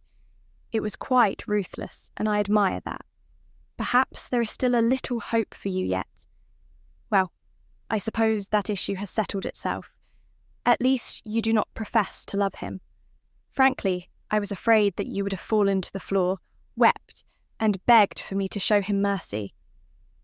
I would do no such thing, father, Catherine said in a small voice, hating that he was so smug, so superior. He had known all along that she had been lying, and she felt so small compared with him. This hadn't been how the reunion was supposed to go.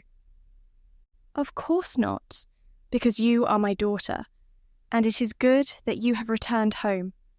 Harold should never have put you in danger, and I shall ensure that it shall never happen again. What do you mean? I have arranged a marriage for you. It took me a long time to find a suitable candidate, but I believe you will approve of my choice. I have also told him that you need to be kept safe. Thus, I am sure that you will only be allowed to leave when he deems it necessary. Catherine's heart fell. You have found a husband for me already. You are hardly getting any younger, and it seems as though you need looking after. It is proper that you should have a husband now. The weight of our legacy now rests upon you, and you are far too precious to waste. Go and clean yourself up. You are a disgrace. Later at dinner we shall talk more of this, and I shall tell you the man I have picked. Catherine tore herself away from her father and ran to her rooms. Upon entering her chamber, she threw herself on the bed and wept fretfully, tears staining the pillow. Her entire body shook as the emotional ordeal of the last few days was finally over. But her homecoming had only brought with it much misery. Declan was in the dungeon, suffering when all he had done was try to help her. He had saved her life, and she had done the complete opposite, and soon there would be no time to help him.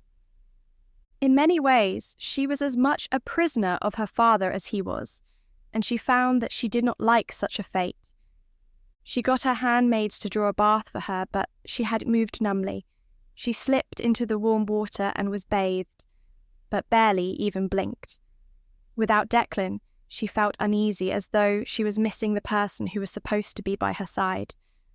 The life she had lived in the wild had helped her grow, and now everything seemed so sterile. She started to realise what Sarah and Rosemary had been trying to tell her, that there was more to life than she previously thought. After bathing, she dressed in fresh clothes and looked in the mirror.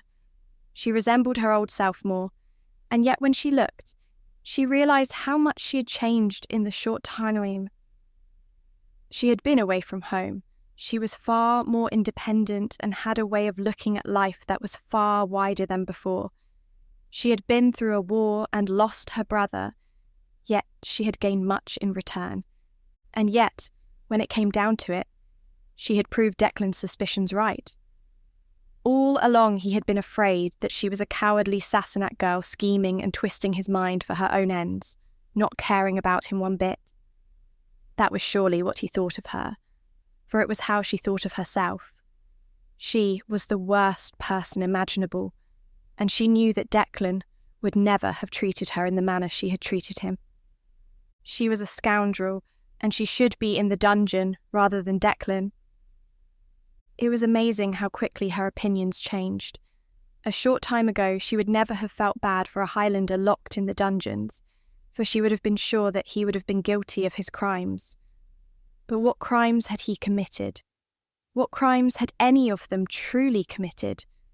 Only that of being a Highlander, and she had come to learn that that was no crime at all. The time passed slowly. Catherine looked through her wardrobe to see the dresses she could wear for dinner with her father, but none of them seemed quite right. After she had gone through all of them, she realised that it wasn't the dresses that were the problem. It was her lack of desire to dine with her father that was. All the time she had been captive, she had longed to return home. But now that she had gotten what she wished for, she found that actually she was not satisfied. Her thoughts turned to her friends Sarah and Rosemary, and how they would be enjoying their lives together, while she was being told what to do and whom to marry, and all the while Declan was rotting in a prison. Eventually she chose a simple dress and went downstairs, unable to hide the sorrow from her face. Her father was sitting where Harold used to sit, and she was struck by the remarkable resemblance between them. All at once, she wondered if she was more like her father than she cared to admit, but she tried to convince herself otherwise. She would never send Declan to his death. If it came to that, then she would admit the truth to her father, no matter what the consequences for her were. Athelred rose briefly as Catherine joined him. "Why do you look so sorrowful, my child? This is a time to rejoice.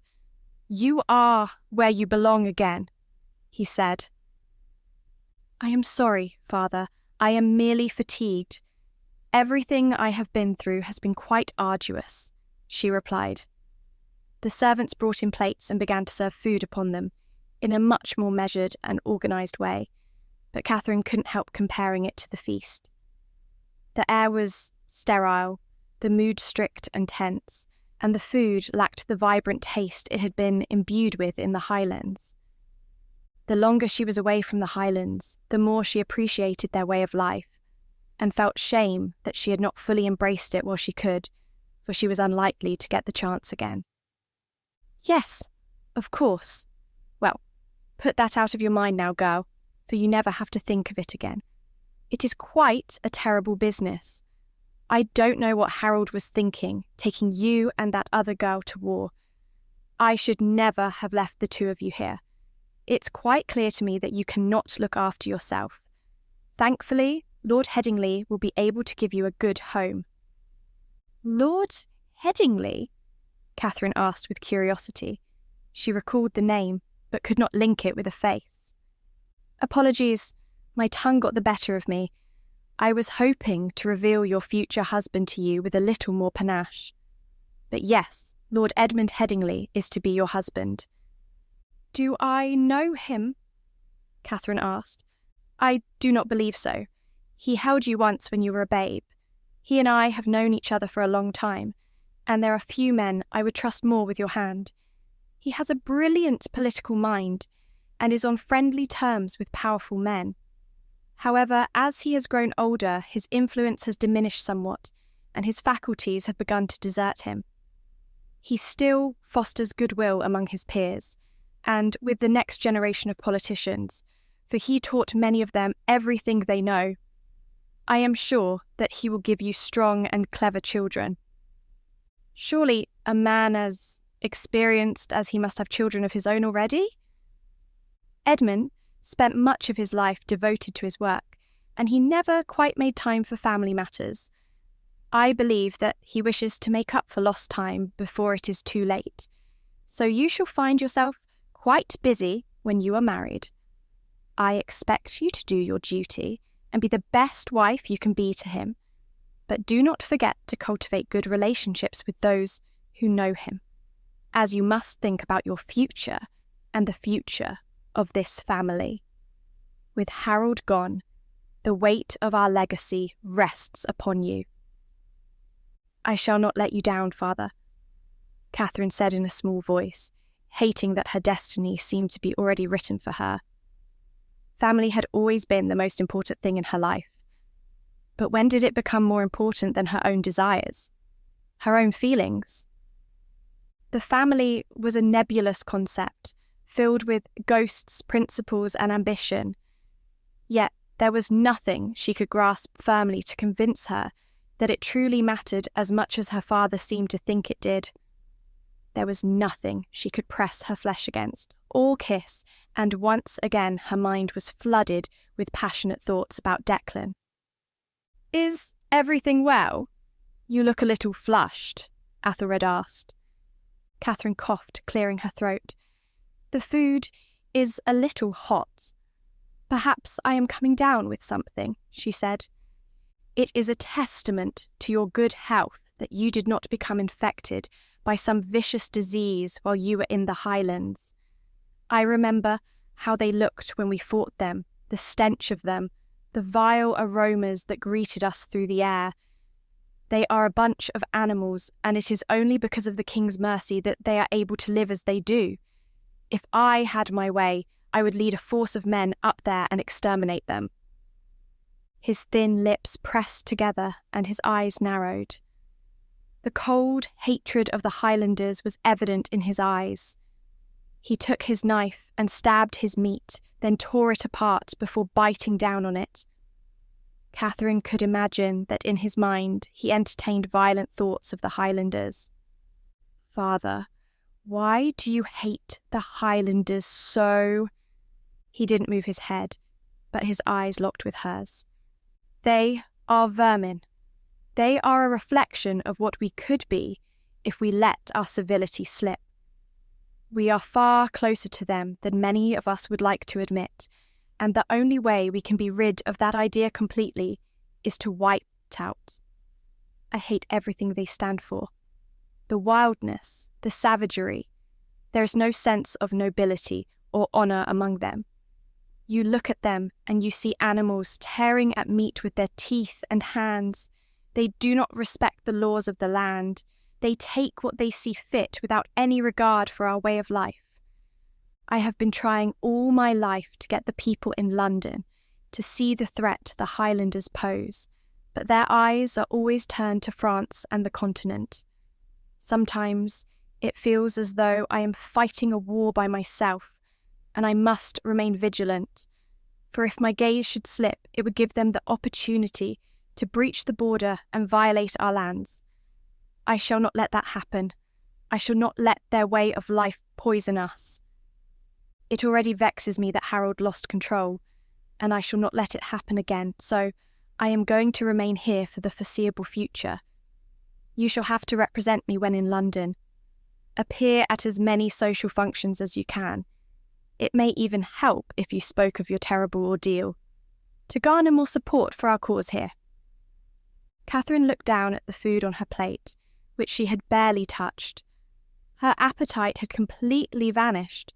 So badly she wanted to confront her father, but a lifetime of his domineering presence had trained her to be meek and subservient towards him. He seemed to only want her to do his bidding, not to have a life of her own. "I would much prefer not to talk about it, Father, because it is painful for me to relive." "I understand, but sometimes we must make sacrifices for the greater good. You do not have to go into any specifics. Merely give the people an idea of what you went through, and the threat posed by them. Those stuffy diplomats always like hearing something that gets their wind up, and, if we're lucky, they may offer us more men." More men? Men for what, may I ask? For the assault, of course. What assault? The assault on the Highlands. You must really be stricken with something. I suggest that after dinner you return to your chambers and get a maid to tend to you. I would see you in good health for when you're presented to Lord Headingley.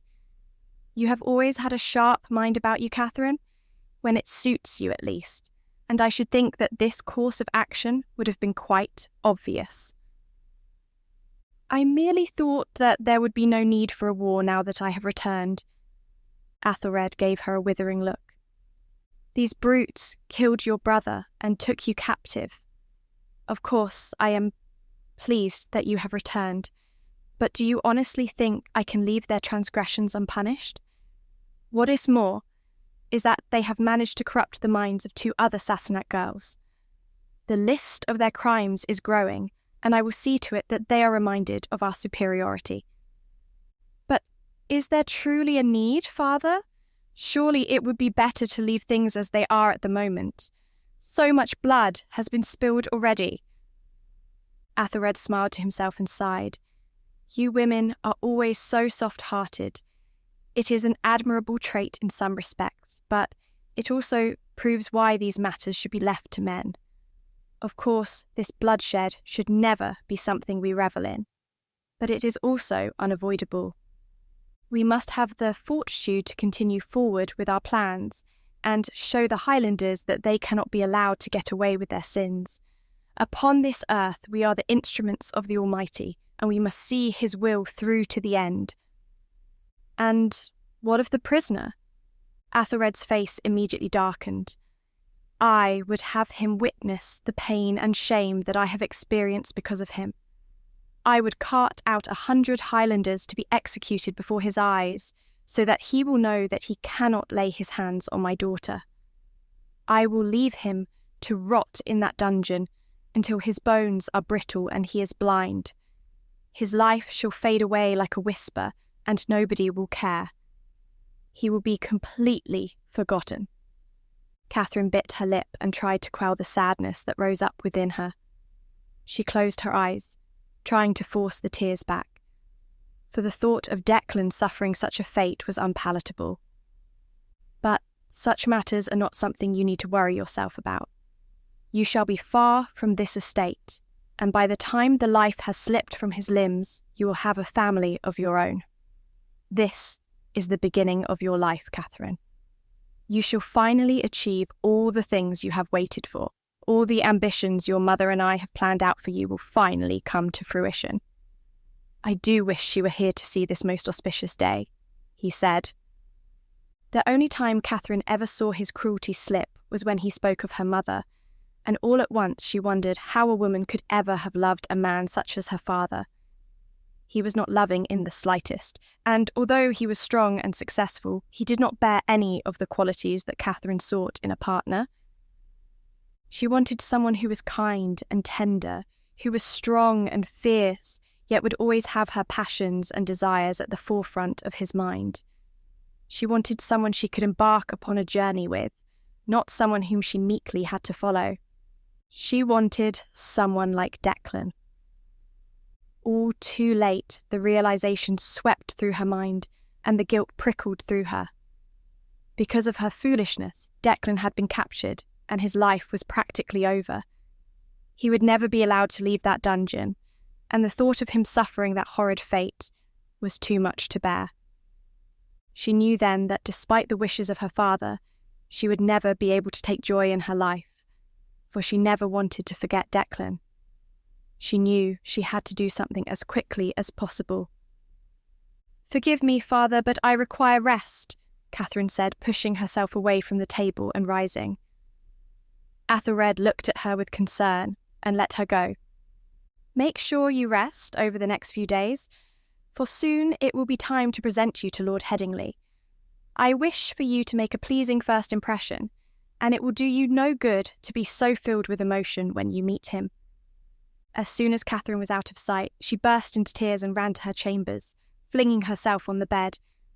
It was all too much to bear. Not only was Declan going to be lost to her forever, her hopes of preventing a war had been dashed. and it was likely that Sarah, Rosemary, and all the other people she had met would be slain. She would be left to live a life her father had chosen for her, without being able to pursue her own course. There seemed no hope for her, and yet, as her mind whirled with sadness, a pure, golden thought broke through the murky misery and shone with hope, as would the sun breaking through the clouds of a storm. Catherine reminded herself that she had endured captivity by the Highlanders. She had broken free and made her way through the land, dealing with bandits and thieves. She was so much more than she had been when she left, so much more than her father realised, and there had to be another avenue out of this mess. Her flow of tears was stemmed as she thought of plan after plan, and her sadness gave way to strategic thought. Never before would she have dared to think of going against the wishes of her father, but she had finally seen for herself that he did not know best. Chapter 16. Declan had been lost in his own thoughts for some time. The sliver of sunlight that broke through the ceiling of the chamber was not enough to tell whether it was day or night. Alistair had been used to silence for a long time, and there was a long stretch where Declan didn't feel like talking. Once the two of them had gotten to know each other and shared their stories, there was little left to talk about, so Declan focused on his misery and the hurt feelings that resided in his heart.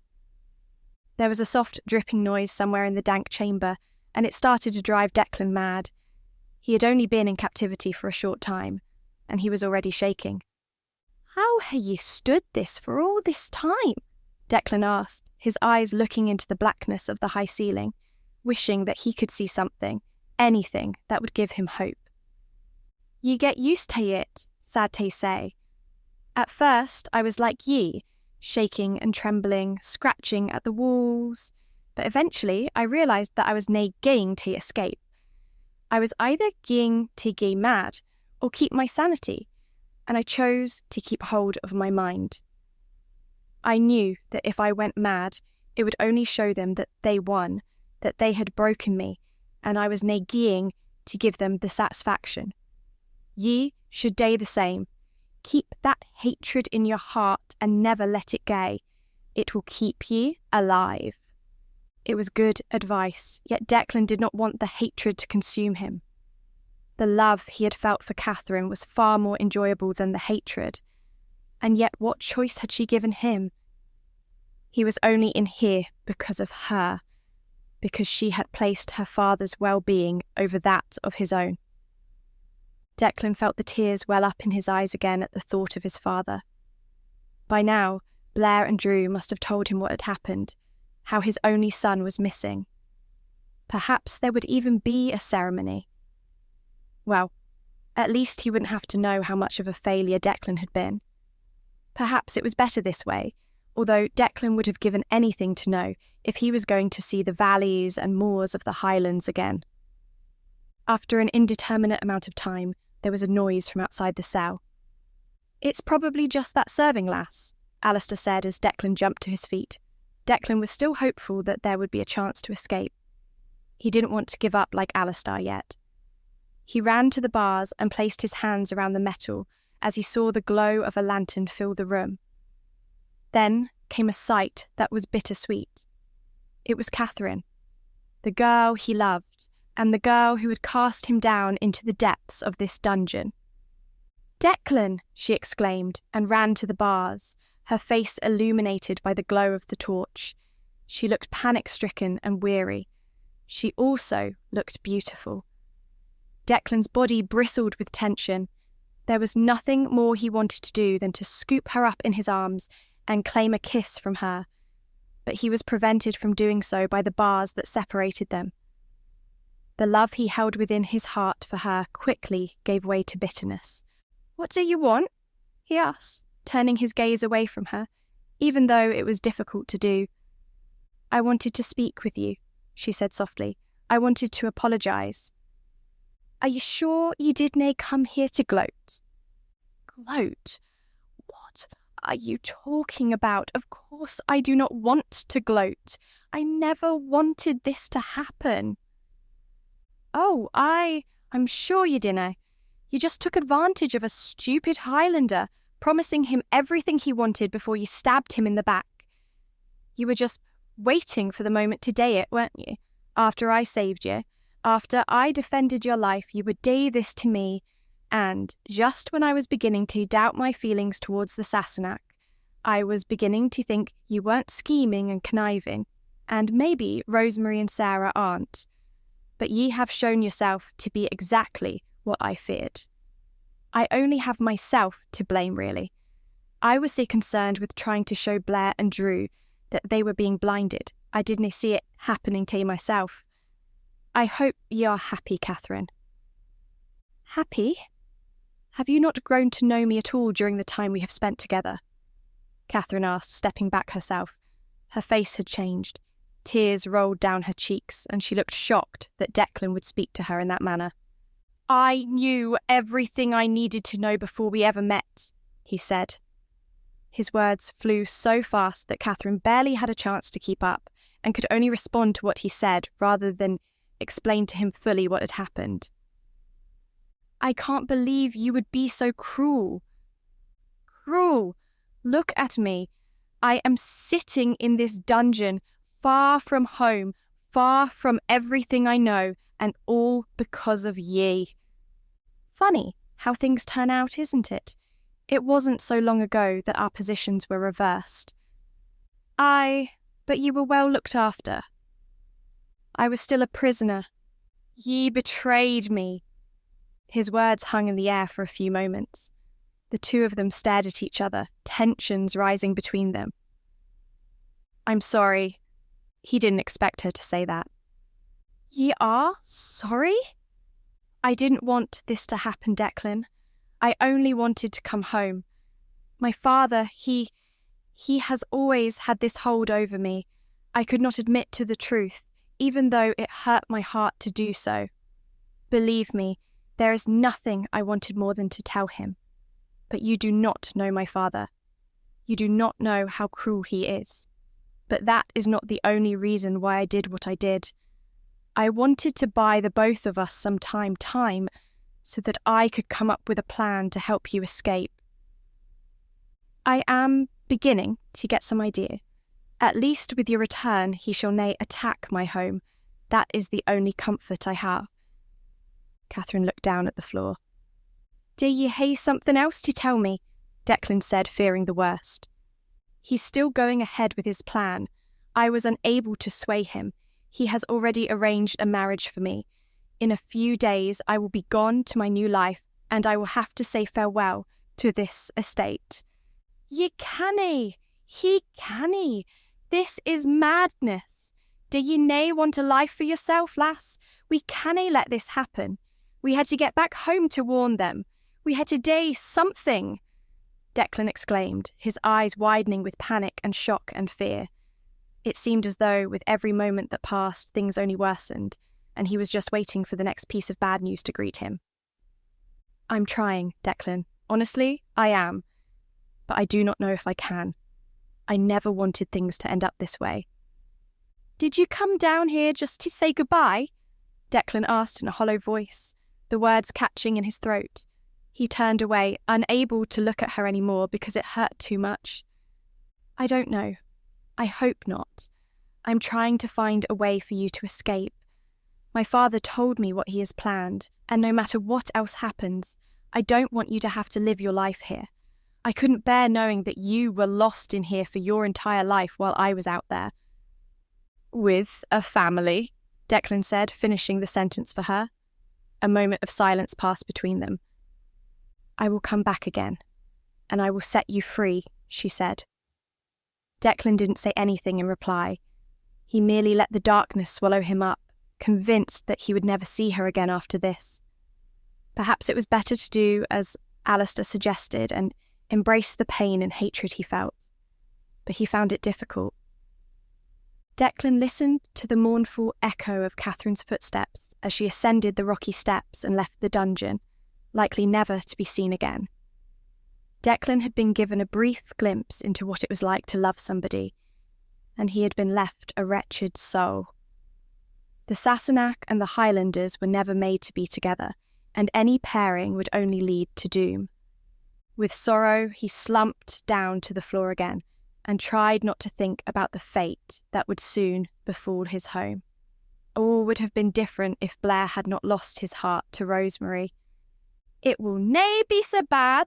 At least we have each other for company," Alistair said, trying to cheer Declan up. It did not work, though, for Declan was desolate and lost. Chapter 17. Despite the heart-rending conversation she had just had with Declan, Catherine was not being consumed by her sorrow. Instead, she gritted her teeth and was determined to prove him wrong. Sadly, she could not really contend with the accusations made against her, for the outcome gave credence to his assertions. She had not planned it this way, but the end result was that Declan was being punished, when in fact he had been her saviour. Without him, she would not be alive. If she couldn't prevent her father from going to war, she could at least engineer an escape for Declan, and then he would be the free one, while she would simply have to enjoy the prison of her life. When she was on her way out of the dungeon, she was so lost in her own thoughts that she did not see a maid bringing food to the prisoners and bumped into her. "I do apologise," Catherine said. No, please, it was my fault, ma'am. I should have been more careful. Please, do not punish me." Her voice trembled with fear. Catherine was about to laugh and tell her that she shouldn't be so silly, but then she thought back to how she had treated the servants before. She'd learned all her behaviours from her father, but it was time to change them. "What's your name?" she asked. "Rebecca," the young maid replied, eyes focused on the ground. "Rebecca, it was my fault for bumping into you, and I apologise. Now, perhaps you could help me with a few things. I would like to know more about these dungeons. Are you the only maid who tends to the prisoners?" "Prisoners, ma'am. There are 2 in there now," Rebecca said. Catherine was filled with much curiosity at this, for she had not known there was another man in there with Declan. "But I am the main one, yes. We used to have a dedicated schedule, but over time more and more people didn't like going down to the dungeon, and they kept assuming that someone else would do the duty. I noticed that the meals were becoming irregular and were always being left out, so I took it upon myself to bring the meals down. Ever since I made that decision, I have been the only one going down to the dungeons. Occasionally, a few guards go down, usually after they have had a few drinks, but mostly they leave the prisoners alone." "And why did you take it upon yourself to do this duty?" Catherine asked, intrigued. "Well, he may be a Highlander and a criminal, but he is still a man. As for the new prisoner, I cannot speak for him, but there are certain rights that are inviolable. We must stay true to our principles. That is what separates us from them in the first place. To put it simply, it was the right thing to do.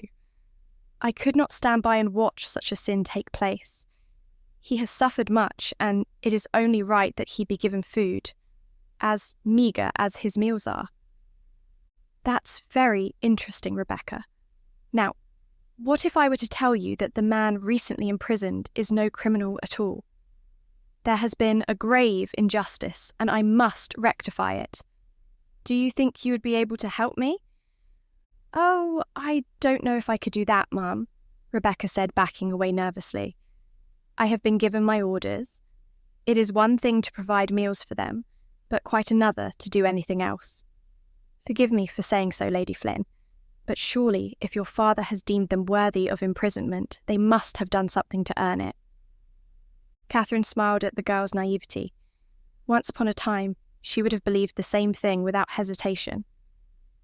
"You shall soon learn that things are not always as they seem. I would not lie to you. My father is many things, but most of all, he is stubborn. He will not admit that he has made a mistake, especially when it comes to a Highlander. He sees them all as guilty, but that man is responsible for saving my life, and I cannot see him suffer a life of imprisonment. I cannot go against Lord Flynn. What if he found out? A daughter would get a scolding, but a maid would find her punishment far more severe. I promise you that no harm shall come to you. If we are discovered, I shall take full responsibility. But you said yourself that rarely anyone comes down here. It is unlikely that his disappearance shall be discovered. The rest of the estate can live on in ignorance, believing that he is being held in this prison. But we will know that we have set an innocent man free." Rebecca was evidently unsure of Catherine's proposal. Catherine gave Rebecca her most imploring and beseeching look, hoping to play on the girl's golden heart. Rebecca thought long and hard about everything that Catherine had said, and eventually she relented. "If you insist that he is innocent, I suppose I must do the right thing by him," Rebecca said hesitantly. Catherine beamed and embraced the girl tightly. "That is so wonderful. I shall come for you again. Be ready," Catherine said, and then left the maid to continue with her duty. There was a spring in Catherine's step as she skipped across the estate back to her chambers, relieved that she would soon be seeing Declan to freedom. She had to work quickly, though, for she would be leaving this estate before too long to become Lady Headingley. As she walked, she was so lost in her thoughts that she bumped into someone new. This time it was a man, and a flicker of recognition sparked within their eyes. "Lady Flynn," the man said, bowing his head. His words were terse, and he seemed to be wanting to ask her something. "Sir, do I know you?" she asked. "My name is George. I was a friend of Rosemary's." Catherine's memory flooded back to her. She remembered Harold talking about George, how spiteful he had been at the thought of another man winning the affections of his beloved. Sarah had spoken fondly of him as well, for George was the man who had saved her life and brought her back to this estate. They had been confronted by some of Harold's soldiers. George had quickly come up with the lie that Sarah was Rosemary, Harold's intended wife. It had placed her in danger, but also took her to safety. He had evidently been one of the few people Sarah trusted with her life. Catherine in turn trusted Sarah's judgment, so she placed her faith in George. Catherine glanced around to ensure that nobody was listening to them, and then pulled him aside. "I believe you mean Sarah," Catherine said. "You discovered the truth," George said, glancing about nervously. Catherine wondered if she had always engendered this reaction from people, or if the entire mood of the estate was one of paranoia because of the fear her father caused to spread. "I did, indeed." "Is she well?" George asked. "She is as well as can be expected. There have been rumours about what happened. When I heard that she had been taken, I feared the worst, but some people say that she chose to stay with the Highlanders." "Indeed, as did Rosemary. I seem to be the only one who has chosen to return home," Catherine said. George didn't seem amused by her poor joke. "I suppose that makes sense. There's not much left for them here. Are they happy?" "They are indeed. Sarah spoke about how she owed you her life. She was very fond of you, although she seemed to imply that you were in great peril after the last time she saw you." "I was. Your brother had me singled out for punishment, but then he went to war and your father returned. He needed able-bodied men to perform the upkeep on the estate, so he gave me my role back. I lived in fear of what might happen upon your brother's return. But then, he never did return." At this he looked down a bit, ashamed and fearful of what he said. The Flynn reputation for cruelty was well earned, and it was clear that George was afraid of what Catherine might do if offended. Catherine didn't like to hear people speak ill of her brother, even though she had her own opinions of him, but she would not rebuke George. "No, he did not. And I am starting to regret the fact that I did. George, are you willing to help me?" "With what?" "I require a wagon to take someone from this estate far north." "You're asking me to go against your father." "I'm asking you to help me as you once helped Sarah, and in a way you'll be helping Sarah again.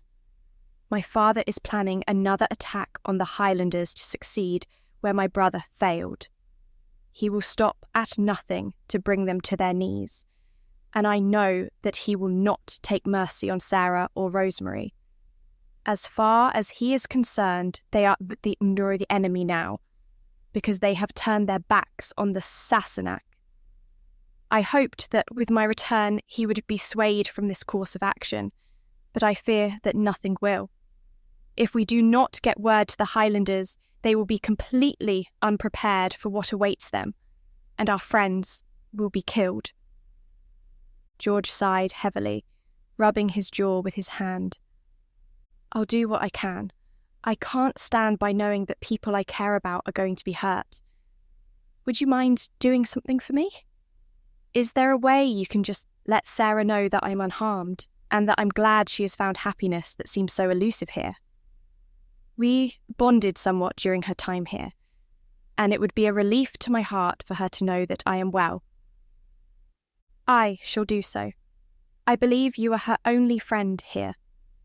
That is not true. She considered you a friend, and it plagued her to not be able to tell you the truth. Catherine thanked George and left with much on her mind. She thought back to the time she had spent with Sarah, and how harsh she had been with the girl after she had found out that Sarah had been lying to her. Ever since that moment, Catherine had been angry with Sarah, even when Sarah had been trying to make her stay in the Highlands more welcoming.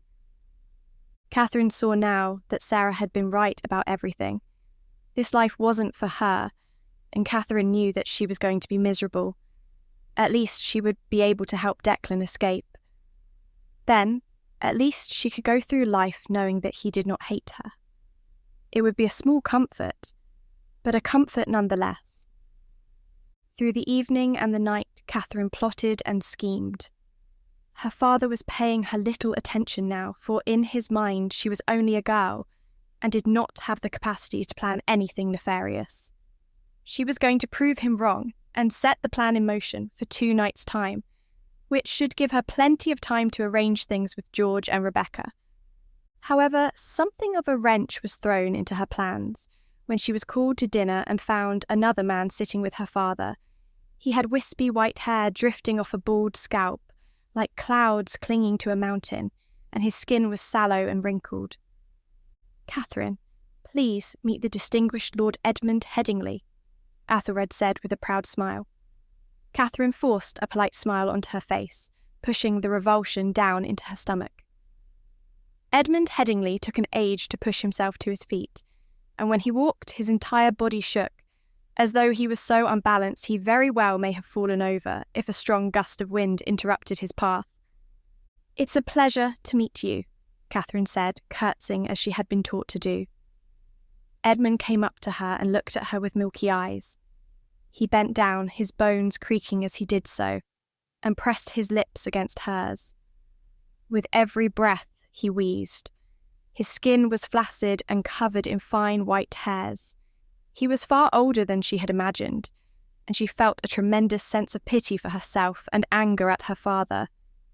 "The pleasure is all mine, I'm sure. Athelred, you have indeed made an old fool like me very happy," Edmund said, casting his eyes over Catherine before turning back to Athelred. They all sat down, but during the entirety of dinner neither man spoke to her. They were too busy discussing current affairs, and when Catherine tried to engage in the conversation, both men looked at her as though she was mad. It was a thoroughly depressing time and was a grim forewarning of the life that awaited her. Part of her considered escaping with Declan, but she knew that her father would never stop until he found her again. The only way for Declan to have peace was without her, and if she had to make this sacrifice, then she would do it willingly. However, she also knew that she needed to act quickly. With her future husband at the estate, it would not be long before she was whisked away and would be unable to put her plan into action. Thus it was that, as night fell, she rushed out of her room wearing a cloak and went to the servants' quarters, where she found Rebecca, indicating that it was time. With her heart in her throat, Catherine moved briskly through the darkness, hoping against hope that she would be able to save Declan from his most miserable fate. Chapter 18. The hours passed slowly. For all Declan knew, days had passed, perhaps even years. The more he was forced to look in on his own mind, the more he realised how dire his fate truly was. He thought about the world that continued despite his absence. People would still have lives, grow old, fall in love, whether he was there or not. He would never prove himself as a warrior. He would never earn the respect of his cousins. He would never make his father proud. A life had been denied to him. He was so young, and there were so many years left for him. He had been impatient, wanting to grow up quickly, and now it was over before it had started. "Ye should nae be sae glum," Alistair said. "It's nae good for your disposition. It's easier for ye. At least ye had a life before you were thrown down here. Ye hae memories to fill your mind, good memories, memories of the blue thistle and everything else ye did. I hae none of that." Declan was convinced that there was no hope in anything, so when he heard the sound of footsteps again, he didn't even move. "Declan, where are you?" Catherine said in a whisper. "I hae nothing to say to ye," Declan called out. "Stop being so pig-headed. I'm here to rescue you," Catherine cried. Declan heard the keys rattle in the lock and raced to the door. He saw Catherine there with the serving girl. "What are ye doing? Are you mad?" he asked. "Would you rather I left you in here? We have to move quickly before anyone discovers what we're doing. I have a wagon waiting for you. Rebecca helped me get the keys, but she has to get them back before anyone notices they're gone." Declan didn't need telling twice. The doubt that had fostered in his heart told him to be wary, for this could well have been another trap, but he was not going to pass up this opportunity. However, he wasn't about to leave Alistair behind. He rushed back into the darkness and told his new friend what was happening. "Then let us be swift," Alistair said, leaping to his feet in an agile manner. He and Declan ran to the door and were through. They had only moved a few footsteps, but the relief was plain on their faces, and it was as though they had left another world. "You should lock up here and leave food as you would do regularly. Do not do anything out of the ordinary," Catherine instructed Rebecca. She nodded and busied herself with her task. As she did so, she passed Alistair, who grabbed her arm, startling her. "What is your name, lass?" he asked. "Rebecca," she replied anxiously, her face as white as a sheet. Alistair smiled at her. "Ye hae my thanks for all ye ha' done for me. I would nae be here if it weren't for ye and your pretty face," he said. Then the three of them left. Rebecca was a little flustered and didn't seem to know what to think. Declan wondered how Alistair could have such good spirits after all this time. And he was fairly confident that he wouldn't get an answer. Catherine led them up the stone steps and out into the fresh air. They all looked around carefully, making sure that they would not be discovered. "Why are ye doing this?" Declan asked. "Because I need to. I want to. Because I owe you," Catherine replied in a harsh whisper. She waved them forward and placed her hand over her mouth, gesturing for them to be quiet. They skulked through the darkness. Occasionally, they heard the snippet of conversation from groups of people, and these caused all three of them to hold their breath. There were still so many things that Declan wanted to ask Catherine, but they were yet to have the opportunity. Once the area fell silent again, they moved forward and made their way to the wagon, where a man was standing. Declan stiffened, ready to leap to the attack, but Catherine calmed him and told him that the man was George, and he was here to help. Declan was just waiting for the moment when this all would turn out to be a ruse, but once they were at the wagon, it seemed unlikely. Alistair was helped by George into the wagon, for time was of the essence, but Declan couldn't leave without speaking to Catherine again. "You seem to have found some good help," he said. "I can be resourceful when I need to be, but do not waste time with words. You must go before you are seen. Ride hard, ride fast, and do not stop until you have reached the Highlands. Tell Blair and Drew that war is coming. You must help them prepare." "What? Are ye nae coming with me?" "I cannot. My place is here." "Ye still believe that?" when everything is telling ye otherwise, Declan said, trying to keep his voice a whisper. As if to tell him to keep quiet, Catherine glared at him. If I leave now, my father will track every wagon that left until he finds me, and then he will kill all of us. At least, this way, nobody will know you have gone. Rebecca is going to continue going to the dungeons as though you are still imprisoned, and by the time anyone discovers the truth, you shall be far away. As will I. What do ye mean? My husband has arrived at the estate. I will have to go towards London with him as soon as the time permits. It is unlikely that I shall ever be this far north again. I needed to do this before I left. I couldn't bear the thought of you rotting in the dungeon for the rest of your life, not when I owe you so much.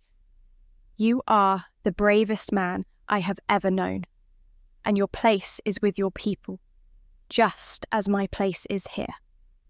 Tell Sarah and Rosemary that I'm sorry for everything. I wish that things could have been different. The last words choked in her throat. She went to turn away immediately, but Declan grabbed her arm. He couldn't let her leave yet. He wasn't ready. Are you mad? No, Declan, I'm not. You canny do this. Catherine, look at ye. All the time I've known ye been a woman. You come back here and you're a lass, doing your father's bidding. Do you want to marry this man? Catherine's eyes darted towards the ground. Well, do you? He asked again. No, I don't, but I have no choice. You always have choice. You can do whatever you want. Catherine, I know ye. I know that ye are not made for the life your father wants for ye. Where is the spirit of the lass who danced at our feast? Where is she? She's back in the Highlands, Declan. It was easy to be that woman there. It's different here. I have responsibilities, duties, and I can't always do what I want. Yes, you can. Do you really want to be old and grey, looking back at your life wondering where it all went? You may as well gae back to the dungeon if you're gaeing to marry this man. Dinna gis, Catherine. I must, she gasped. Declan could feel her pulling away from him. His heart thundered within his chest. He dared not let go of her, for he knew that if he did, she would be gone from his life forever. He clutched her hands and felt her trembling fingers in his palms. It seemed like so long since they had last pressed their flesh against each other. Catherine's liquid eyes glistened under the light of the moon. There was a desperation, a vulnerability in them that he had seen on a few occasions before. The first time had been when she was weeping in her room, and Declan had been intrigued. She was a strong woman, but there was an aspect of her that drew him in and enchanted him, making him want to take care of her. Catherine, please dinna gae. I canna bear the thought of leaving ye here. You rescued me, now it is time for me to rescue ye. I am nae leaving without ye. I have nae always been the kindest to ye, but I didnna want any harm to come to ye. If you stay here, ye are only going to be sad. But what of my father? We shall ride through the night and put as much distance between us as possible. I have spent too much of my life living in fear. Ye should nae make the same mistake, he said. He implored Catherine with his eyes and hoped that she wouldn't tear herself away from him again. There were so many things he could have said, so many things that even he wasn't sure of himself yet, but he hoped that the look in his eyes would be enough. The two of them had been through so much together already, it didn't seem right that they should be parted now, not when there were still so many forces against them. Catherine took one look back at the estate, and then inhaled deeply. We must move quickly, she said, shat. Declan grinned from ear to ear. George helped them into the wagon, and then slapped the horse on its rump. Alistair drove through the gates of the estate at a steady pace, not wanting to raise alarm, but as soon as they were out of sight, he gee'd up the horses and galloped as fast as they could towards the Highlands, towards home. Declan and Catherine were sitting in the back, looking a little sheepish. I'm so sorry for what happened before. I honestly didn't know what to do. It was difficult for me to stand up to my father. I'm still not sure I have made the right decision. I never imagined I would be able to turn my back on him like this. It is better that ye are here with me than back in that place. Ye dinna belong there, even though it is your home. To think that he would try to marry you off, Declan said, shaking his head. Then he breathed in deeply and looked at her. I am sorry, Tay. I didn't mean what I said. I was angry, and I know you only said what you did because you were scared. I could nae have expected you today otherwise. Thank ye for rescuing me. You're welcome. I truly didn't want to deny what happened between us. It's just all so confusing. I know what you mean, Declan said. From the rear of the wagon they could see the wide estate fading into the distance. A thick cloak of darkness fell upon it, and the burning lights caused by the torches and lanterns peppered all through the estate glowed like fireflies. Declan was sitting so close to Catherine that he could feel how tense she was, and how intently she looked back at her home. Are you sad to be leaving? He asked. I should be, but I can't bring myself to be. From the moment I was forced to stay in the Highlands, I longed to be home. But when I returned, I found that it wasn't home like I remembered. I suppose I didn't realise how different the life here would be. When I met the man supposed to be my husband, I wanted to do anything to get away. But I knew that by doing so I would be putting yourself and the others in danger. I hope that we don't all suffer because of this. If we die, then we shall suffer together. I know that the others would have wanted me to do the same thing. I swore to them that I would bring ye back, and that is what I intend today. So, is it just a sense of duty that makes you want to bring me back with you? Catherine said with a teasing smile. Nay, lass, there is much more to it than that, he began, but he didn't get a chance to finish. The wagon jerked a little and then came to a complete stop. Declan and Catherine looked at each other anxiously. Declan wondered what was wrong. If there was a group of bandits or soldiers who had stopped them, they would be in deep trouble. Declan prepared to fight, although he was still without his sword, for Catherine hadn't been able to salvage the weapon. They moved out of the wagon and peered past the thick hide that was covering the wagon, anxious about what they may find. Much to Declan's annoyance, Alistair jumped in front of them, almost causing Catherine to shriek.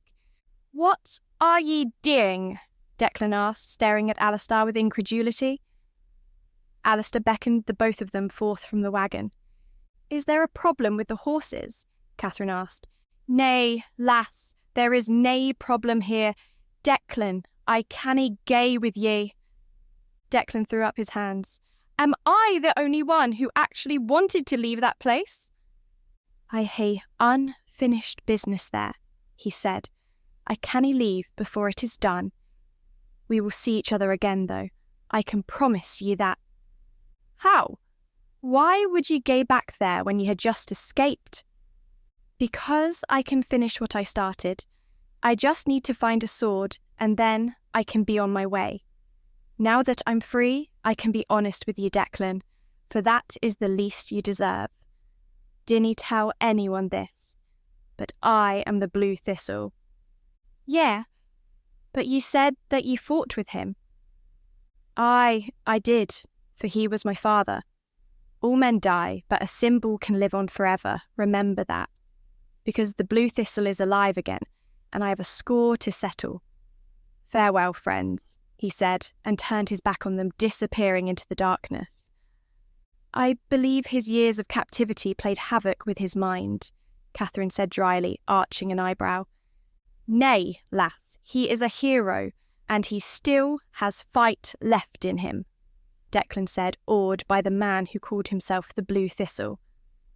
Declan quickly turned and helped Catherine back up onto the wagon, then drove it himself along the winding road that ran through the forests. It would be a long journey back, but, with Catherine by his side, he felt as though he could accomplish anything. Chapter 19. While she was sitting beside Declan, Catherine realised that this was the first time she had felt truly free.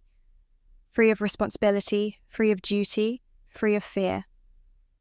Sometime after they had parted ways with Alistair, Catherine had stopped looking over her shoulder, worrying who was following them.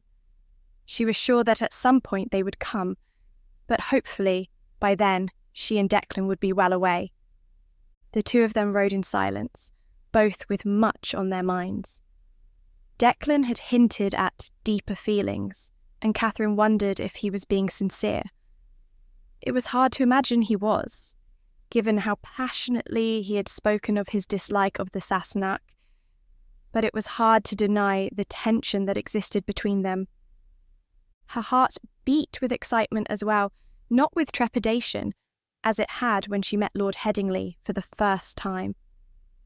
They rode on through the night until the dawn sun raised its golden head, and then stopped for a short while to gather their strength and to give their horses a rest.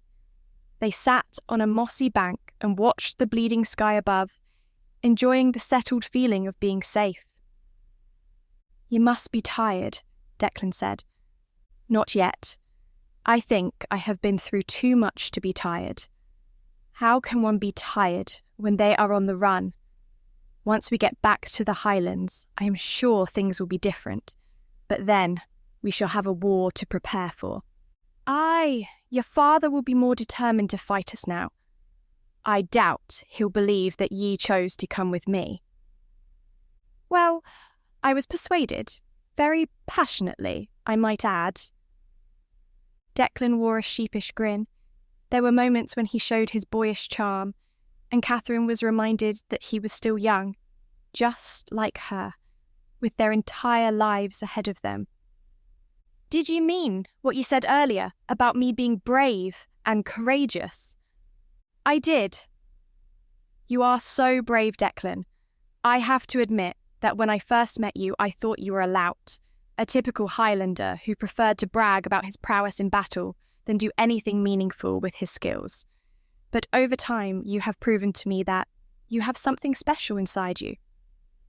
And when I first met you, I thought you were a stroppy lass who had nae life skills, but ye have shown yourself to be quite capable." "I believe you were about to tell me something before we were rudely interrupted by Alistair."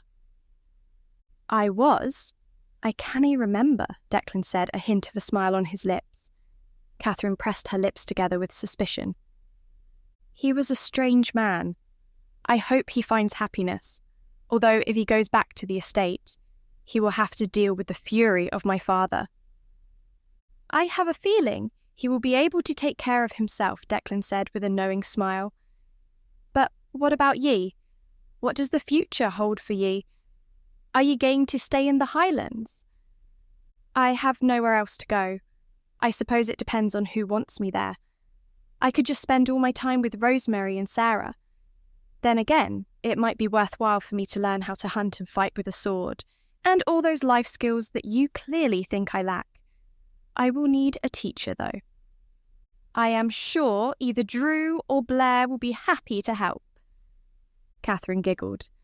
"I was rather hoping that you would help me," she said. Declan's cheeks flushed crimson once again, and the two of them laughed together. "I have to admit that I did not expect this to happen," Catherine said.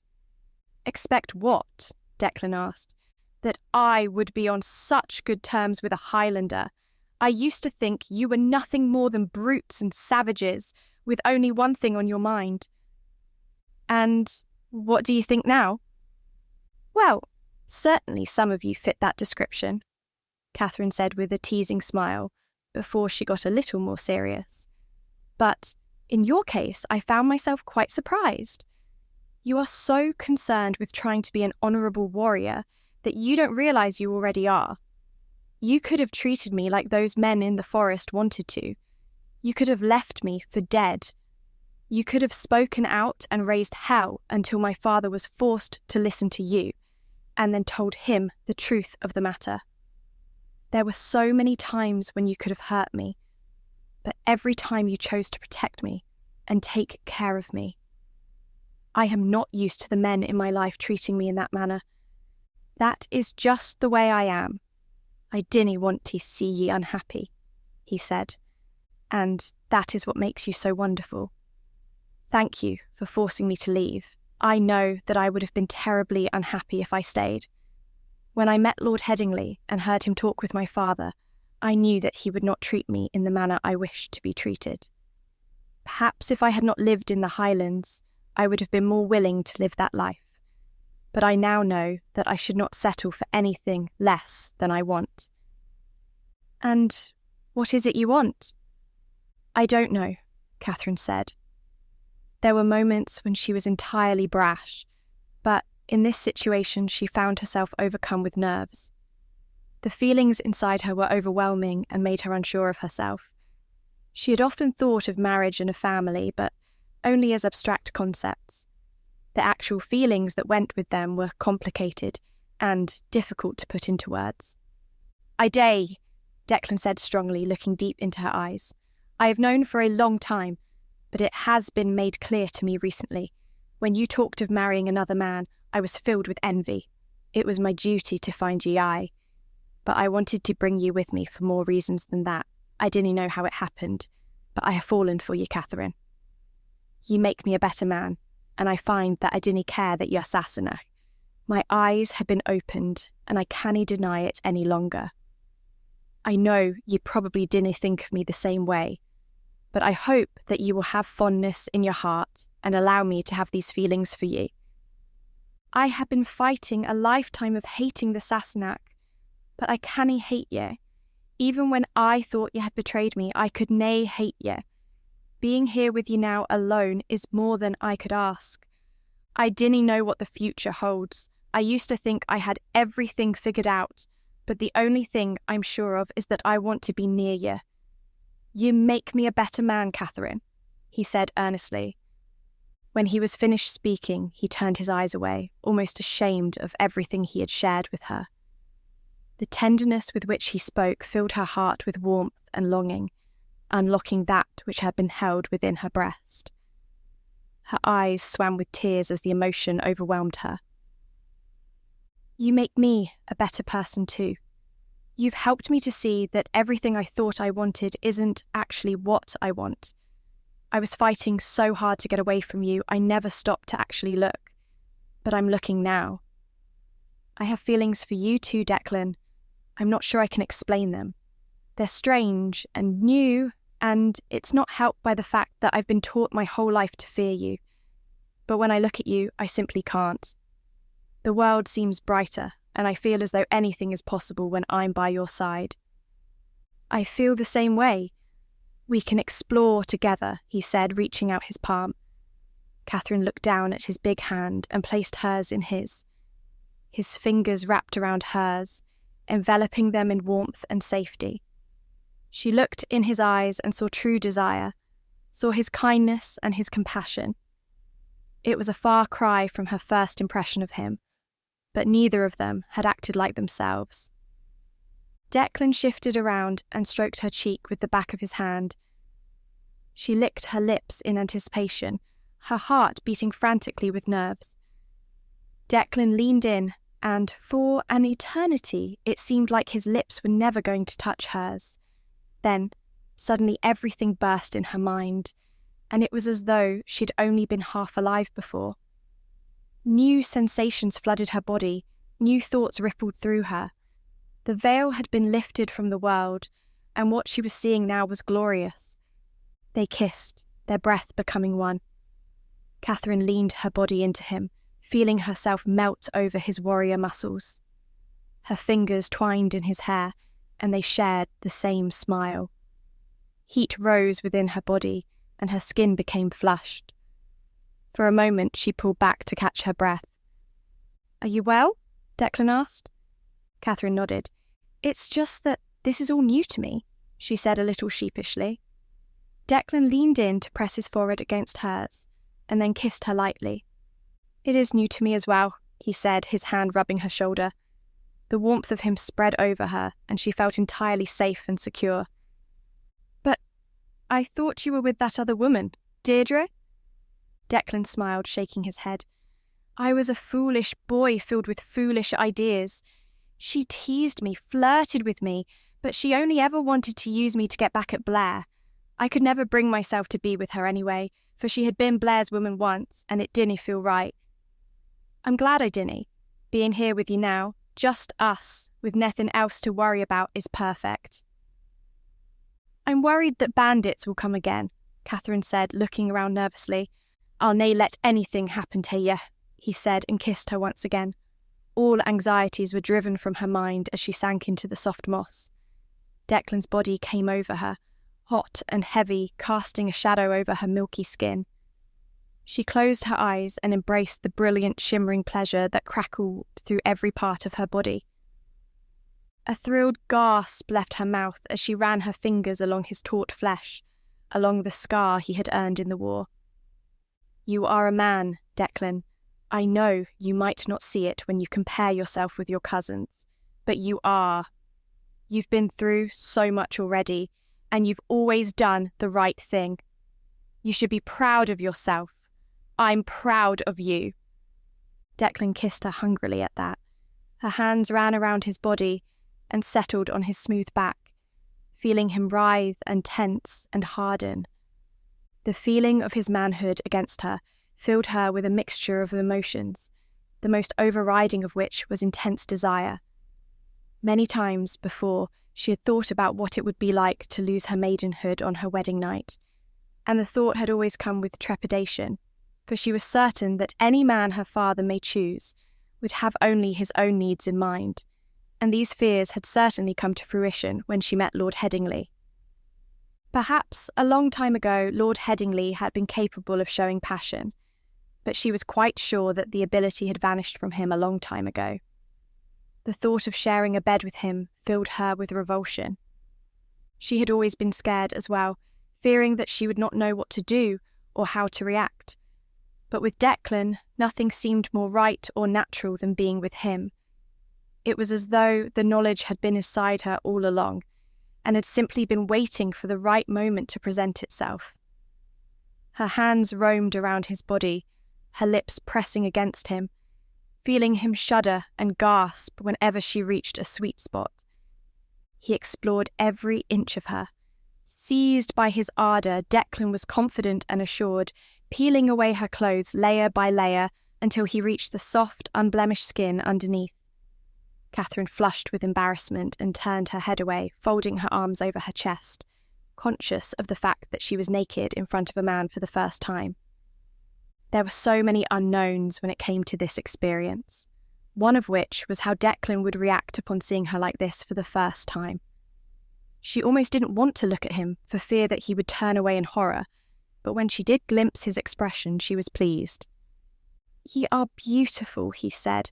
"It looks like you're in a dream," Catherine remarked. "I believe I am, and I never want to wake up," he said, his Scottish brogue rolling through her ears, as he fell into her again, showering her with kisses, his hands gently caressing every part of her body. Catherine lay back and let the sensation swarm over her as his hand rose over her full breasts, spread over her stomach, and then delved deeper, feeling down her thighs. He was so tall and strong that the span of his arms could easily reach down to her knees while he still kissed her, and it felt as though she was submerged in him, and nothing was sweeter. The tension in Catherine rose as his hand lingered over her thigh, his fingertips playfully dancing upon her skin. Her heart drummed in her chest and a knot tightened in the depths of her soul. A strong, relentless desire gripped her, and she needed him more than ever.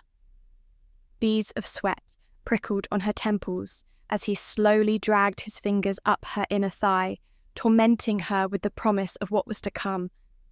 And when he finally touched her in her most intimate area, it was as though a seal had been broken, and a loud, piercing scream burst out of her mouth. Her head arched back and a smile widened on her face as she let her arms splay out beside her, enjoying Declan's touch. The Highlander danced within her, his finger curling back and forth, beckoning the wild sensations from an elusive place inside her. She was completely at his mercy, and she was loving everything that he was doing. Her head fell from side to side, her mouth gaped open, and soon the pleasure was so intense that only silent screams passed between her lips. Declan's presence dominated her. He kissed her tenderly, all the while causing the most wild and savage sensations to burst forth through her body, and in that moment she knew that everything she had been taught was a lie. The civility that the Sassenach held so dear to them was just an illusion, for deep down this was where the true nobility lay, at being in harmony with the desires of the soul. Catherine kissed him whenever she could muster the strength, but her body was quickly being weakened, everything being sapped from her as the pleasure turned her into a writhing mess. Her mind was at war, her soul burned. The strokes of Declan's fingers were stoking a fire deep within her, a fire that quickly grew to an inferno. Catherine gripped Declan tightly until her knuckles went white and her eyes clamped shut as the blazing wildfire shot through her body, consuming everything she had been and letting something else rise like a phoenix from the ash. Catherine convulsed wildly, her body rocking, using Declan's stiff, strong body to steady herself, for it was as though she was on a tumultuous ocean, the threat of drowning very real, and Declan was her safe harbour. After she settled, she leaned back in the moss, trying to get a hold of herself. Never had she believed that it would be anything like this. "Declan," she breathed, but she was so drained that she was unable to finish her sentence. He sensed the appreciation in her words, though, and smiled as he nuzzled beside her, kissing her lightly. She felt his manhood pressing against her, so intimidating, so wide and thick, and despite feeling drained and delirious, she wanted it more than anything. The only knowledge she had of these matters was what she had experienced, so she began by mimicking what Declan had done to her, hoping that it would elicit the same pleasure. She ran her hands across his stomach, through the thick bed of hair that rested upon his skin, down his trunk-like thighs, and then up again, curling her fingers around him. She watched with delight as the pleasure played upon his skin and realized that she loved making him feel good. She lay spread over his body, her breasts pressing against his chest, as she stroked, watching his mouth to adapt her movements. She slid her thumb over the tip and then moved her hand faster, then faster still, until he was moaning her name. Her own desire grew again as she watched him become seized with fury. Her hand moved so quickly that it was a blur, and then suddenly it had all stopped. Declan was gripping her tightly and pushed her over onto her back. There was something wild in his eyes, a desire that could not be controlled or refused. The heat of the moment sparked between them. Sweat streamed down their bodies. Catherine's hair flowed all around her, and before she knew it, her eyes widened, for she and Declan were one. And it was the sweetest feeling ever.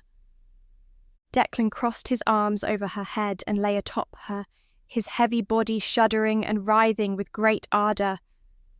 Catherine's mind exploded with all these new experiences, all these new sensations. She felt his hot breath burst over her skin, and his sweat dripped onto her sizzling body. The steamy, sensual union brought forth so much desire that Catherine honestly thought she was going to lose her mind. It seemed unnatural to feel this good, this complete, and she gave herself completely and willingly to Declan. His frantic moans echoed through her mind as he continued to thrust, getting harder and deeper with every moment that passed. Catherine's waves of pleasure ebbed and flowed, crashing through her in a seemingly unending tide. Declan's face flushed and his grunts grew more intense. His hands dug into her skin. He kissed her tightly. She felt every inch of him go completely rigid, and then he shook in apoplexy as his body jerked wildly and he released himself. The burst was as powerful as a thunderclap, and it signalled the end of the raging storm.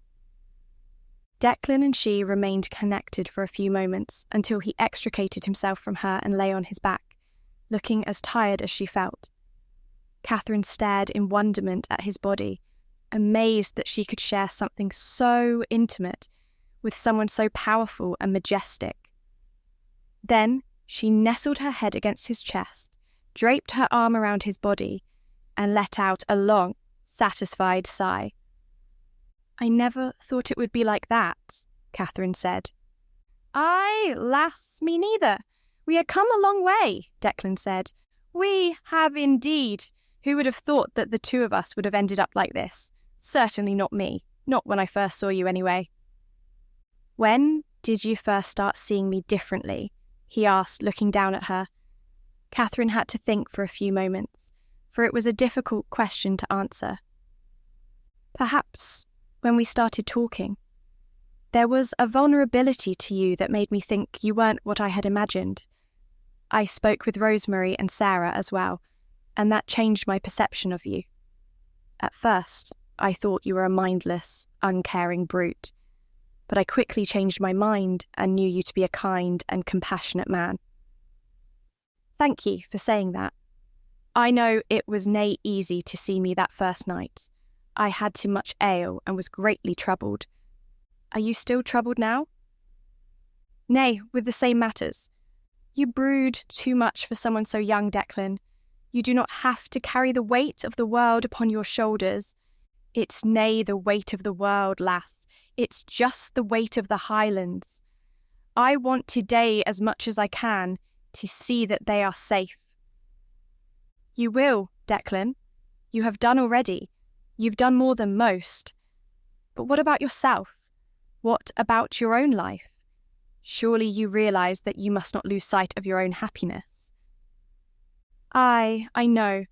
Blair and Drew told me much the same thing, but it is hard to shake the habit of a lifetime. Even now, there is much to concern us, much about the future." "You should learn to enjoy the present," she said, stroking the wide expanse of his chest, kissing him lightly near his heart. "I dae," Declan said, returning the gesture as he stroked her arms and shoulders. "But I cannae be blind to the future." "And what do you think it holds? We have come a long way, but we have a long way to go too. Where do you see our path taking us?" "I hope to a happy life. I cannae promise ye I will be the gentleman ye have always wanted, but I will try my best to be good to ye. As for the rest, well, I suppose that depends on your father and how well we can defend against him." "I so hate that my family and you have to be at war." "I dae. I have been thinking, Catherine, and I will nae blame ye if you wish to return home one day. I have been thinking about it a lot, and know how important it is to ye. If the fighting gets too bad, I would rather ye return home to safety than stay with me." "And die," Catherine knew he was about to say, but had stopped himself before he could. The offering was startling to Catherine, and only proved to her once more that Declan was everything she had wanted in a man. He was only lacking the refinement of a gentleman, but the more time Catherine spent with him, the more she realised how unimportant that factor was. "I am never returning there," Catherine said. "I thank you for the kindness, but my place is with you. If we are to die, then we shall do so together, because that is how we must live now, together. I have only realised recently how incomplete my life has been without you, Declan. It is as though you are the missing part I was never searching for, and I would be a fool if I turned away from you now. Let us rise and return to the Highlands, where we can tell Blair and Drew about what has transpired." "I am sure they are missing us," Catherine said. Declan nodded, and the two of them helped each other up. They took a moment to embrace, enjoying the feeling of each other's flesh once more.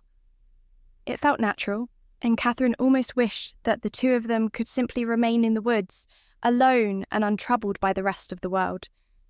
Unfortunately, there were other matters at play, and they had to return to the Highlands to warn the others about the impending attack. she and Declan clothed themselves and returned to the wagon to continue the journey home. On the way, they stopped and shared intimacy again. Each time, the sensations grew deeper and more refined as they became used to each other's body. Catherine was afraid that they would encounter bandits, but their journey back was free of incident. However, Catherine's mind did play on a great many things. She had left everything she knew behind, all for this man. There were moments when she was afraid that something would go wrong and she would end up regretting it. But then Declan would look at her and smile, and her fears would recede. That day was the day when Catherine considered herself to have become a woman, and although she and Declan were not married, she felt as though the bond they had formed was stronger than any marriage she might have had she remained in England. It even brought a smile to her face to think of her father, so incensed that she had run away in defiance. He'd most likely blame it on the influence of the Highlanders rather than as a fault in his own parenting style, but it was about time that his life of cruelty had been repaid. He had spent his life treating people as objects, and now he was alone. His family had either been killed or deserted him. All the respect and glory he had earned would not serve to comfort him, and the anger that burned within him would die out more quickly than he realised. For all her life, she had looked at her father with pride and honour, but as her perspective widened, she realised how petty and cruel he really was. Catherine could well have followed that path and ended up just like him, but she wanted a better life for herself, one filled with love. Chapter 20. Declan's mind was reeling for the entire duration of the journey back to the Highlands. Every time he looked over at Catherine, he was unable to believe how fortunate he was to share in the glory of love with a woman who was the embodiment of loveliness and grace. The moments where they stopped the wagon and engaged in intimacy were cherished memories to him, and he was glad that he seemed to be able to please her. In those first moments, he had been worried that he wouldn't be good enough, that he wouldn't be enough of a warrior for her, but the spirit that rested in his soul was that of a warrior indeed. The more time he spent with Catherine, the more he gained a better understanding of himself and his place in the world. He looked back to how he had acted and realised that he had been foolish. Love was not something that should be denied, even when it was between a Highlander and a Sassenach girl. He had been immature, but now he had a better perspective on things, and he was determined to make his life a good one. Yet, in the back of his mind was always the fear of the future and the threat that Catherine's father posed. Declan knew that he would have to prove himself in battle once again, and would most likely earn a few more scars to accompany the one he already had. He tried not to talk about that with Catherine, though, for he did not want to fill her head with sorrow. He only wanted to make her happy. Thankfully, they made it through the Highlands without incident. If her father had sent someone in pursuit of them, they had not been able to catch up, and there was nothing to worry about. Declan was home again, in the safe bosom of the Highlands. They rode the wagon through the woods and out into the field. The castle came into view, and the valleys beyond. "It is good to be home," Declan said with a smile on his face. Most of the other clans seemed to have cleared out by now, and the village around the castle was less busy than it had been when the army had resided here. As they grew closer, Declan called out about his return, and people welcomed him back, looking at him and Catherine with shock. He noticed that Catherine huddled closer to him and looked a little more reticent than she had been on their journey. "What is on your mind?" he asked. "You are being welcomed home, but I do not know how I am to be received. I did escape after all. They do not know me as you do. To them, I am still a Sassenach girl who escaped." "I think the people here are getting more used to the Sassenach. Ye should drive the worry from your mind. I will nae let anything happen to ye," he said. Declan took the wagon to the stables, and then alighted from it, helping Catherine down. He kept hold of her hand as they walked towards the castle. "Are you sure you want to do this?" Catherine said, glancing down at their linked hands. "I am nae ashamed of my feelings for ye, Catherine. A man has to own his feelings and his life. I will nae be ashamed of what brings me happiness and joy." Her face lit up with a smile, and Declan smiled too. It was in these moments when his love truly blossomed, when he realised that all he wanted to do was keep her smiling for the rest of her life. The two of them were the recipients of many stares as they walked towards the castle, but nobody came up to speak to them. Declan knew that many of them would be confused by his change in behaviour, but he felt as though he was returning as a man, and he did not have to explain himself to them. They made their way into the castle and moved into the throne room, where they found Drew, Blair, Rosemary and Sarah. All of them were weary and looked gaunt. "Cousins!" Declan cried out. All four of them turned their way. There was a moment of disbelief, then they erupted in cheer as they ran over to Declan and Catherine, embracing them warmly. Even Sarah and Rosemary hugged Declan, and he embraced them back. When they had exchanged their hugs, Catherine remained at his side, their arms linked together. Blair saw this and cocked an eyebrow. "I think I see now why you took so long to return," he said with a knowing smile. Rosemary glared at him, and Declan smiled sheepishly. "It is a long story," Declan said. He and Catherine took a seat at one of the tables, and the others surrounded him as he told the story of all that had happened. Catherine filled in the details when she knew something he didn't, and the two of them tossed the story between each other as children would toss a ball. The others remained silent, listening to everything they said, until they came to the grim end. "So it seems that we are going to suffer another attack. Catherine's father will nae stop. He met the man myself and looked into his eyes. I would nae like to die the same thing again. He was going to leave me locked up for the rest of my life just so he could prolong my suffering," Declan said. "I did try to sway him from this course of action, but he is quite dedicated to the idea of going to war with you. He wants revenge for the death of Harold, and now he'll want to get me back as well. He won't believe that I ran away. I'm sorry for bringing this upon you. I wanted to try and stop him, to keep you safe," Catherine said, her voice trembling with emotion. "It is better that you are here, Catherine," Sarah said, offering a warm smile.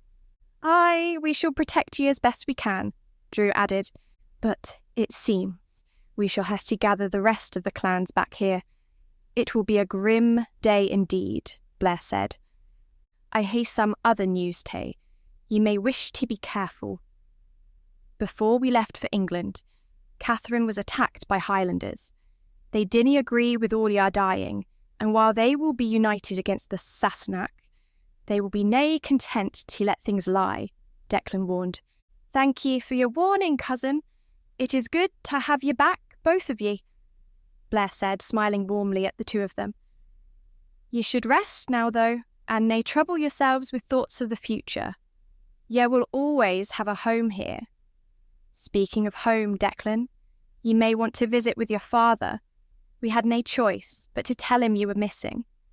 He will be pleased to see ye, but first ye should rest after your journey. Ye have been through a lot. Ye hae done us proud, though, Declan. Ye have remained strong when many others would nae have." Declan beamed with pride, but the mention of that brought thoughts of Alistair to his mind. "There is another thing.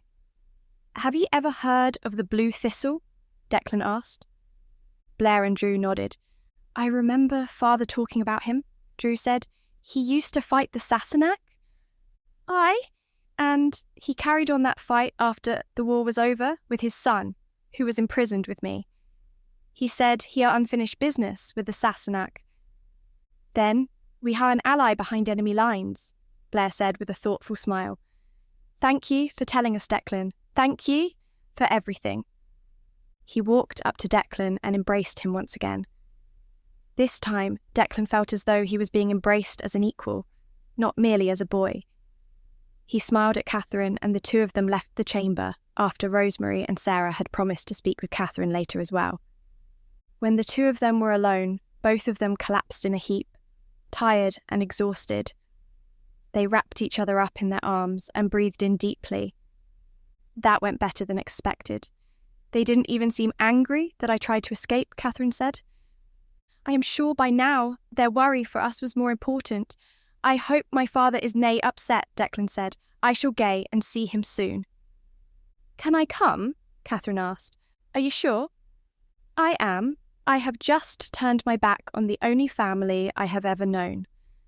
I am alone here, Declan. I will need a new family. Besides, I'm sure he will have plenty of stories about you when you were younger, she said with a teasing smile. Declan kissed her on the head. I know how you feel. When I was in the dungeon, I could nae think of anything other than that I would nae see him again, or anyone else. I hated the thought of being alone or being forgotten. I was scared that my life would be over, and that I would nae be able to do anything I wanted. And what did you want to do? Raise a family, build a home, see the land prosper, he said. And with the threat of war, I hope that I can help defend the land and defend ye. I want to hae a long life with ye, Catherine. I want to have a long life too. It's still so strange to me to be here and have a life wholly different from the one I had been preparing for, but I would not wish to be with anyone else. Let us go and see your father first thing in the morning. I am eager to introduce myself, and I hope that he will be pleased to see me. I am sure he will, Declan said, closing his eyes. The two of them were so tired that they fell asleep almost immediately. The sun had barely begun its descent, but they slept right through that and through all the hours of the night. As the dawn sun rose, Declan awoke with a yawn, feeling refreshed and eager to meet the day.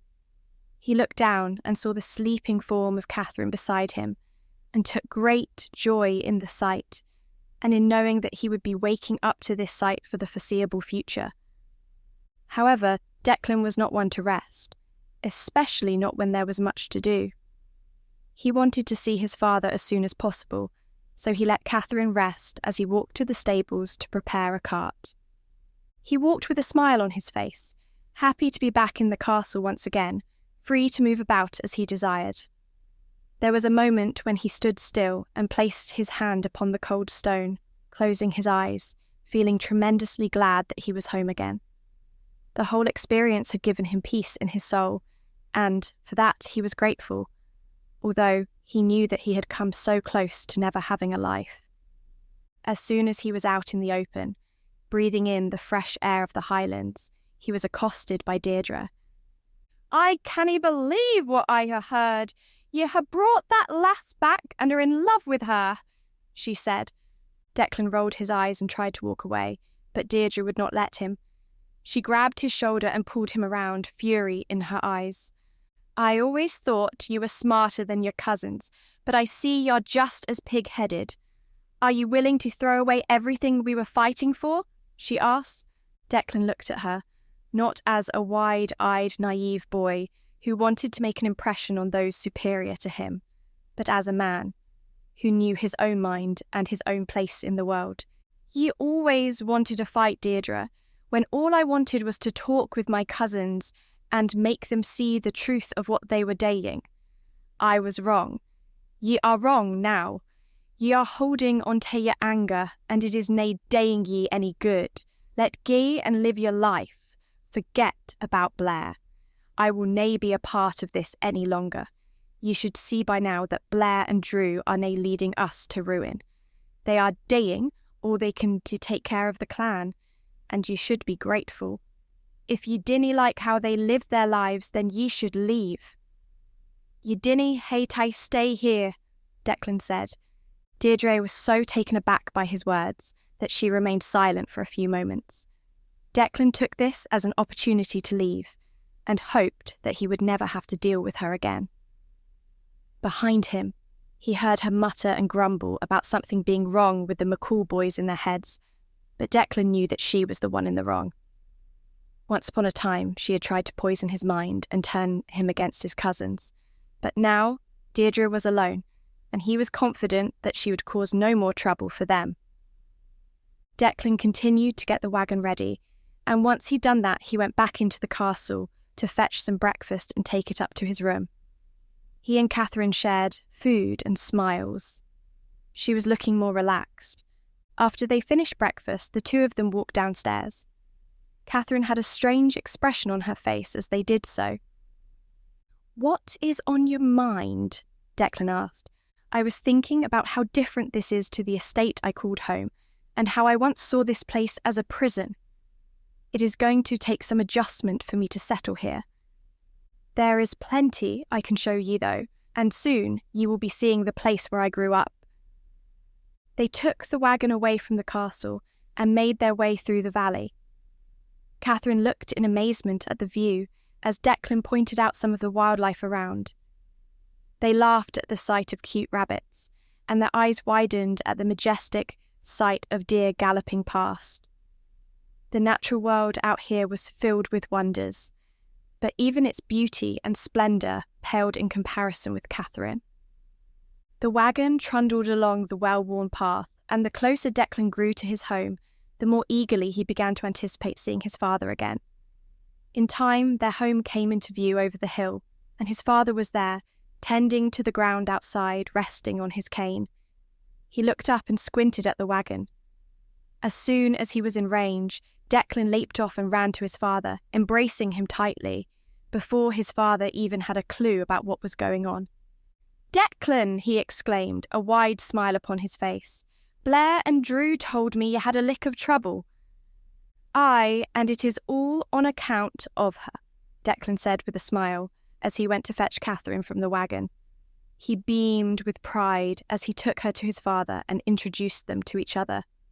"She is a pretty lass," his father said, looking upon them with pride. "Well, come in. I am happy to see ye. When Blair and Drew told me what happened, I feared for your life.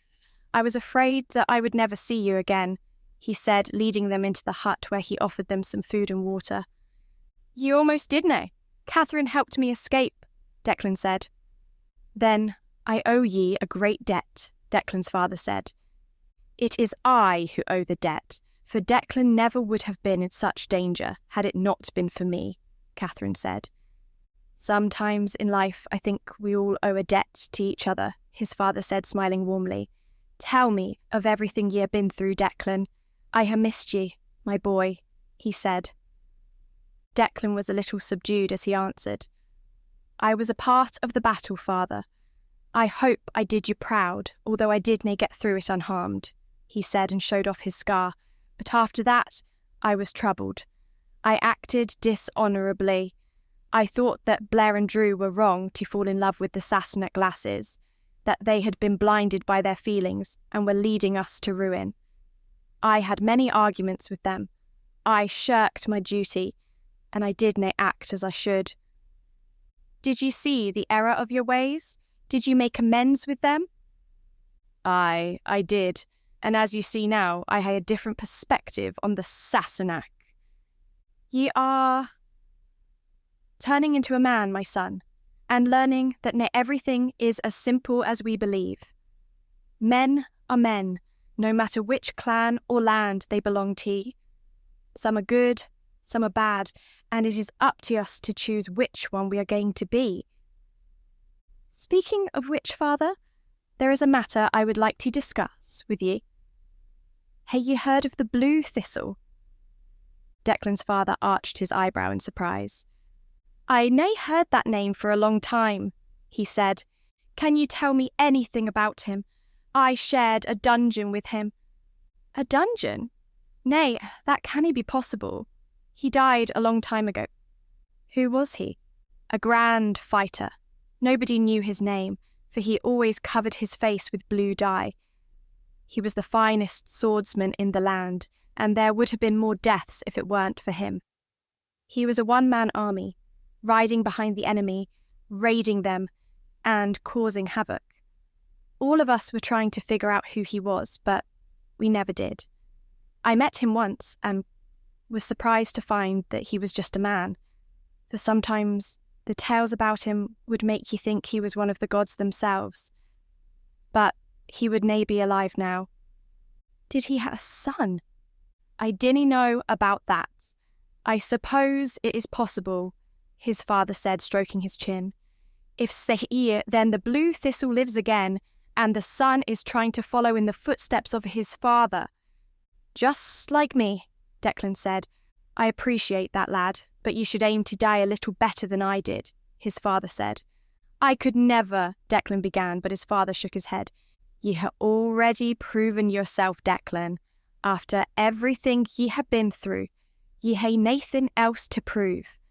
Ye should be able to enjoy life now as best ye can. Ye had learned many of the lessons ye need to get far in this life. Ye are kind, selfless, and strong.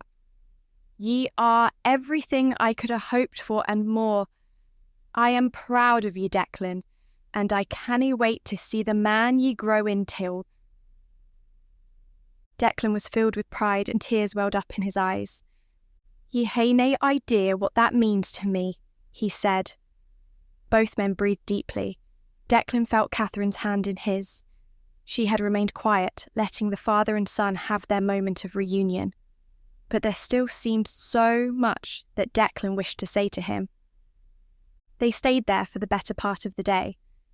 Declan and Catherine helped him out with some chores, and Declan encouraged his father and Catherine to get to know each other a little better. He was pleased to see that they got on well, although a little too well for his liking, when his father began to share stories of Declan's childhood. I think that means it is time to gay, Declan said, pulling Catherine up. I'm not sure I'm ready yet. There are still more stories to be told, she said. His father laughed. Ye are welcome back any time you want, lass. I can use all the company I can get, he said. The mood was good, and Declan was happy. He shared another embrace with his father and promised that he would return soon. Then he and Catherine were back on the wagon, making their way back to the castle. I wish my father was like that. He's a lovely man, Catherine said. I am glad the two of ye are on good terms. I hope that he can take care of ye, just as he has taken care of me my whole life. I would like us to be one family, Declan said. I would be honoured, Catherine replied. I was actually thinking for some time it would be nice to live with him, just until you get settled here, if that would be pleasing to ye. I have been away from him for a long time, and before the fighting starts again, I would like to spend time with him. Of course, Declan, I think I'd prefer that. It would help me adjust to this new life without having to feel like everyone is watching me with suspicion. And I can get all the secrets from your childhood, she said teasingly, nuzzling into him. We are going to have a good life, aren't we? She asked. Aye, that we are, Declan said, although he wasn't sure how long that life was going to last, not with the threat of the Sassenach so near and so potent. However, he knew that he would do everything in his power to love Catherine for as long as he was able. For the first time in his life, he knew his true purpose, his true duty, and it was all thanks to Catherine. She made him into the man he had been destined to be. For that, for loving him, and for so much more, he would be eternally grateful no matter what happened. Epilogue. Catherine felt refreshed after she had spent the day with Declan and his father. At first, she had been worried about the impression she would make, because it was quite clear that not all the Highlanders were willing to see past her Sassenach roots. However, Declan's father seemed wise. His time at war seemed to have made him mellow and more accepting of the people he once saw as an enemy. He lived a simple yet fulfilling life, tending to the ground, never taking more than he needed. He provided quite the contrast to Catherine's own father, who was never content with himself and could only feel better about his own station when he dragged others down and trod on them. She wondered how differently she would have acted had she had a loving father like Declan did, and it struck her that perhaps the best thing that could have happened to her was to be separated from her family. A new life beckoned for her. With it would come new challenges, ones she hoped she was equipped to deal with. There was plenty for her to learn, and new skills for her to master, for her old life had not prepared her well for living here. But if Rosemary and Sarah could adapt, then she was sure that she could as well.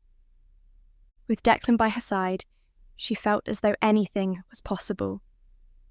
When they were in the middle of the valley, Catherine asked Declan to stop for a few moments. She alighted from the wagon and stepped onto the soft grass. Birds tweeted and a soft breeze washed through the valley, cool and calm. Catherine planted her feet on the ground and looked around. This was her home now. This grass and these trees were a part of her, and she was a part of them.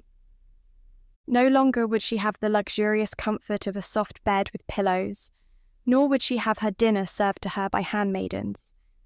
She would not be able to have fragrant baths or treat herself to trying on new dresses. She smiled. "What is on your mind?" Declan asked. "I was just thinking about how foolish I was for thinking that everything in my old life mattered. I was so consumed with the thought of losing everything I was used to that I gave them more importance than they were due. I did not depend on any of them for life. They were not necessities, and yet they became such a huge part of my lifestyle. I did not think I could live without them. But now, after all I have been through, I can see that I was mistaken. They were a plague upon my mind, creating a strong dependence when I did not need them at all. The only thing I need now is you." She opened her arms and wrapped them around his neck, kissing him deeply. Catherine was the happiest she had ever been and was looking forward to a simple life. They stayed in the valley for some time, enjoying the pleasure that they had to offer each other. They explored each other's bodies again, and it was so exciting to think that they were on new soil, in a new land, beginning their lives together. Catherine lost herself in the kisses he bestowed upon her. Through their acts of sharing love and intimacy, her confidence grew. At the same time, they became more used to their bodies, more attuned to what brought them pleasure. They soon learned the hidden sweet spots that drove them to ecstasy and became experts in each other. When they dove into their love, it was as though they were diving into an ocean, and neither of them wanted to emerge to the surface. They stayed there for a long while before eventually gathering their clothes and returning to the castle of the McCall clan. Catherine barely let go of Declan's arm as they went back, but then he said he was going to go to Drew and Blair to talk to them before they left to stay with his father. Catherine took the opportunity to visit with Rosemary and Sarah, taking a deep breath as she did so, for she was still uneasy with them. After all, she had been dismissive of their way of life. She found them by the stream, enjoying the evening. She and Declan had spent most of the day with his father, and when she returned, the clan was beginning to settle down for the night. Rosemary and Sarah looked calm. "Good evening," Catherine said, smoothing down her skirt as she joined them. "Good evening to you," Rosemary said. "Did you have a good time visiting with Declan's father?" Sarah asked. "I did. It was very pleasant, and made me realise how different he is to my own father. In fact, we have decided that we are going to live with him for a little while. I think Declan has missed him terribly, and he wants to spend time with his family. In truth, I am quite glad, as it will give me an opportunity to adjust," Catherine said. "That's wonderful. It sounds as though he has been through a lot." "Well, both of you have," Sarah said. "I have, and I am sorry for my behaviour. I should never have been so rash as to escape as I did. I have only brought more difficulty upon you, and I almost got Declan hurt as well. I was too narrow-minded and could not see what you were trying to do for me," Catherine admitted. "I was surprised, in truth, for you seemed to be enjoying yourself at the feast," Rosemary said. "Indeed, I was, and my heart was in conflict when I first noticed the door was open. The prevailing thought in my mind ever since I was taken to these Highlands has been to escape, though, and I did not think I could live with myself if I let that opportunity slip, for I did not know if another would present itself. However, I have been through a lot, and I feel I know my own mind. I returned to England and found that it was not as welcoming as it once was." "I am sorry to hear that," Sarah said. "The only thing I ever wanted for you was happiness." Thank you, Sarah, but yes, my father did not seem to care about me at all. The only thing he cared about was going to war with the Highlanders. It was as though I was seeing him for the first time with fresh eyes, and I did not like what I saw. He tried to send me away to London with a husband who only had a few years left to him. I knew that if I chose that path, it would only lead to misery. And before I left, I had to save Declan. He changed my mind and convinced me to come back here, even though it would only increase my father's ire towards the Highlanders, Catherine said. From the sound of it, he would come here no matter what, whether you are here or not. So I think it is much better that you are safe and happy here with Declan, rather than living a life of misery. But it must have been difficult for you to come to that conclusion. I know you must have been brought up as I was, thinking that family was the most important thing, and that the blood ties you had trumped everything else, Rosemary said. Indeed, but actually it was you, Sarah, who helped me change my mind, Catherine said, glancing towards Sarah. Me? Sarah said, a surprised expression on her face. Indeed. I found myself thinking about all we had been through, and I realised that my impressions were not as important as the reality of the matter. For example, when we first met, I was under the impression that you were a noble lady of good breeding, and I assumed that was why you were so kind and gentle. Then I learned that you were a simple handmaid. The more I thought about it, the more I started to consider that it wasn't one's family or standing that decided if someone was good or bad, honourable or dishonourable, but rather the person themselves. I knew then that I had to think about my family differently. The distance between us gave me a new perspective on my father, and I was forced to admit that neither he nor the rest of my family were as noble as I thought. In the end, it wasn't a difficult decision to choose to come here over remaining with my father. I am quite confident that if I had remained, I would have been sent away, and I doubt my father would ever have paid me any attention again, unless I had a son. I am sorry that you had to face this truth, Sarah said. It is always a sad thing to hear that a parent is neglectful of their child. You can be assured that you have a home here, and that we can be your family. I know I have made mistakes in the past, and I hope to make up for them. Mistakes, Sarah? Catherine asked, chuckling softly. You have only ever had my best interests at heart. I am the one who made things difficult for you. Perhaps if I was not so concerned with my own well-being when we first met, you would have felt more confident to confide in me, or I would have seen that something was amiss and come to your aid. You tried to help me when you thought I was in need. Instead of thanking you and trying to understand why you did what you did, I acted petulantly and only saw the darkness.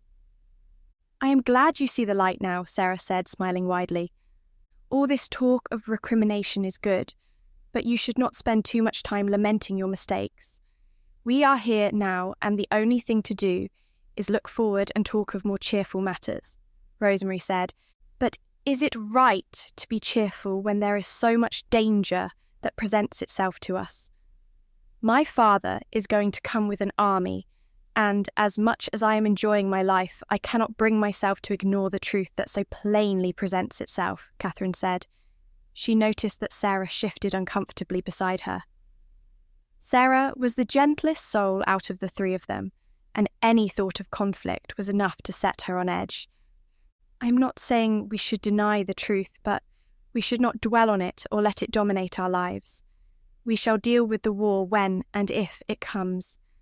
There are many different things that can happen before then. I would rather talk about the other developments that have happened. I see that you have seen the same appeal of the Highlanders as Sarah and I. Catherine felt her cheeks redden. I have indeed. Declan is a sweet man. He is not filled with any of the pretensions of gentlemen I have previously been acquainted with. And there is something else as well, some primal energy that sends shivers through my soul. Now you understand why we found it appealing to leave our lives behind and stay here. All the qualities you see in Declan are ones that we have seen in Blair and Drew. I am glad that the two of you have grown close. I believe that the two of you are well suited to each other and can offer each other great comfort, Rosemary said. Indeed, I would not be here if it wasn't for him. He saved my life, Catherine said, and from the way he tells it, you saved his. We have all been through a lot, and trust me when I say that the feelings that follow are just as sweet as the first exploration, Sarah said. Speaking of saving lives, I have news from a mutual friend, Catherine said. Sarah cocked an eyebrow. George aided us in our escape. He wanted me to get a message to you, wishing you well, and also to let you know that he too is enjoying life, as much as one can when working on the estate of my father. George, Sarah exclaimed, a wide smile upon her face. Rosemary too was smiling. I never heard from him after he saved me from execution at the hands of Harold's guards. Harold went off to war, and when my father returned, George was one of the few men left who could carry out tasks. I hope that he is well. We also had help from a serving girl, and she was so frightened. When my father realises what has happened, his wrath shall be unending, Catherine said. They did the right thing. George is an honourable man, and I am sure he will find a way to be safe.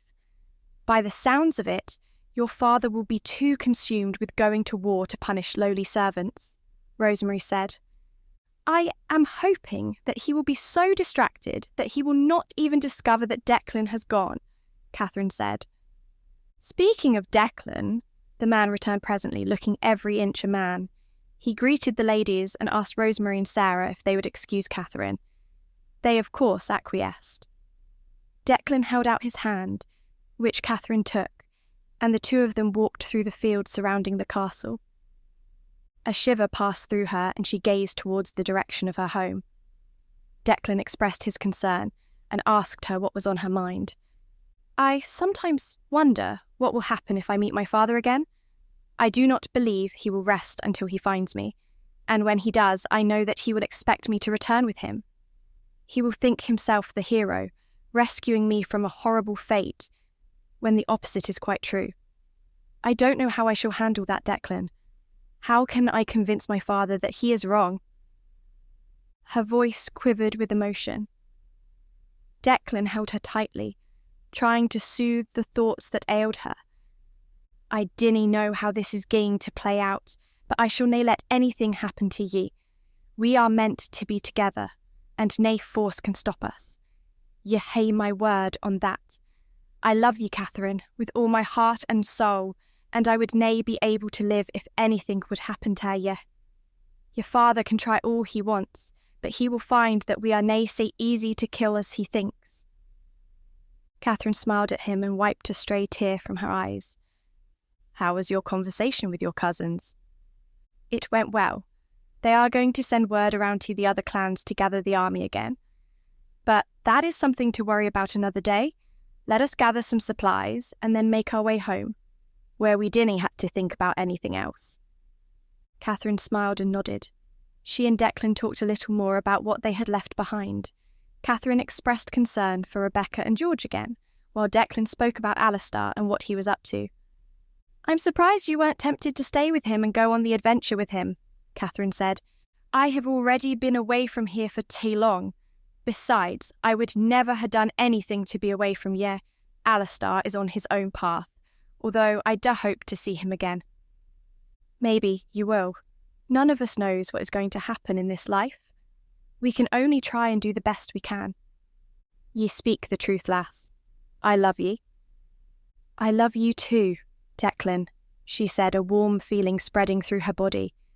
They linked hands and continued to the castle to gather their supplies. They wanted enough to give Declan's father a good dinner, for from their visit with him it seemed as though he had been used to meagre meals. They bid farewell to Drew, Blair, Rosemary and Sarah for the time being. The four of them wished Declan and Catherine luck, and promised that they would see each other soon. Catherine felt a little guilty for leaving Rosemary and Sarah, since they had shown her such hospitality, but for the moment she wanted nothing but to be with Declan and enjoy a quiet life together. They had both been through enough adventure to last a lifetime, and although more strife might well come to them in the future, they had the opportunity to let that rest and simply enjoy the happiness and love they shared. Once they had gathered everything, they got in the wagon again and rode through the valley to their new home. Catherine rested her head against Declan's shoulder as they rode on. The house came into view. Declan's father came out to greet them, waving them in. The sun had just about set, and the stars were showing themselves. It was a new era for her, and Catherine felt like she was home. Read? Scan the QR code or click on the link in the description to read the next book in the series. Share this video with your friend or watch one of the following videos. Subscribe to our channel, like this video, and hit the notification bell to not miss